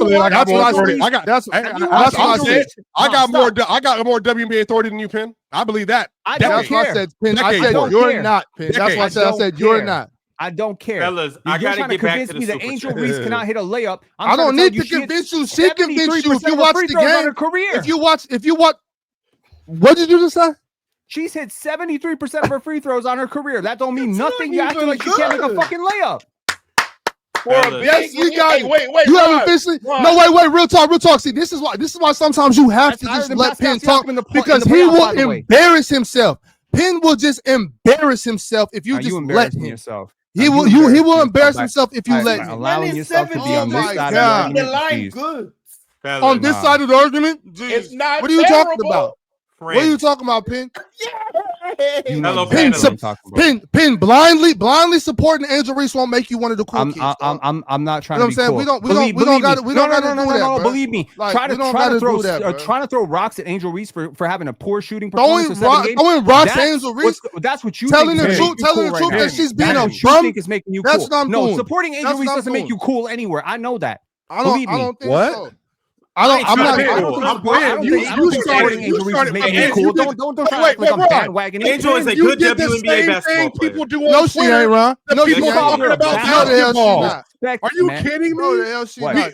Ox brought up a fairly legitimate basketball criticism. You took it to the Twitter streets about narratives, about things around her game, good for the WNBA. Ox ain't got nothing to do with that. He says she isn't playing well enough. That should have been it.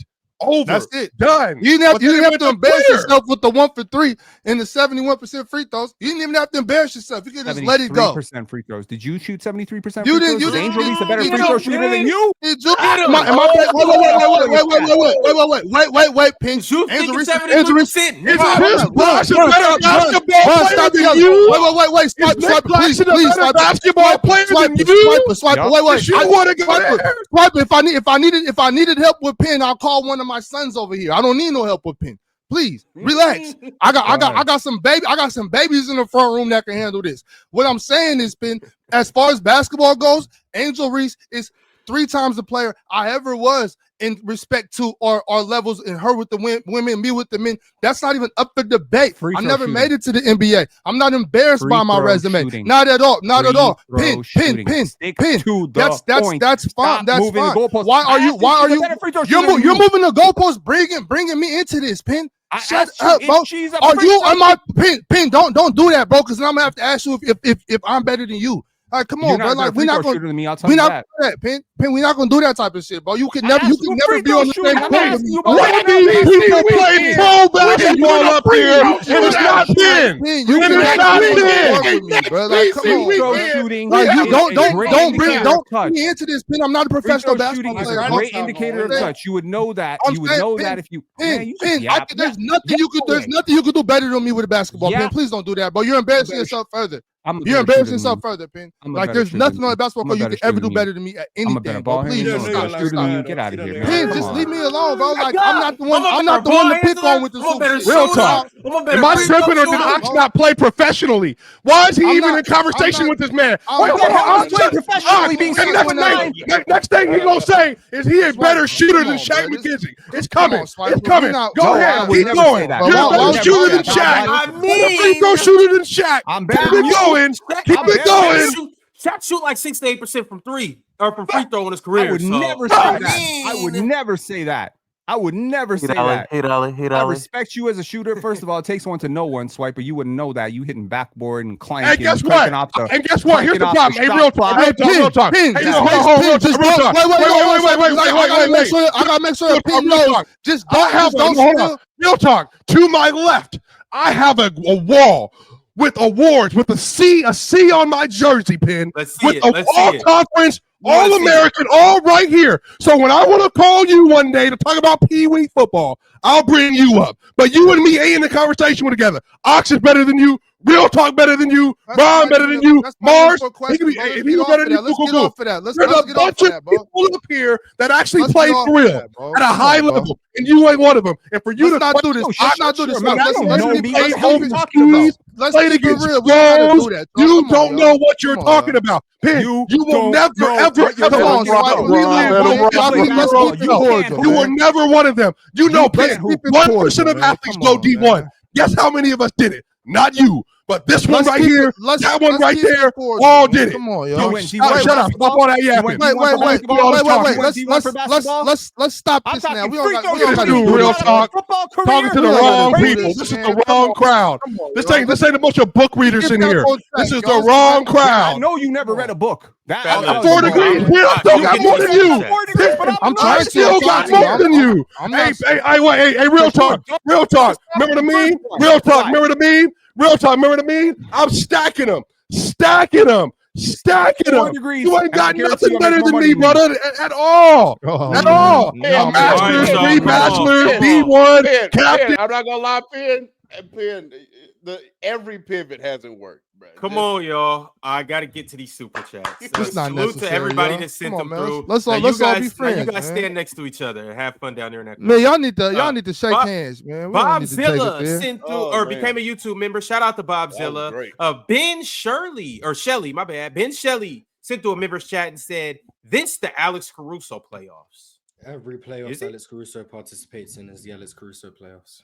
Is this see Max started this earlier with this super chat right here, man. I wasn't even trying to get into that. I didn't know people was gonna, that conversation is too touchy, man. I didn't know saying a bad player wasn't good as a hot take.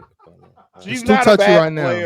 Fellas, she's not bad, more she sucks. The Black Ronin became a YouTube member. I just want to ask one simple question. Ox and Ron, I want to ask y'all. At the conclusion of last year, would you have said she was a bad player? Yes. Not me. Okay, man. Yes, I was. You know what? No, I wouldn't say she busy last year. I wouldn't say she was bad. I would say that she was kind of what I expected. I thought she still had a lot of work to do. That's what I would say. I thought she had a lot of work to do. I think she held her own. I think her athletic attributes, her physicality carried her through the season. I'm saying the same thing Cheryl Swoop said as far as her ability to rebound will keep her around long enough to where she'll be able to get the other things going. I said that then. I'm starting to disagree with my first take and think I don't think she'll ever get that part of the game down because she's just throwing the ball at the rim instead of going up with any touch. You know what I'm saying? Shout out to Angel Reese because she is far better than I ever was at basketball. Shout out to her. Pin, when I get off the court, make sure you have my Gatorade ready. I asked you about free throw shooting, and you know what? No, hang on. The best player on a national champion. That towel better be clean too. The best player on a national champion. No, she wasn't. Flage was better than her. No, she was not. And I'm a huge Flage fan. Get the hell out of here. That's not true. And to use just finishing efficiency, look, small sample size, be damned. She's not. All you said is she needs to make her layups. Just watch the game. Just watch layups. The game. Okay, but like any professional scout would tell you, free throw shooting is a great indicator. Yo, we're of not touch. about to redo this. I don't want to hear you talk about another player because you're not better than Nick Claxton. I don't want to hear no more out of you. No more. Next super chat. Tone sent through a members chat and you're said not even Dub better than handle Mo Miller or whatever his name was. Dub handle delusion. Yo, Tone sent through a members chat and said Dub handle talk, Dub handle delusion. Stockton? Oh, yeah, that was bad too. Yeah. We've had some bad takes today. Mike the Champ. Maybe this is why Chill jumped off early. Mike the Champ sent through a members chat and said Ducktown is garbage. I'm his worst nightmare. Shout out to Mike the Champ. And you got banned for it. Hey, are you banned Mike for 30 minutes, Ron? I would never do that. Shout out to Mike the Champ. I Whoever would never did, do shout a out champ to them. like that. Shout out JMC said, is Indy the favorite in the East next year? Yes, sir. No. My favorite's Philly, man. Philly in 6. Yeah, that's a fact. Michael Porter Jr. Oh, yeah, Boston's not going to be good. Maxey and Embiid. Yo.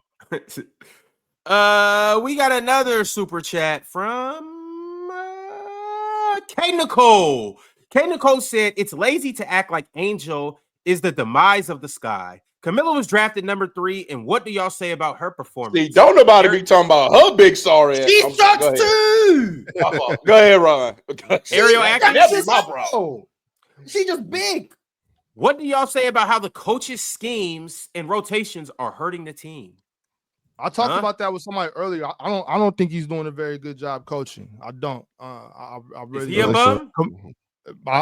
I think he might be, but he's still a young coach. You know what I'm saying? Let's give him a year, let's give him a little bit. But I don't think he's doing a very good job right now at all.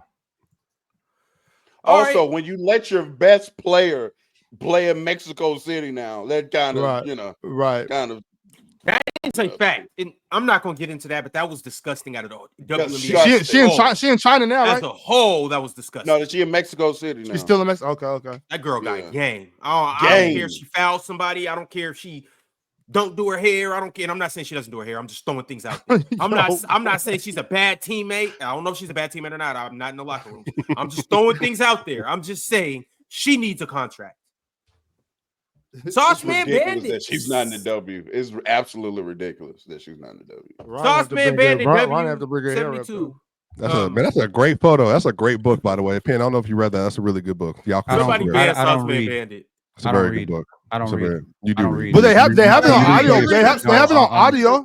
You read plenty of scripts. You read plenty of scripts. Stop playing. You read them spreadsheets. You know, I don't even know how to read. Madness. You be reading Basketball Reference. But no, but you could get the audio book. Just listen to it.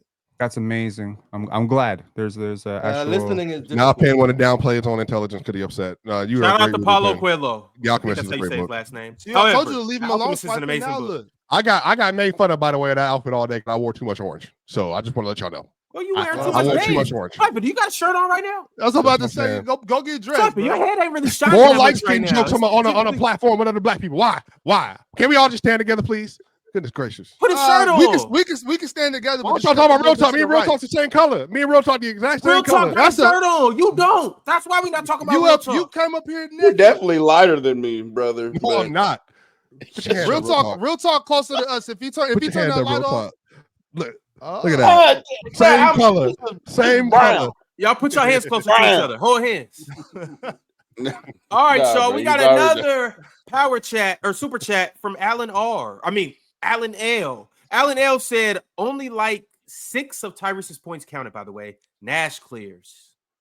Every point counts. On his averages, it's going to say he's averaging like 15. Mars. It's going to say that. Be True 23 said, Pin, I think even you got to admit, 1/3 was God tier level of nasty. Or 1 out of 3? 1 out of 3? Well, hey, that was you know what hey, I wanted to be on your side. you know what would be nasty? You know what would be nasty? Airball one of them? I just want to say, you know what would be really nasty? If a professional basketball player who shot 45% from the free throw line talks shit about a professional basketball player who shoots 73% from the free throw line. That would be nasty. That would Who's be he talking about? incredible. Nobody. Just saying, if there was a professional basketball player who played pro and shot 45% from the free throw line, it would be really nasty if that person was It'd be even worse if a bunch of non-professionals critiqued professionals. I'm talking strictly free throw percentage. I'm just talking free throw. A non-professional. I'm talking touch. Someone who's never shot a free throw in a professional setting, talking about professionals doing the same.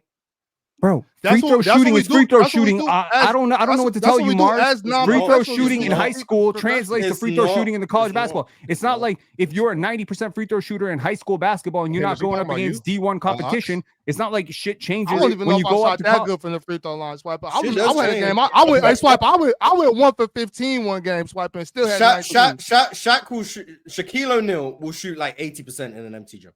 Mitchell Robinson will shoot like 80% from the free throw line. Yes.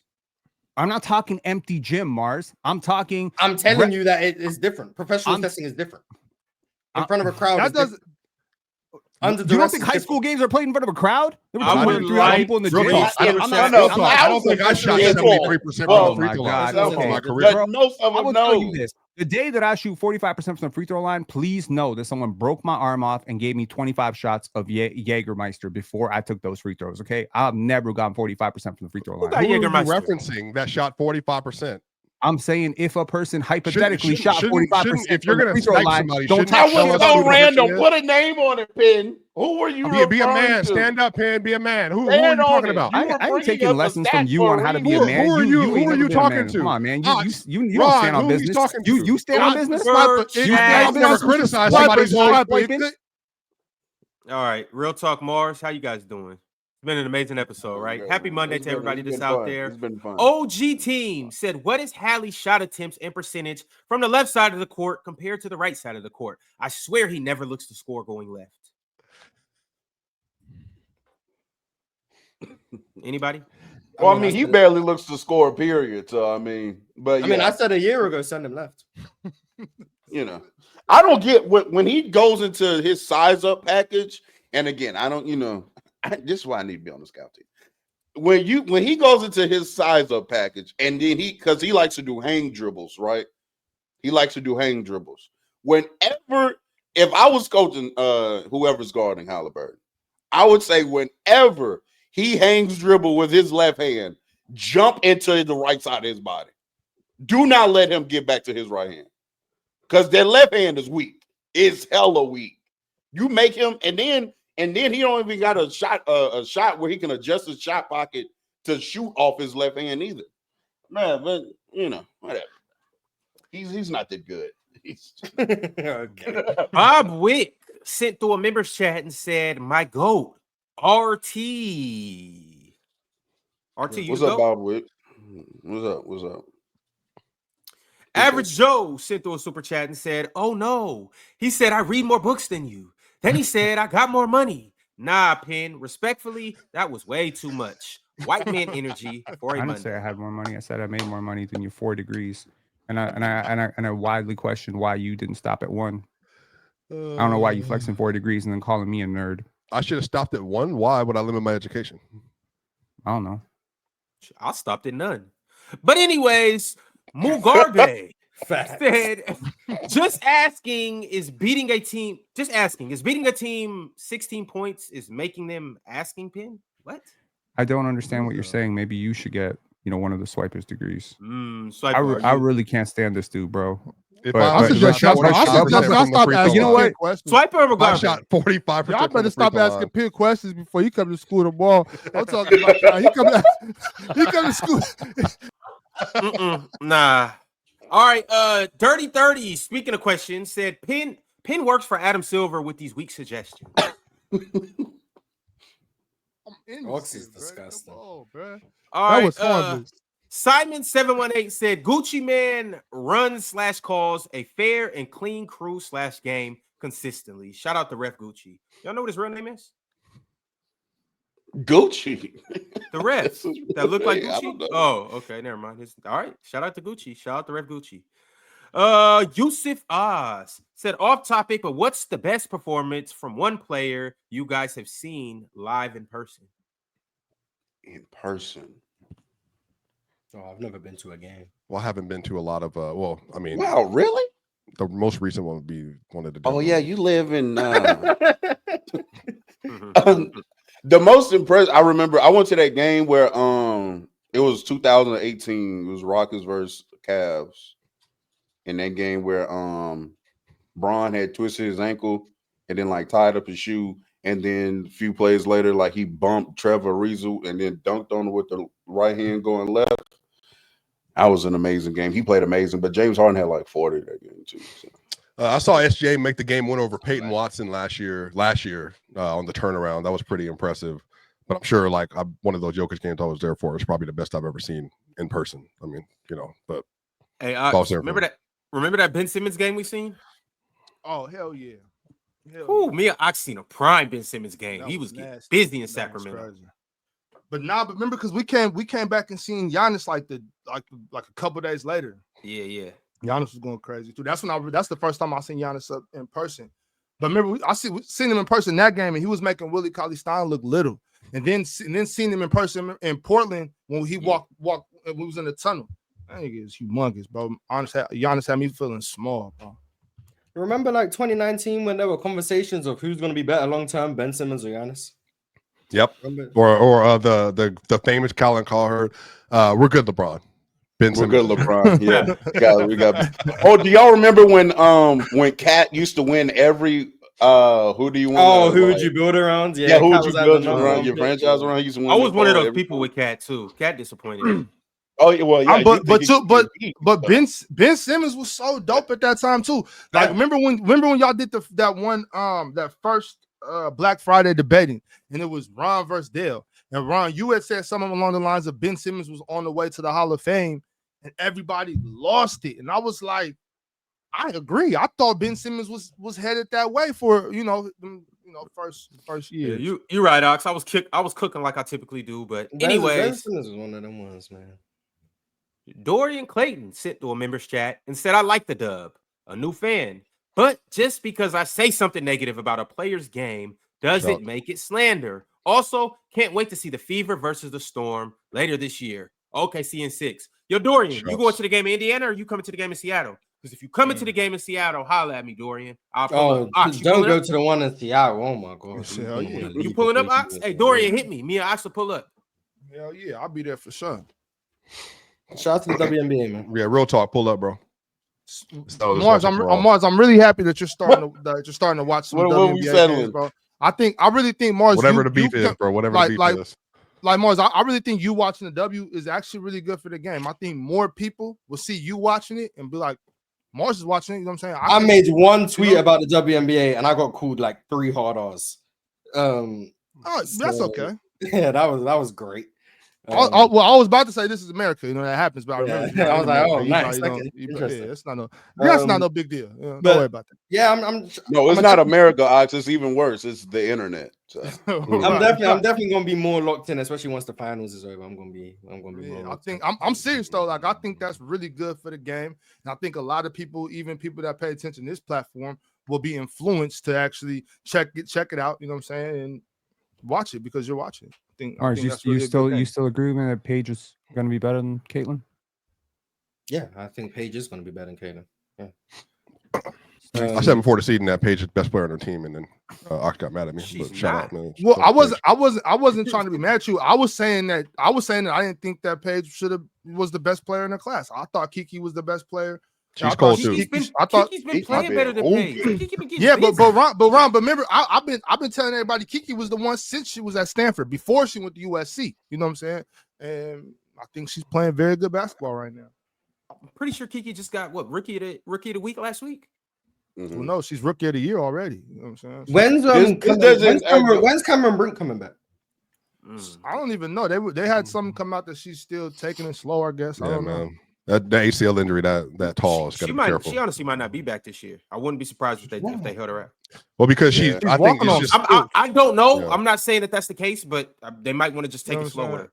See, they probably just trying to help her get stronger, Marsha. She's walking same thing with like Jason Tatum this year. Her legs are like my arms, bro. She's real. They might be trying to just get her stronger. Nafisa just signed with Jordan Brand, right? Mm-hmm. Yeah, she did. Yeah, that's dope. Jordan Brand does not sign like non-awesome players. Yaya Jello said, I love the 2000s era. I watch old games and I love Kobe. But can we stop acting like today's defenders are better? Imagine a man playing in the 2000s spacing. I think a man would be a better defender if he had less ground cover. My issue with the conversation about like the past is like, oh, all these defenders are better. I just don't think you can have it both ways. You can't tell me the offensive players of 25, 30 years ago would be so much better today because of all the spacing, blah, blah, blah.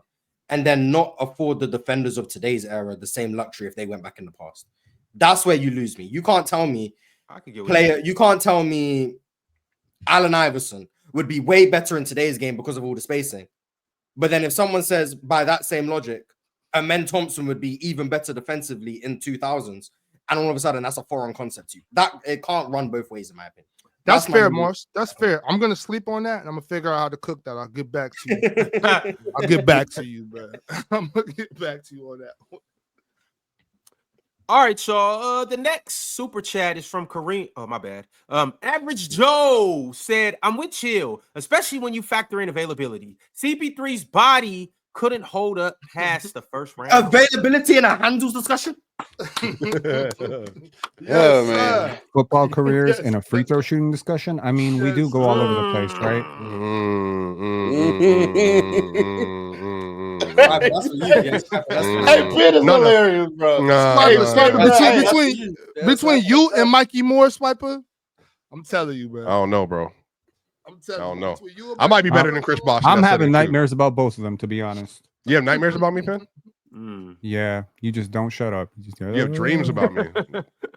Can't say I've ever had that luxury before.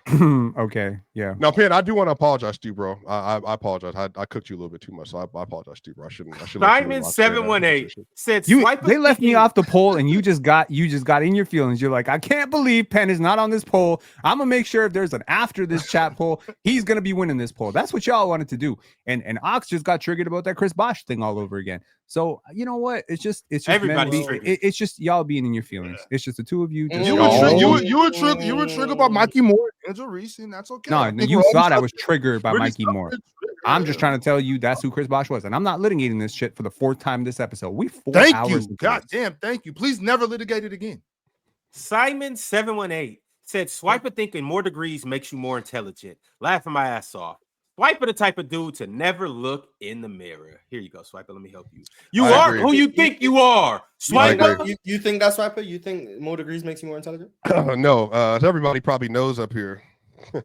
I'm not the most pro-establishment person up here. So, no, I don't think degrees or making more money makes you better than anybody else, actually. I think who's the most pro-establishment person up here? Oh, I don't know. I want to get that.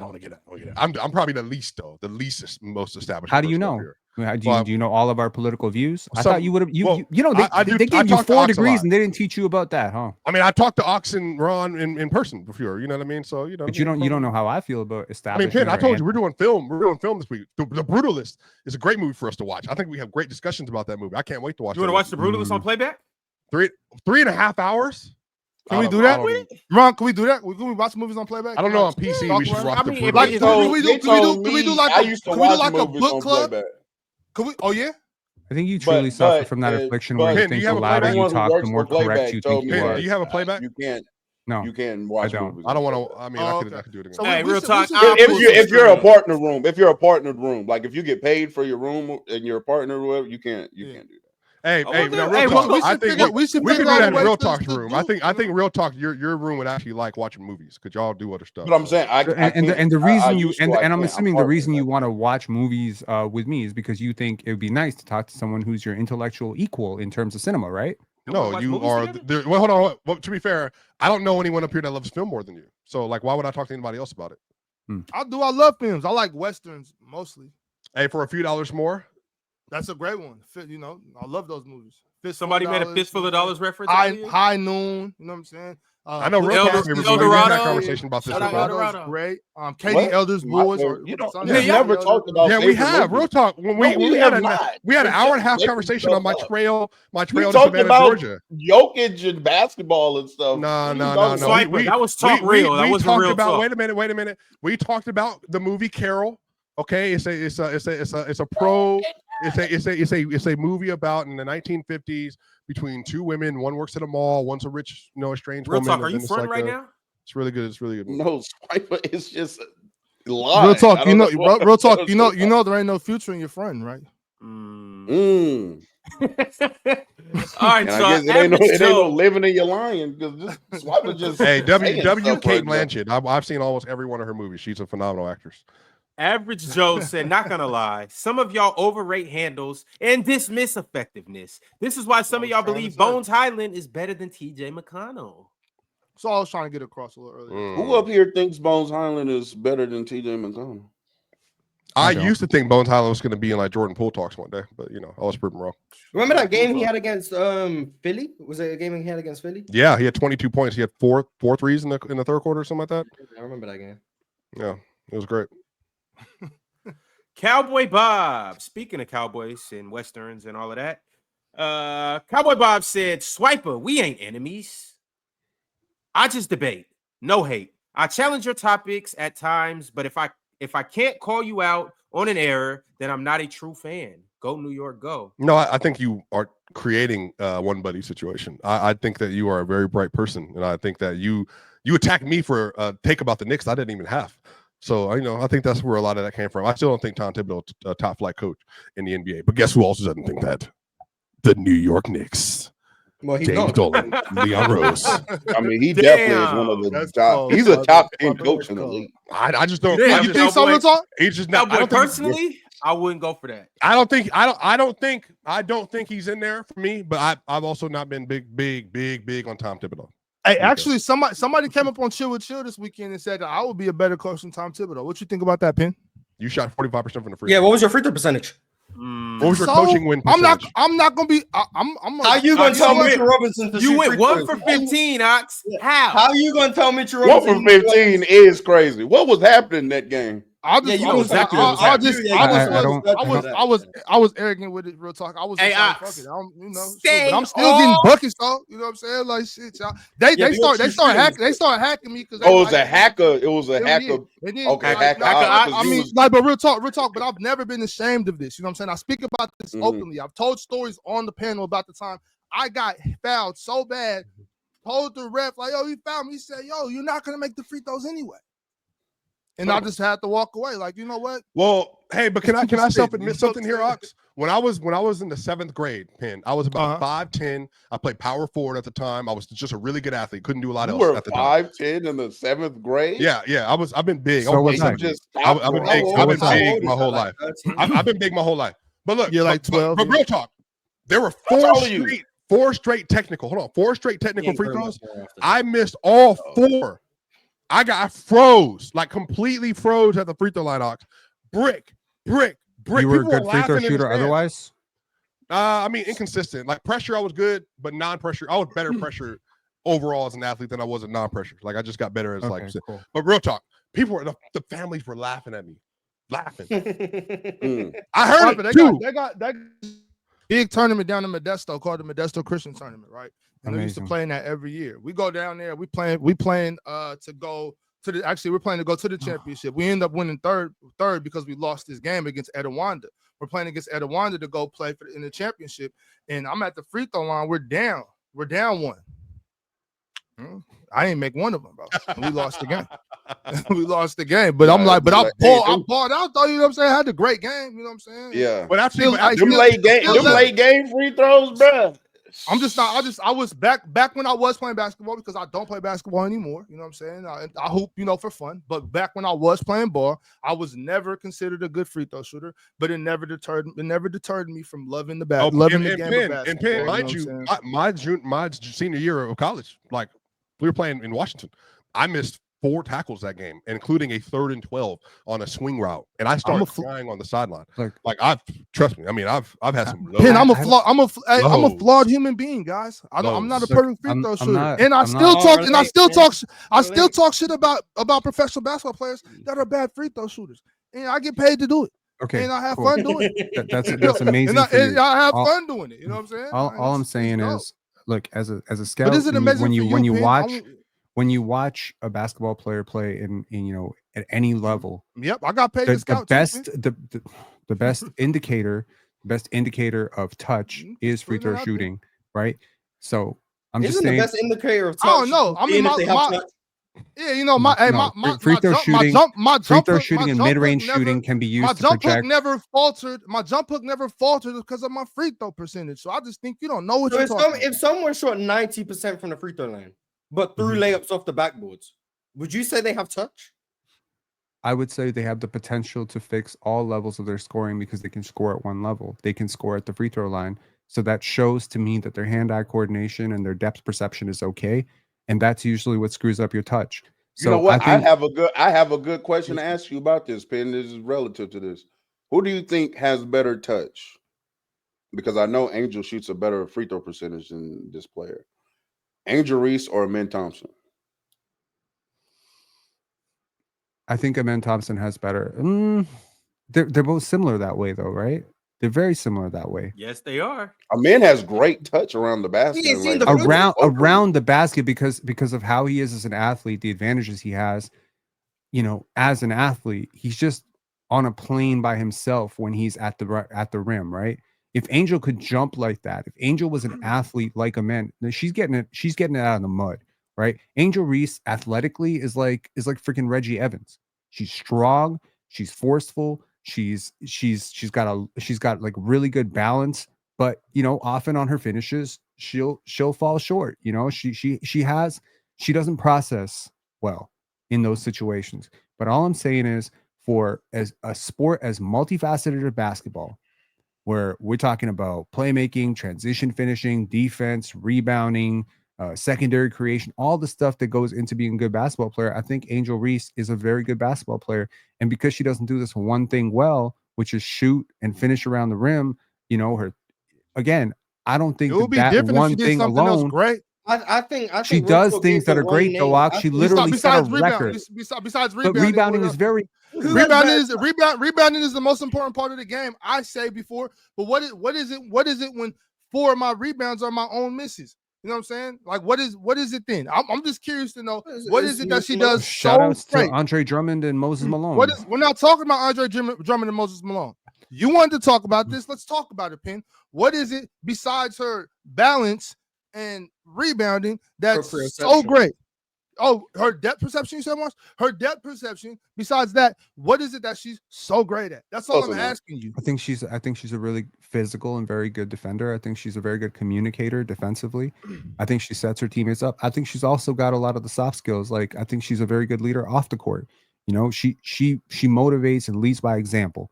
So when I saw her influence on that LSU team, it was like when they would get down 3, 4, 5 points, and they needed something big. In the W. We're talking about in the W right now. I'm gonna be honest with you. I've probably watched 8 games of her in the W. See what I told y'all? Let him talk. Penn, even if that was true, you shouldn't have said that. You just let him talk. No, I'm an honest person. I will admit that. I know that. I'm just talking about. Hey, Ron, I literally missed what he said. I'm sorry. I watched at least 20 games of her LSU. So you spared yourself, Ron. No, watching 8 games is a lot. It's a lot of games. Hey, Ron, W overtime, brother. W overtime. Does Angel Reese have better beware of false prophets? Beware of false prophets. Touch than Zion? Real talk. Better be careful, brother. Hey, beware of false prophets. Yo, I got super chats I got to get to. We've officially just hit the 4-hour mark. Don't forget everybody. That banger she got from the 3-point line, Ron. Hey, salute to everybody that has been in here for all 4 hours. If you really have been in here for all 4 hours, 1,500. You know what? Play stupid games, win stupid prizes. That's what this entire thing should be. You watched the 8 games. Fellas. So what?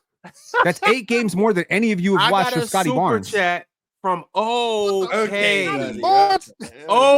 buddy sent through a super chat. Shout out to Buddy and okay buddy and one buddy and one booty as well. Okay said appreciate you, Chill, for dapping up my little bro on Saturday. Looked like you were in a rush. By the way, how do you guys feel about Kawhi's handle? Kawhi's handle's elite, in my opinion. Great handle. I saw y'all, man. Chill is really really a goat, man. People see him in the streets and they like have emotional responses. So Chill. He's a great person. Great person to carry the legacy. Yeah. Chill will take a picture with them to anyone, but then I asked for a picture and he says no. So also to that, I want to say this too, man. Shout out, Let's Keep It a Buck. They had a few events down here in Houston during DreamCon, and it was very surprising, man. I mean, people like, walking up to me like nervous, like, oh my God, are you real talk? Like that was a new experience for me. Hey, no way, real talk emotion. Yeah, I know exactly who walked up the real talk too. I know exactly who walked up the real talk too. Shout out to you, my bro. Shout out to you, my bro. W member of that community. Go ahead. Yo, that's I don't know. Hey, it is June. Hey, y'all, that's what I'm about to say. Y'all chill out, bro. It's June, man. I ain't talking about that. What you talking about? Decorum, bro. Talking about DreamCon, man. Average Joe said respectfully, Swiper, SGA had 38-9 or had a 38-9 game one. and you called it mid. So can you please It stop? wasn't a great Jokic SGA game. Is the only person game that one, gets held to crazy stuff. We all remember this game. Game 1, there was consistency. Did not have a great game that game. Yeah. Game 1 against the Nuggets? Yeah. Oh, yeah, he wasn't. Yeah. Average Joe also Houston said next year, me and you real talk. I'll be there. Average Joe also said at Huncho, aka your boys call you Luncho. It's $5 good, brother. It's not that serious. It's not that serious, Luncho. Yaya Jello said, I meant today's defenders are better than before because the spacing in today's game. Yeah, I understood. I went with my little Amen Thompson. Yeah. Kareem NYK 2001. He's a couple of you guys' favorites, right? Right. Well, Kareem said, beast, ? AD isn't a beast, Lynn. He's a superior athlete and a superior man. Read between the lines, bum. I don't respond to bums, so you can stop super chatting me, NY Kareem, and enjoy your freaking temporary ban. And I hope we're out of here before you come back. Wait, so since you respond to me, am I not a bum? No, you're not a bum. No, you're a respectable content creator. Are we friends? No, I don't think so. We'll work on that.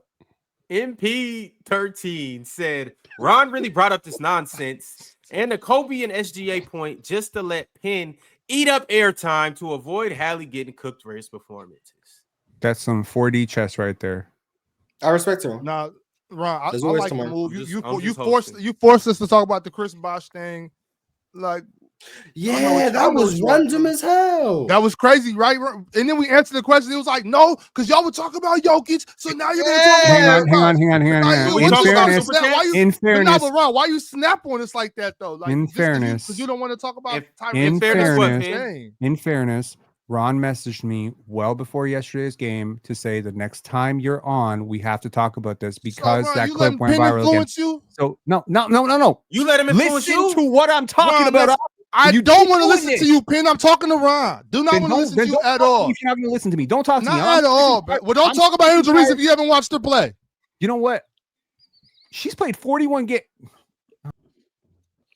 You guys both enjoy your time in the penalty box. Oh, Warby Room said, I'm not as low on Bosh as Penn, but I've rewatched those runs a bunch of times, and Chris Bosh wasn't that good of a player. Defensively, he was more mediocre. Oh, I'm not that high on Toronto Chris Bosh.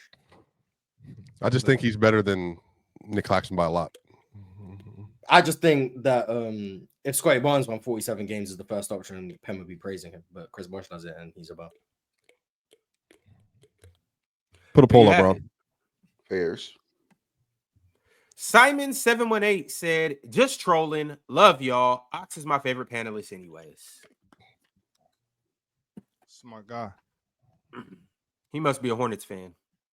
MP13 said, pins the white guilt people on Twitter. Is that what's going on right now? Because if this was an NBA player with this game, he'd be called trash. I'm just from my scope of watching Angel Reese play, I don't see how you can come to the conclusion that she's good, but I don't know. I think she's good. Hey man, I think she's real good. Rough start of the season. Yeah, I'm with you, Ron. I've been wanting to say this You like all show. You with me? Nah, I ain't with you. Nah. I think I am. If you talking about what I'm talking about, but that brim big as hell. Where you get that hat from? He got that. I think the camera's just like it's the way it's. Oh, like, it's the camera. I think it must be the camera because it's not straight either. Ron, so like, brim big as hell. What size of that hat, Ron? What size hat do you wear? The size that fits my head. Is that a snapback or is that like a fitted? That's a snapback. How many dots are dotted up? It's on the last loop. Simon718 says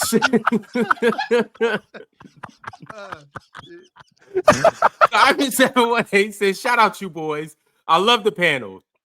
Just messing around. I hate you, Alex. Yo, I'm about to end this shit. We not gonna do it. Average Joe said, why did Penn go full Skip Bayless and say she's better than you? Ox is a better man than me. That was insane, but I felt him though. Like you get boxed in the corner, sometimes you gotta say what you gotta say. I wasn't mad at him, man. Shit. I felt that. She is better than me, and I have no quarrels with that. Like, let's do a challenge real quick. We're gonna flip our hats around. Me. Simon718 said Penn probably has more hair follicles than you, though, Swiper. That's probably true. He does. He got more hair than I do up top. Mm-hmm. Definitely more hair than me. Penn actually has a nice nice hair. I'm surprised he wears hats all the time. He's sponsored by Puma. Good hairline too. Solid hairline. But you got good hair too. You always wear hats, or is it balding right up here? Hell no, I'm not balding, sir. Nah. And you know what? That would be dope if Penn really was sponsored by Puma, but he just couldn't say nothing. You know what I'm saying? Like he was just like, and that's why he makes more money than you, Swiper, because he's sponsored by Puma. That makes sense. No, I probably make the least amount of money up here. So shouts, man, shouts. I'm definitely trying to work my way up in the world. It's only y'all, bro. I'm trying to catch up. No, real talk. Got that that it's Maybelline contract. You trying to catch? Y'all ain't never gonna catch up to me. So y'all keep on saying that shit. Maybelline. It's Maybelline. $3 is a lot of money, bro. SMN R&DM said, no way. Penn just praised Angel Reese for improving her 3-point percentage after making 1 out of 3 and claiming she's a 33%. That's crazy. He saw the one she made. No, Mars. It's basketball. That's why I be trying to tell y'all. Penn does that all the time. He saw a number. He didn't know she only shot 3. He saw a number and based his whole argument based on that. That is what it's basketball. People say every time you hear stats, basketball. All stats are not basketball. Can you explain? Do your stats back your story? Or do you just see a number like 33% and say, oh, well, she's shooting 33 compared to when she was? You don't even know she only shot 3. That's basketball. And that's what dudes like Penn thrive on. I would like for you guys to leave my friend alone. Yeah, he's not even up here anymore to defend himself. What did you shoot from 3, Ox? That was the super chat. Yeah. What did you shoot from 3, Ox? I ain't shoot a lot of 3, so probably something like that. Really, though, probably something like that because I probably shot 3. Yeah, now, real talk. I don't say a lot. That's not my pull up 3 though. 10 times better than me. Same hand, pull up 3, in and out, pull up. I was really good at that. 20 times. Oh, no doubt about it. Player. No doubt about it. Well, no, I could do both. I had a real mean crossover, and I was an athlete, so I could like legit. Do you agree with that, Ron? Do you think so? I mean, and get there, but what? Not much out of that. What's outside of that. Talking about? About what? His cross start to side because I mean y'all matched up. I mean, I did cross up Ron, but I just couldn't finish. I don't play no more. But you know, what I mean, that did happen. I just can't finish no more. You know, shout out. I played mostly out of my left hand actually because it's easier to shoot as a right.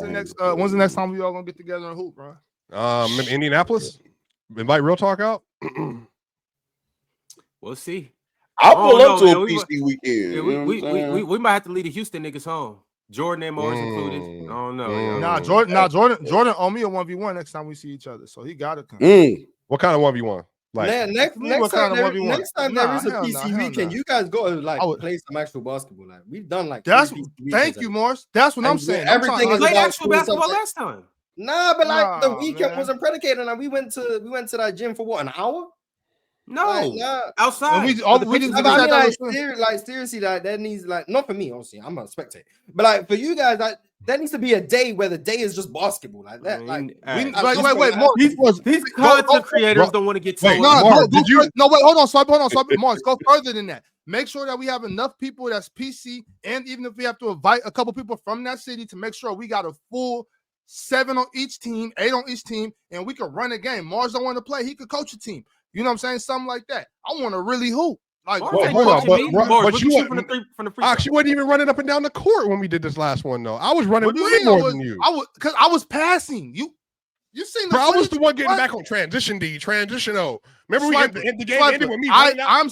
I'm not saying let's play ball because I can't play. If I felt like I wasn't able to play, I wouldn't be saying this, Swiper. Don't worry about what I was doing in September. You know what I'm saying? I'm talking about what we need to do the next time we get together. Facts. Let's do that. And like I said, Jordan on me run this time, or is she gonna be in jeans? Just like if we tell everyone they playing basketball, Chill gonna have the proper attire. It's just like Chill look like he still could go a little bit. Chill's a crazy athlete back in the day. Yeah, he got up and under on me. Yeah. You ain't see how he caught swiping in the Jordan. He ain't fried me.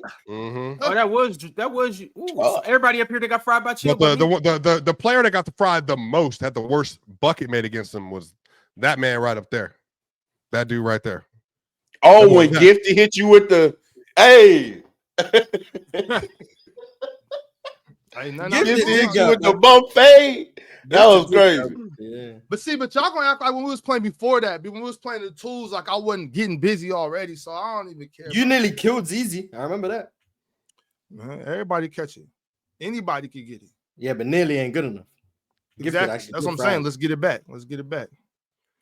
Average Joe said, I came late. I thought it was who would you rather, not handles. Still, we overrate handles. That explains why he brought up Chris Paul's injuries. Okay. That makes more sense. If this event does happen, don't be one of the ones out there trying really hard on defense. You type. No. You have to. No. To be fair, that's all I know. That's all I know. Real talk. I can't play any other way. Real talk. Yeah, because the thing is Trey. No, hold on, because Ron gonna start lying. I had to guard Trey in 5v5 because that dude right there was getting his cookies ate. I had to go man up and go play. So that's the thing. Somebody got to play defense. Somebody got to play defense. You know we have this on tape. What you said? What? The game is on tape. And Trey was doing what to you? Trey got like 3 buckets, 2 maybe 3. On you. He didn't score on me though. Are y'all talking about the 5s or the 2s? The 5, not the 2s. The 2s he got lit up like a Christmas tree. But I'm talking 5s, bro. Trey, real talk. Trey gave him a. I'm talking like. Yeah, Trey. Damn, he moved you out the frame, Ron. I think he put it on a little thick, but he put it on a little thick. Real talk. But I will say a little thick. There was a play in the 2s where. It made Ron get a little out of character because of what Trey might have done. And then Ron decided to not come get me the ball when I'm carrying the squad at this point. I'm just trying to get the game over with. But Ron want to prove a point and come through with some floaters. I'm like, but just let me end this real quick. You know what I'm saying? Because, I don't got at that point I wasn't in the best of shape. So I'm like, let me get this over with quick, So I'm just trying to cook. But I've been in the lab now, so I'm ready. He's trying to get his little revenge back. Now I will say real talk. You can join this if you want. Mars, I don't know if you have one next to you, but all of June, all of PC, 20 minutes of Stairmaster every day during the work from Monday through Saturday. 20 minutes of Stairmaster day. I'm doing it the whole month. I'm obviously already doing the building stuff. So by the time we get there, bro, I want your cardio to be like wait, 20 minutes on the Stairmaster and what? Just 20 minutes on the Stairmaster every day. And then you can do whatever workout you want. But every single day, 20 minutes on the Stairmaster. Swiper, I'll run actual stairs and hills. No, but I'm saying Stairmaster is more about shaping your body than it is like some of that stuff. I'm saying my body's shaped. But you're petite, so you don't need to do this. Like you need Ron, to go get muscle. This isn't for you, Ron. I'm saying other people that want to shape up, Stairmaster is like 1-on-1, like 1-on-1. Like it's the best place to be for sure.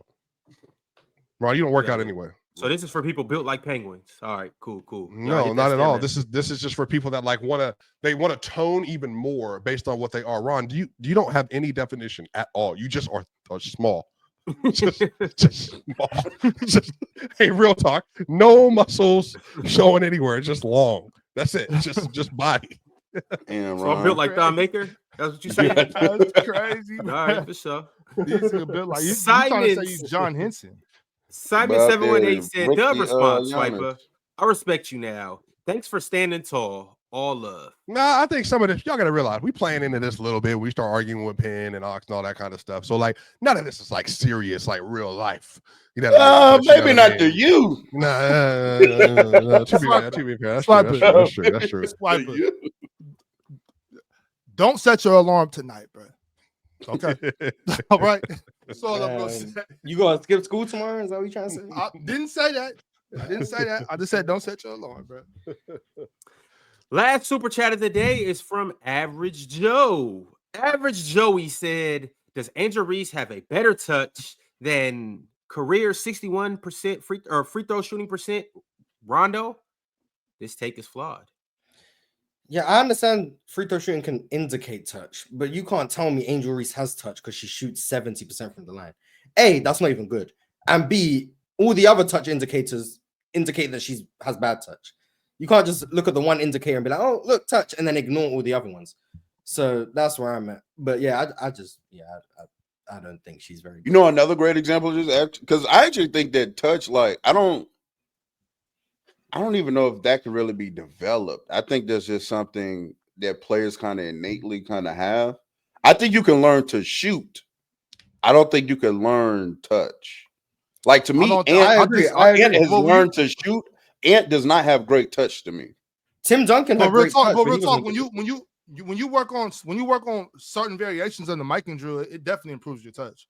Like when you even form shooting. Just getting up on your toes and just snapping your wrist. I think it definitely helps with your touch. And this don't make sense, but it makes sense. I just wasn't. I was arrogant and hard headed, right? Like y'all might not agree with this, but I hope you understand what I'm saying. The person that has the best touch, like the most devastating touch in the sport from the free throw line and on post hooks, is Ivica Zubac. Because they're devastating. Like he doesn't.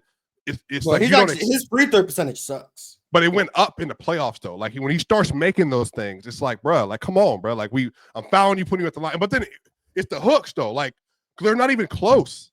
They're 12 feet away, and it's just he has really good touch on his hooks and his floaters, and that's like. But the free throw percentage would say he doesn't have good touch, and it's like that's why I'm like, it's an indicator, but it's not the only thing. Like Zion has. That's why I asked. I think the right example, Roto used. Now, if touch is a reflection of how good you are as a basketball player, 65% from the line this year.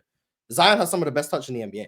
His touch is ridiculous. Yeah, but he shot terribly from the free throw. Yeah, if Giannis has some touch, he'd be a better player. Leave it as what it is. It's an indicator, but it doesn't mean you can ignore everything else and be like, oh well. Giannis okay, free throw shooting. There's potential there. Like, if Giannis had any touch, he'd be a top 3 player in the sport. But he is a top 3 player. He is the top 3. Shout out Luka. I thought you were a Luka guy now. Real talk.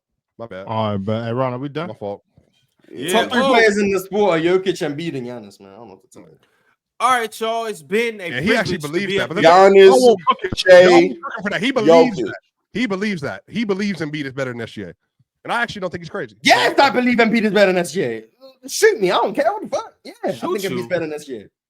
Whoa. Is there anybody who wants to pull the trigger? I'm going through some tough times recently, man. I was just trying to. Can y'all clip that and put it on Twitter and then like y'all? Yeah, over there it'd be stab you anyway. I don't shoot you, stab you. Oh, you're right. Y'all don't really do guns over there. Mars been in the streets. But I do think Embiid is better than SGA. Yeah, Why didn't you speak up episode. earlier then when all the fireworks were going off all over the place? You ain't want to say that. I don't think Shai's the best player in the world. I said that. I think Jokic. No, but you think Embiid's better than him, so you think he's like fourth.